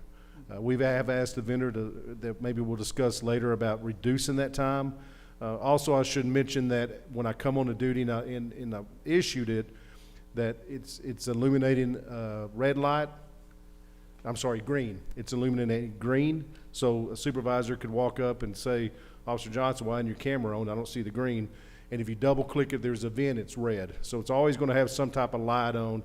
So if you see an officer not with a light on, then you understand that the camera's not working correctly, or they put it to sleep. So there's some stop gaps in there for us to monitor that. But as far as if an employee did do that, we would look at a case by case on what resulted. You know, if it's a simple, I did forget to do something, to take it off sleep mode, we'll have lenience for that, versus I blatantly cut it off and something happened after that. Now, just also as a reminder, we still have our comprehensive video systems on these 23 facilities, and on average, that's over 800 fixed cameras across our agencies today. So that footage it cannot be cut off. So if we did have something we need to investigate even further, we would be able to do that through the comprehensive system too. But everyone will be going through some kind of training as Yes. it relates to this. Yes, everybody goes through a 2-hour training for this. And I mentioned earlier, all correctional staff assigned to the unit up through the warden will have this, including our kitchen and laundry areas, but also any uniformed staff that are working at the unit that particular day. From time to time, Mr. Yebra and his team bring cadets in to have their day on the unit to train. They will be issued a camera. If we're sending narcotic dogs in from another unit to go to a unit, even if they come from a unit that doesn't have a body cam, they will be issued a body cam. Okay. So it'll be for everybody. Great, thank you. Ms. Zeiker, you had a question? Yes, are each employee issued their own unique camera, or do we simply have enough for however many people are working that shift? Some will have the unique camera, wardens, some supervisors, some of our response staff, but no, it won't. We do not have enough cameras per se for everybody to have their own camera. I will say at the Polunsky unit, we have 2 different areas where you check out cameras, one on death row, one in our general population area, and you're talking about 500 cameras roughly. But that chip in their ID will be able to link automatically? Absolutely. Okay. Yes. Mr. Collier, did you have any comments you want to make? Just very quickly, just to say thank you to Mr. Lumpkin, his team, but also our IT team, but also TLDD, all the divisions that had a part in helping make all this work, the finance team as well, to just make sure that we got it in place. It was, it's really, I think, going to be an awesome piece of add for security in the system, but I also think it's a steroid for the culture change that we're really pushing for, and I think it's really going to help us overall, both sides, from our staff, but also from our inmate population. So thank you, Bobby, for all y'all done. I was going to ask if you want to mention anything about the value add that came with the contract. Yes. So with the contract, and the value add in the contract is 400 plus tasers. And so beginning at the end of this month in July, those tasers will actually arrive in the agency. And we will proceed with equipping our lieutenants and above with tasers after they get a body cam. We're not giving out tasers without a body cam. So after the body cams are issued out, so Polunsky would be the first one. We have a couple of sites right now where captain and above have a body cam taser combo on 5 facilities. We started that pilot last year and continued it. But going forward, as a unit completes the body cam rollout, lieutenants and above, part of their equipment each day will be a body cam. They'll have their keep on person chemical agent, but they also will have a taser for safety of our staff. Very good. Very much appreciate your report, Mr. Lumpkin, and we look forward to getting more updates on the rollout of this program and its success. Thank you, sir. Thank you all. The next item on our agenda is TDCJ's Parole Division Spotlight. We would like to showcase, as you know from prior meeting, we want to showcase our Parole Division and our parole officers who are out there across our great state making Texas a safer place. Parole Division Director, Mr. Rene Hinojosa, is approaching the podium now, and I understand that you will be introducing us to Parole Officer Amber Aguelo.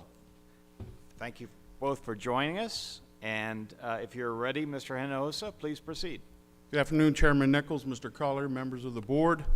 Thank you again for allowing us this opportunity to highlight some of our parole staff and the success of our parole clients. As you remember last time, we had a video of our clients, but today we have the opportunity to listen to Mr. Whitley in person. It's my pleasure to welcome and introduce Parole Officer Amber Arguello. She began with the agency in October of 2017 as a parole officer just a little south of here in Lubbock at our Lubbock District Parole Office. She currently supervises the administrative caseload. She's done sex offender caseload, our special needs offender program caseload, and our regular caseload in the past as well, so she's very knowledgeable in most of our caseloads. Ms. Arguello communicates professionally with all of her clients on a daily basis to make sure expectations of the agencies are known and adhered to. So please help me welcome Parole Officer Arguello.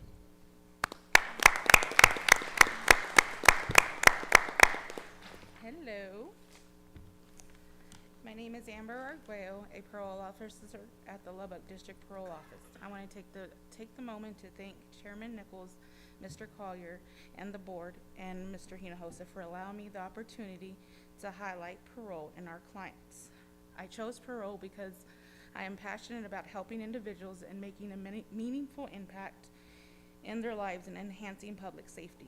Parole gives me the opportunity to accomplish this daily. This career has challenged me to grow both professionally and personally, while seeing my passion of positive change happening in our clients' lives. I have the opportunity to supervise many different caseloads along with different clients, most recently the administrative caseload.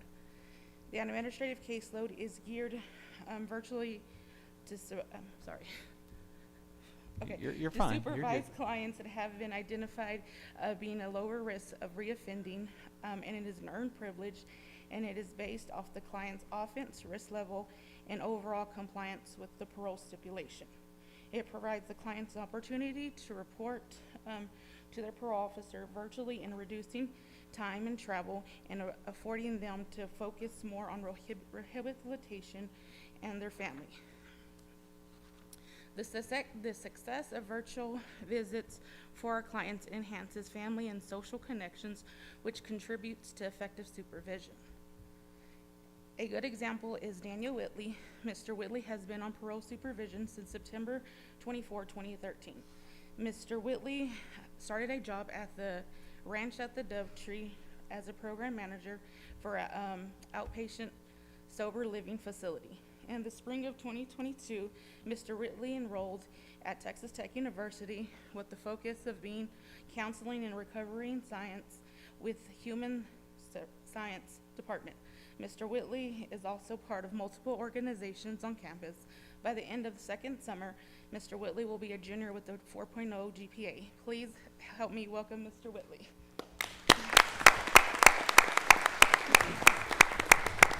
It's a big honor to be here today. So I've been on parole since 2013, like my wonderful officer here said. So with the support and accountability of parole, I have accomplished many things in my life today. First, I'd like to thank my family, the board members. Thank you all for allowing me to come in. Mr. Hinojosa, Ms. Washington, Officer Aguilera? Yeah, Aguilera. That's hard to say. And Shelby Thompson, Kristen Herman, and the many others who have been there and helped encourage me along my journey here of success. I am now on minimum supervision due to virtual visits, which helps me during my busy life today. It still holds me accountable, and I know that if I need any resources, I can always reach out to the supervisors and parole officers at the parole office. I now have going on 5 years of consistent sobriety. I am in a healthy relationship with a wonderful partner. We have just purchased a new home together. We now have 3 amazing kids, which I brought my son. Could they please stand up? Stand up, please. Thank you for being here.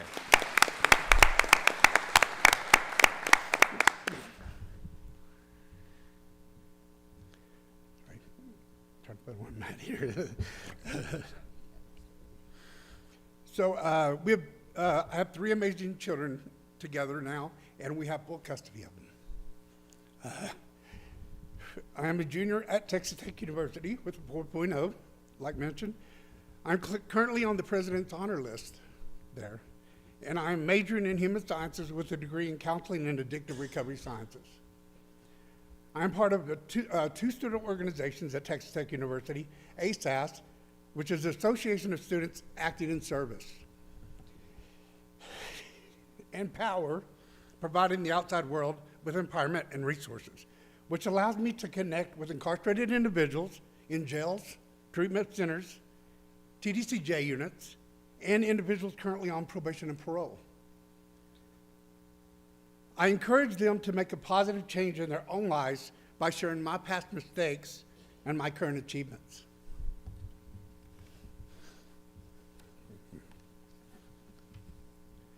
I've been working in the recovery field for 3.5 years now. I am currently employed by Aspire Addiction Recovery Center in Lubbock. I work at the Fire Sky Inpatient Facility, where I am fixing to start my practicum and internship, and after graduation, I will become a licensed counselor. So thank you for allowing me to be part of such a great honor, and thank you for noticing the changes.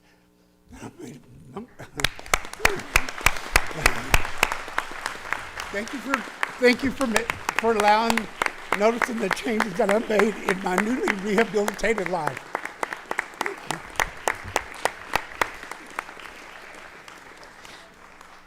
Thank you, Mr. Whitley, for sharing your story with us. We really appreciate it, and it's very important. I mean, we talk about overall programs, we talk about money, we talk about projects and things, but as I've said before, I know other members of the board have said before, the type of rehabilitation work that needs to be done is done one person, one individual at a time. And so I'd also like to say to Ms. Aguayo that your role in this process cannot be overstated, that it's only because of parole officers like yourself that those who are on parole have the point of contact, have the leadership, have access to the types of programs that will allow somebody like Mr. Whitley to have that second chance and really make use of that second chance to become a productive, law-abiding member of society in the free world. So your efforts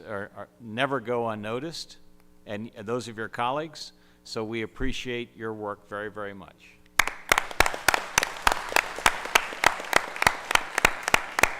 And thank you, Mr. Hinojosa, for continuing to have us be able to recognize the great work that is going on in the field. Ms. Aguayo, did you have anything else you want to say? I was just going to thank you for having us.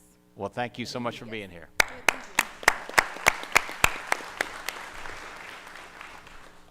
The next item on the agenda is the internal audit status report. Mr. Cerrito, who's presented to us earlier in the audit committee meeting, will be presenting. Mr. Cerrito, please proceed. Yes, sir. Mr. Chairman, members, Mr. Collier, good to see you again. I will be brief with this report. As you know, sometimes we carry projects over from one fiscal year to the other. We currently have 2 fiscal year 2023 projects that we are currently finishing up. One is a consultation on parole division culture, and the other is a full scope audit that is related to PREA, which is currently a revised draft report. We're working on that. Fiscal year 24, we have 1 ongoing consultation. Our annual audit plan contained 8 full scope audits. 3 of those are complete. 3 of those are in reporting. We have 1 of those that is not yet assigned. This is Project 2409, Incident Reporting. We anticipate having that assigned by the end of the month, likely within the next week or so. And then we have 1 project that we're postponing. We're actually going to carry that forward to our next year's annual audit plan. And with that, I will, actually, we have also 1 more slide. As you know, we have emerging risk projects where we've set aside hours for things that come up during the year. We have 1 project that I discussed at the last board meeting that was requested by Mr. Collier, where we're looking at classification of records to state ready section. We also have a project where we periodically work with the Office of the Inspector General on issues. We have a walkthrough on artificial intelligence readiness that we're in the process of finishing up. And then, as always, we have our action plan, our follow-ups and action plan tracking. Rehabilitation tier tracking that reported on last board meeting is now complete, and we also have pre-release placement investigations that we're finishing up at the moment. And with that, I will pause for any questions. Any questions for Mr. Cerrito? If not, thank you very much for the update. We appreciate it. Thank you. The next item on our agenda is a report from our independent ombudsman, who is a direct report to our board. Mr. Brian Patrick will be presenting. Mr. Patrick, if you're ready, please proceed. Yes, sir. Thank you, Chairman. Good afternoon, Chairman Nichols, Vice Chair Johnson, board members, Mr. Collier. For the reporting period of March 15th through May 15th, the Ombudsman's Office received 838 inquiries, and as a reminder, these are inquiries which receive some sort of substantive work. We are required to respond to every complaint, but these are the ones who actually received some sort of work that was involved with that complaint. 806 of those were from the general public. There were 32 from elected officials. The three most common inquiries received during that period is first, life and safety, which seems to be a common theme across these reports. Facility issues, which can be property issues, food service issues, maintenance issues with cells or with the living area. And third is medical. As a reminder, the Ombudsman's Office receives a great deal of medical complaints. Every one of those is referred to health services. We log those in just so we have good documentation of it. We send it over to TBCJ's health services, advise the complainant that's the process. Because of privacy laws, we can't look into that, but we do make sure it gets to the right place. Excellent. And are you still able to exercise your independent authority to go into units, conduct investigations where necessary, and be Yes, able sir. to reach your conclusions on particular inquiries? Yes, sir. We do both the announced, the unannounced. When we show up unannounced, we've never been had any problems with getting in. Once or twice there was a delay because of the interviews, or maybe they had a unit classification committee ongoing. We understand that. We will wait a reasonable amount of time. If it becomes an unreasonable amount of time, then I will call Mr. Lumpkin or Mr. Collier, and we will get that squared away. Good. Well, we appreciate all of the hard work that you and your colleagues are doing in the Independent Ombudsman's Office. Any additional questions or comments for Mr. Patrick? If not, thank you very much. you. We appreciate your continued work. The next item on our agenda is a presentation from TBCJ Deputy Executive Director Oscar Mendoza. Mr. Mendoza, I understand you would like to present to us on staff impact. Please proceed. Got to hit that. It's on the button. There you go. How's that? Thank you, Mr. Chairman, members, Mr. Collier, ladies. This afternoon I have the pleasure of sharing with you a presentation on a topic that's very special to us, and it's rather unique to TDCJ. The presentation, although it's short in slide content, it's far from short in its value to our employees. I'll be sharing with you a presentation on a relatively new initiative that we've incorporated in the agency, and it's one that's designed specifically for our staff. And the feedback that we have so far is overwhelmingly supportive by the staff out in the field who have had an opportunity to experience this program. The initiative I'm referring to is what we call the Staff Impact Team. Next. I'll share the specifics of the presentation with you in three short categories: how Staff Impact Teams started, how they've evolved, and where they're going. Before I do that, Mr. Chairman, I just want to give you a short snapshot of how we arrived at Staff Impact Teams. As you all know, TDCJ has a process in place where we look at in very great depth into particular situations and unusual incidents, and we call that process a serious incident review. That review takes, as I said, a deep look into a particular situation, and it uncovers potential relevant findings, operational observations, and it provides a detailed report to executive leadership of any potential corrective action that we may need to look at. How does that tie into our staff impact teams is serious incident reviews used to reside under the Correctional Institutions Division. In 2018, we made a management decision to move those under executive leadership. And in doing that, we made some significant modifications to the composition of serious incident review teams. We went to a multi-level disciplinary approach. What that allowed us to do is take tenured and experienced staff from across various divisions and allow them to bring in their experience and subject matter expert and contribute to the new SIRs. One of the significant things we learned under the new composition was there was a concerning impact on the well-being of our staff during an SIR. Our team members actually found out that several staff were having trouble processing the serious incident that they had experienced. Some staff members were struggling in moving past being involved in that particular incident, and pretty much all staff members were very concerned about how their fellow coworkers were having a hard time with this. So that led to initial discussion, feedback, and we came up with an idea that led into the development of a volunteer-driven community where junior executives actually volunteered to start our program and become known as what we call staff impact teams. The initial team members of the teams were deputy division directors who volunteered for this initiative. So we started out with a group of deputy directors, and in partnership with the Victim Services Division, Ms. Angie McCowan, Ms. Mary McCafferty at the time, and their team, we provided them some pretty intense training in how to deal with critical incidents, traumatic situations, crisis intervention, some scenario-based training, and coaching skills along the way of how they could effectively go out and interact with our staff. Next slide. What has that led to? That's led to trust from the staff members out in the field with our serious impact team members.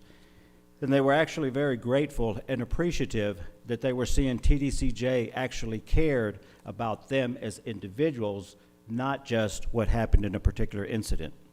So the support, like I said, was overwhelming from the actual staff who got to experience this. We also found that the staff impact team members greatly embraced the concept because they were able to fulfill a need that they felt was very valuable in being able to provide to staff a mechanism by which they could move through some of the critical incidents. Interesting to find is that we started this with deputy division directors, and there's as many of those deputy directors promoted into full division director positions, they actually requested to remain part of the staff impact team. Some preliminary numbers that are just easy to reference for you, that in fiscal year 2023, we deployed 69 staff impact teams out to the field after a critical incident. From those 69 staff impact deployments, we actually served 649 staff. So far this fiscal year, we've deployed 43 staff impact teams out to the field, and they have served about 401 staff. So you can see that we've serviced and supported well over 1,000 employees. And yet those staff impact team members, they continue to engage and provide recovery support to those staff members that they met on the initial deployment. Next slide. So where are staff impact teams going? In coordination with the agency stakeholders, we'll stay committed to providing essential support that focuses on the well-being of our staff. And through the continued partnership with Victim Services and that team, we'll continue to provide the appropriate, adequate, and essential training for these volunteers to go out and continue growing. We actually have approximately 43 more volunteers who have raised their hand that they want to be part of the staff impact teams, and we're working on finalizing the upcoming training for them soon. We're going to have some training in Austin for our Austin-based volunteers. We'll also have some training in Huntsville for our Huntsville-based volunteers. And as part of this presentation, Mr. Chairman, we actually have some staff impact team members here that you can meet. And with your permission, they'd be glad to offer a few words of what this means and what it's done for them. We have Mr. Leonard Ichesa with our Armed Division, Deputy Director.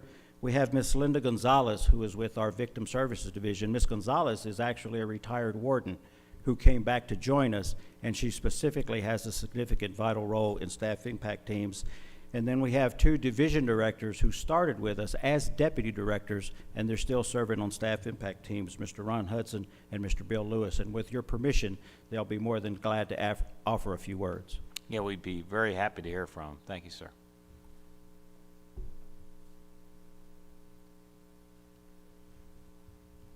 Leonard Ichesa, Deputy Director, Administrative Review and Risk Management.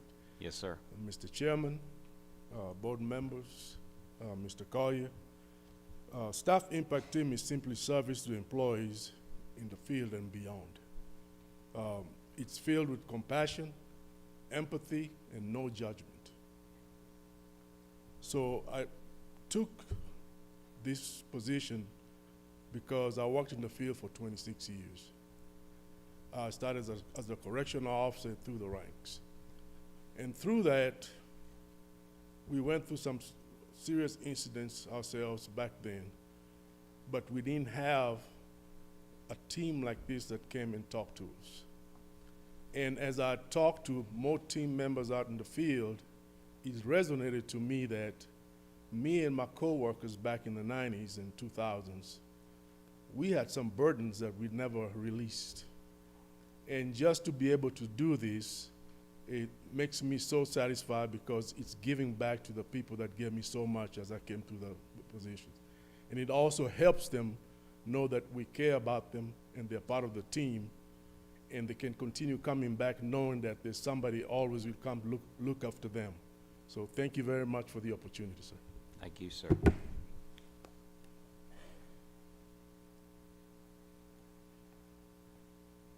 Good afternoon, Mr. Chairman, Mr. Collier, the board members. I'm a little nervous. It's been a while. I'm Linda Gonzalez. I'm the CRIS coordinator for Region 5. First of all, let me say it's a privilege and an honor to work for our staff. They've always been our backbone. They're the ones who work out in the trenches. And it gives me pleasure to see how comfortable and open they are to communicate with us. We try to help them and assist them and provide resources for them. We validate what they're feeling and tell them that it's okay not to be okay. We give them the confidence of the confidentiality, that they don't have to worry about us having to tell anybody, that what we discuss is between us. And it's just validating everything that they feel.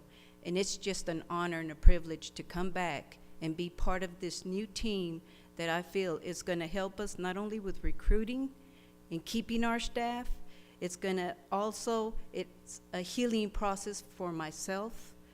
Throughout all those years, I worked 28 years with the agency before I retired, and it's helped me give back to what they gave to me and made me successful. Thank you, Ms. Gonzalez. We really appreciate that. Mr. Hudson? Yes, sir, Chairman Nichols, Mr. Collier, members. You know, as a deputy director, you know, we're called up on executive leadership for many initiatives. And when this new initiative come along and we were asked as deputies who wants to be a part of it, I'm pretty sure executive leadership probably had to turn some away because we were all willing to do this because we knew what it was going to mean to our staff out there in the field. You know, working, you know, I've been here 30 plus years, been on the front lines, and been part of those SRRs and part of those review teams that's gone out and reviewed those things on those units and seeing how those staff were out there, and then be able to come back on this initiative and really, you know, just giving ourselves back.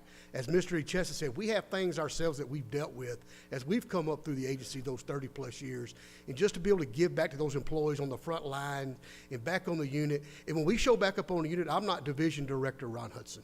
I'm just Ron Hudson. And I'm not Mr. Hudson. And that's what giving back to our frontline staff out on the units. And not just to the COs, but to the nurses that's been affected, or to the educational staff, and whoever wants to sign up, or, you know, who comes and talks to us. And it's all confidential.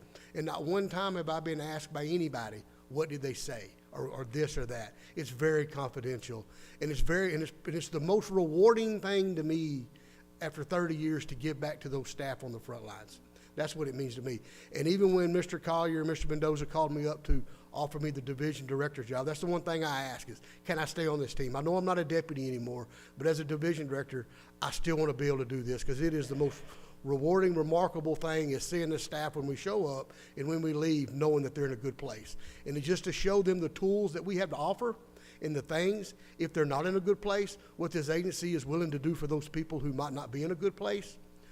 And just the willingness of our executive leadership to give back and us to be able to give back is just a remarkable feeling. So thank y'all. Thank you, Mr. Hudson. Yes. Mr. Lewis? Yes, as I was on the actual committee as a deputy, it started out as a suicide. Mr. Collier challenged a bunch of us to look at ways that we could meet the challenge of cutting down on suicides. And as we got to digging into that, we started talking about how that impacted our actual staff that are there at the facility. And it's personal to me because, again, I've been here, I got my award at the last meeting, 40 years, but I started out as a correctional officer and promoted my way up. And during that time frame, the prison system is very challenging, but it's also an environment that we don't talk. You know, you ask how you doing. Oh, I'm good.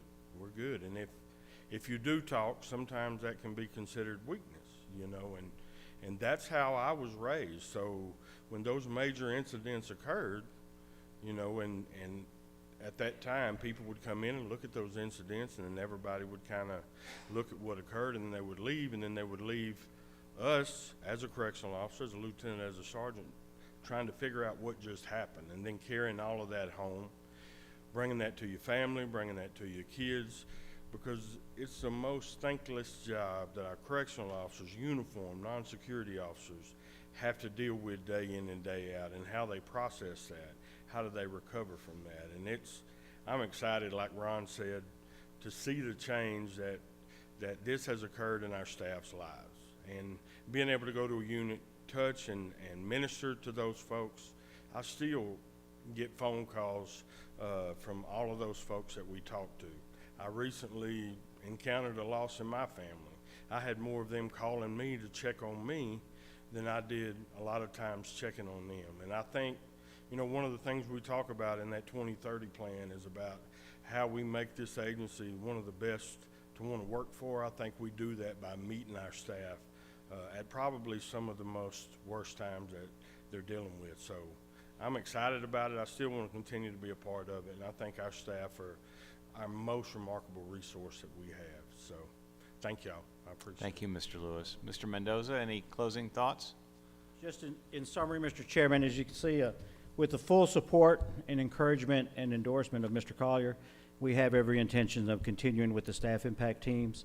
It's his vision taking us forward, and it's him. You often hear Mr. Collier and the rest of us join him in talking about changing the culture. We do that, sir, by staff impact teams.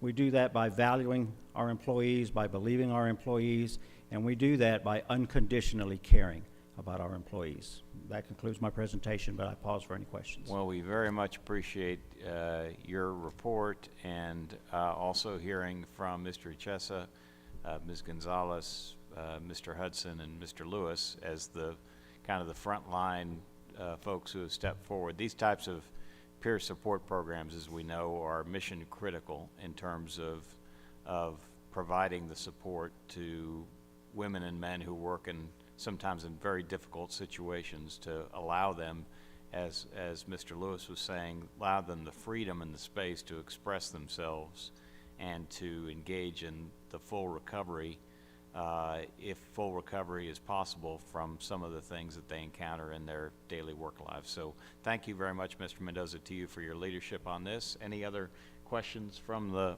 board? Mr. Collier, you have a comment? I'd just like to say, one to Oscar, but really all the team, to thank you for all that you've done to pull it together.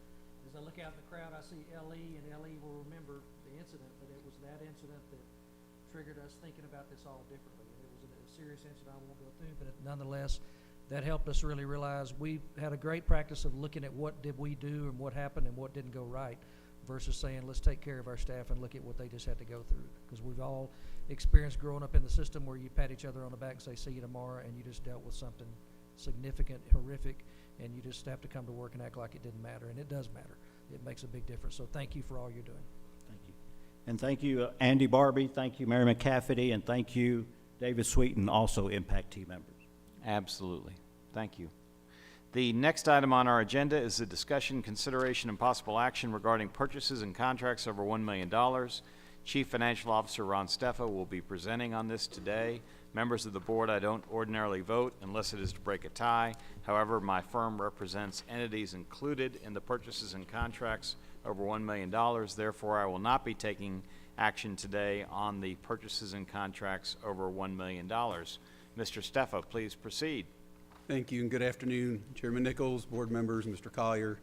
I'll be presenting 23 purchases for you today. You can find them on pages 68 through 70 behind tab L of your booklet.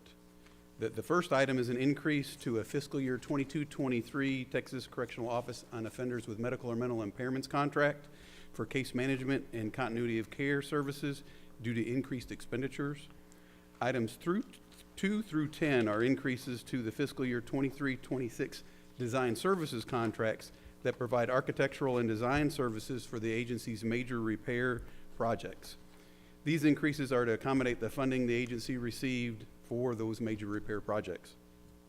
Item 11 is for fiscal year 25 purchases of bulk fuel used at the agency's fuel depots. We are seeking a 10% variance to account for any fluctuations we may have in pricing or usage. Item number 12 is the fiscal year 25 purchase of soybean meal used to produce livestock feed. Item 13 is a fiscal year 25 purchase of microprismatic reflective sheeting for the manufacturing of highway signs. Item 14 is a fiscal year 25 purchase for aluminum sign blanks that's also used to produce and manufacture highway signs. Item 15 is a fiscal year 25 purchase of cloth blend Gregg sheeting used to manufacture inmate clothing, sheets, and pillowcases. Item 16 is a fiscal year 25 contract for AT&T cell phone equipment and services. And the next two items are procurements of additional contraband detection equipment consistent with the funding provided last legislative session. Item 17 is a fiscal year 24-25 contract for security millimeter wave scanners. If approved, this contract would be awarded to Lenev Systems US Inc. Item 18 is a fiscal year 24-25 contract for X-ray security scanners. If approved, the contract would be awarded to OD Security North America LLC. Item 19 is a fiscal year 25 contract for the purchase of FedEx delivery services. Item 20 is for fiscal year 25 purchases of commissary items for sale in the unit commissaries. And itemization for each category is provided for your information. And we are also seeking a 10% variance to accommodate any fluctuations in usage or prices. Item 21 is for the purchase of food items for inmate meals in fiscal year 25. And itemization for each of the categories is also provided for your information. And we're seeking a 10% variance to accommodate fluctuations in usage or price. Item 22 is a fiscal year 25 contract for the purchase of green beans for use at the Terrell Unit Cannery. And item 23 is a fiscal year 25 contract for agency livestock feed supplement. And that concludes the presentation. I'll pause for any questions. Are there any questions or comments from the board? Mr. Chairman. Yes, sir. Members of the board, I wish to abstain from voting as I'm a shareholder in an entity included in the purchasing contracts over $1 million. So noted. Thank you, Mr. Welch. Any other questions or comments on Mr. Steffa's presentation of this item? If not, do I have a motion?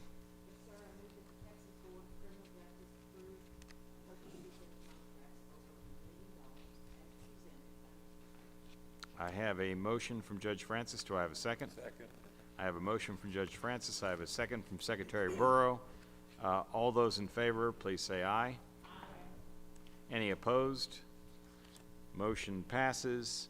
And please let the record show that Mr. Bill Welch and I abstained from voting on this item of purchases and contracts over $1 million. The next agenda item is a discussion, consideration, and possible action regarding Facilities Division construction project request to replace roofs, Stringfellow Unit, Brazoria County, Rocheron, Texas. Mr. Hudson will be presenting. Please proceed.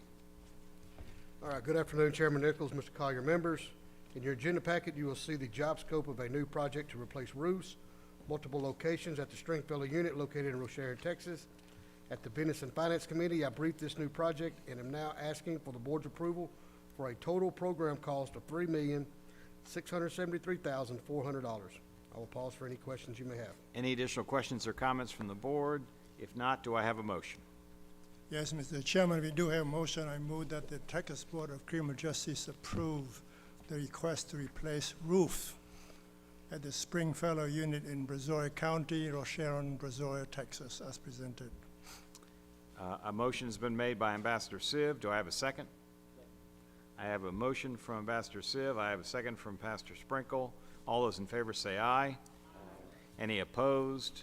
Motion passes. The next agenda item is a discussion, consideration, and possible action regarding Facilities Division Construction Project request to replace Agricultural Building Number 4, Wainwright Unit, Houston County, Lovelady, Texas. Mr. Hudson? All right, in your agenda packet, you will see the job scope of a new project to replace Agricultural Building Number 4 at the Wainwright Unit located in Lovelady, Texas.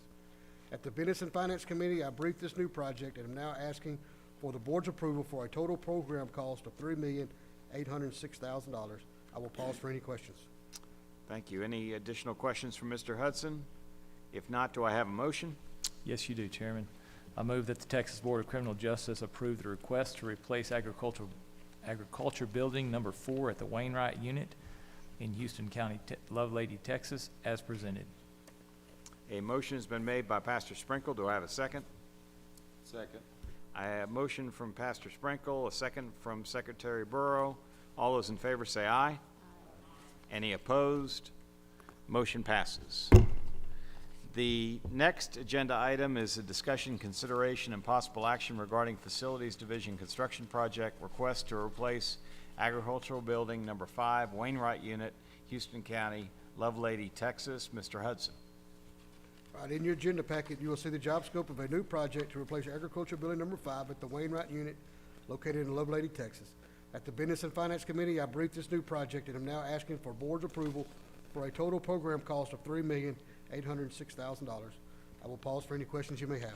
Any additional questions over the discussion earlier from Mr. Hudson? If not, do I have a motion? I move that the Texas Board of Criminal Justice approve the request to replace Agriculture Building Number 5 at the Wainwright Unit in Houston County, Lovelady, Texas, as presented. I have a motion from Ms. Zeicher. Do I have a second? Second. I have a motion from Ms. Zeicher. I have a second from Vice Chair Johnson. All those in favor say aye. Aye. Any opposed? Motion passes. I would like to thank all of you for coming here in person today or also attending virtually, and remind you that the next meeting of the Texas Board of Criminal Justice will be Friday, August 23rd, 2024 in El Paso. The board will reconvene at 1:55 p.m. to conduct executive session, which is closed to the public in accordance with the Texas Government Code, Section 551.074. Executive session will be conducted in the family room. The 235th meeting of the Texas Board of Criminal Justice is now in recess. It is 1:45 p.m. Thank you.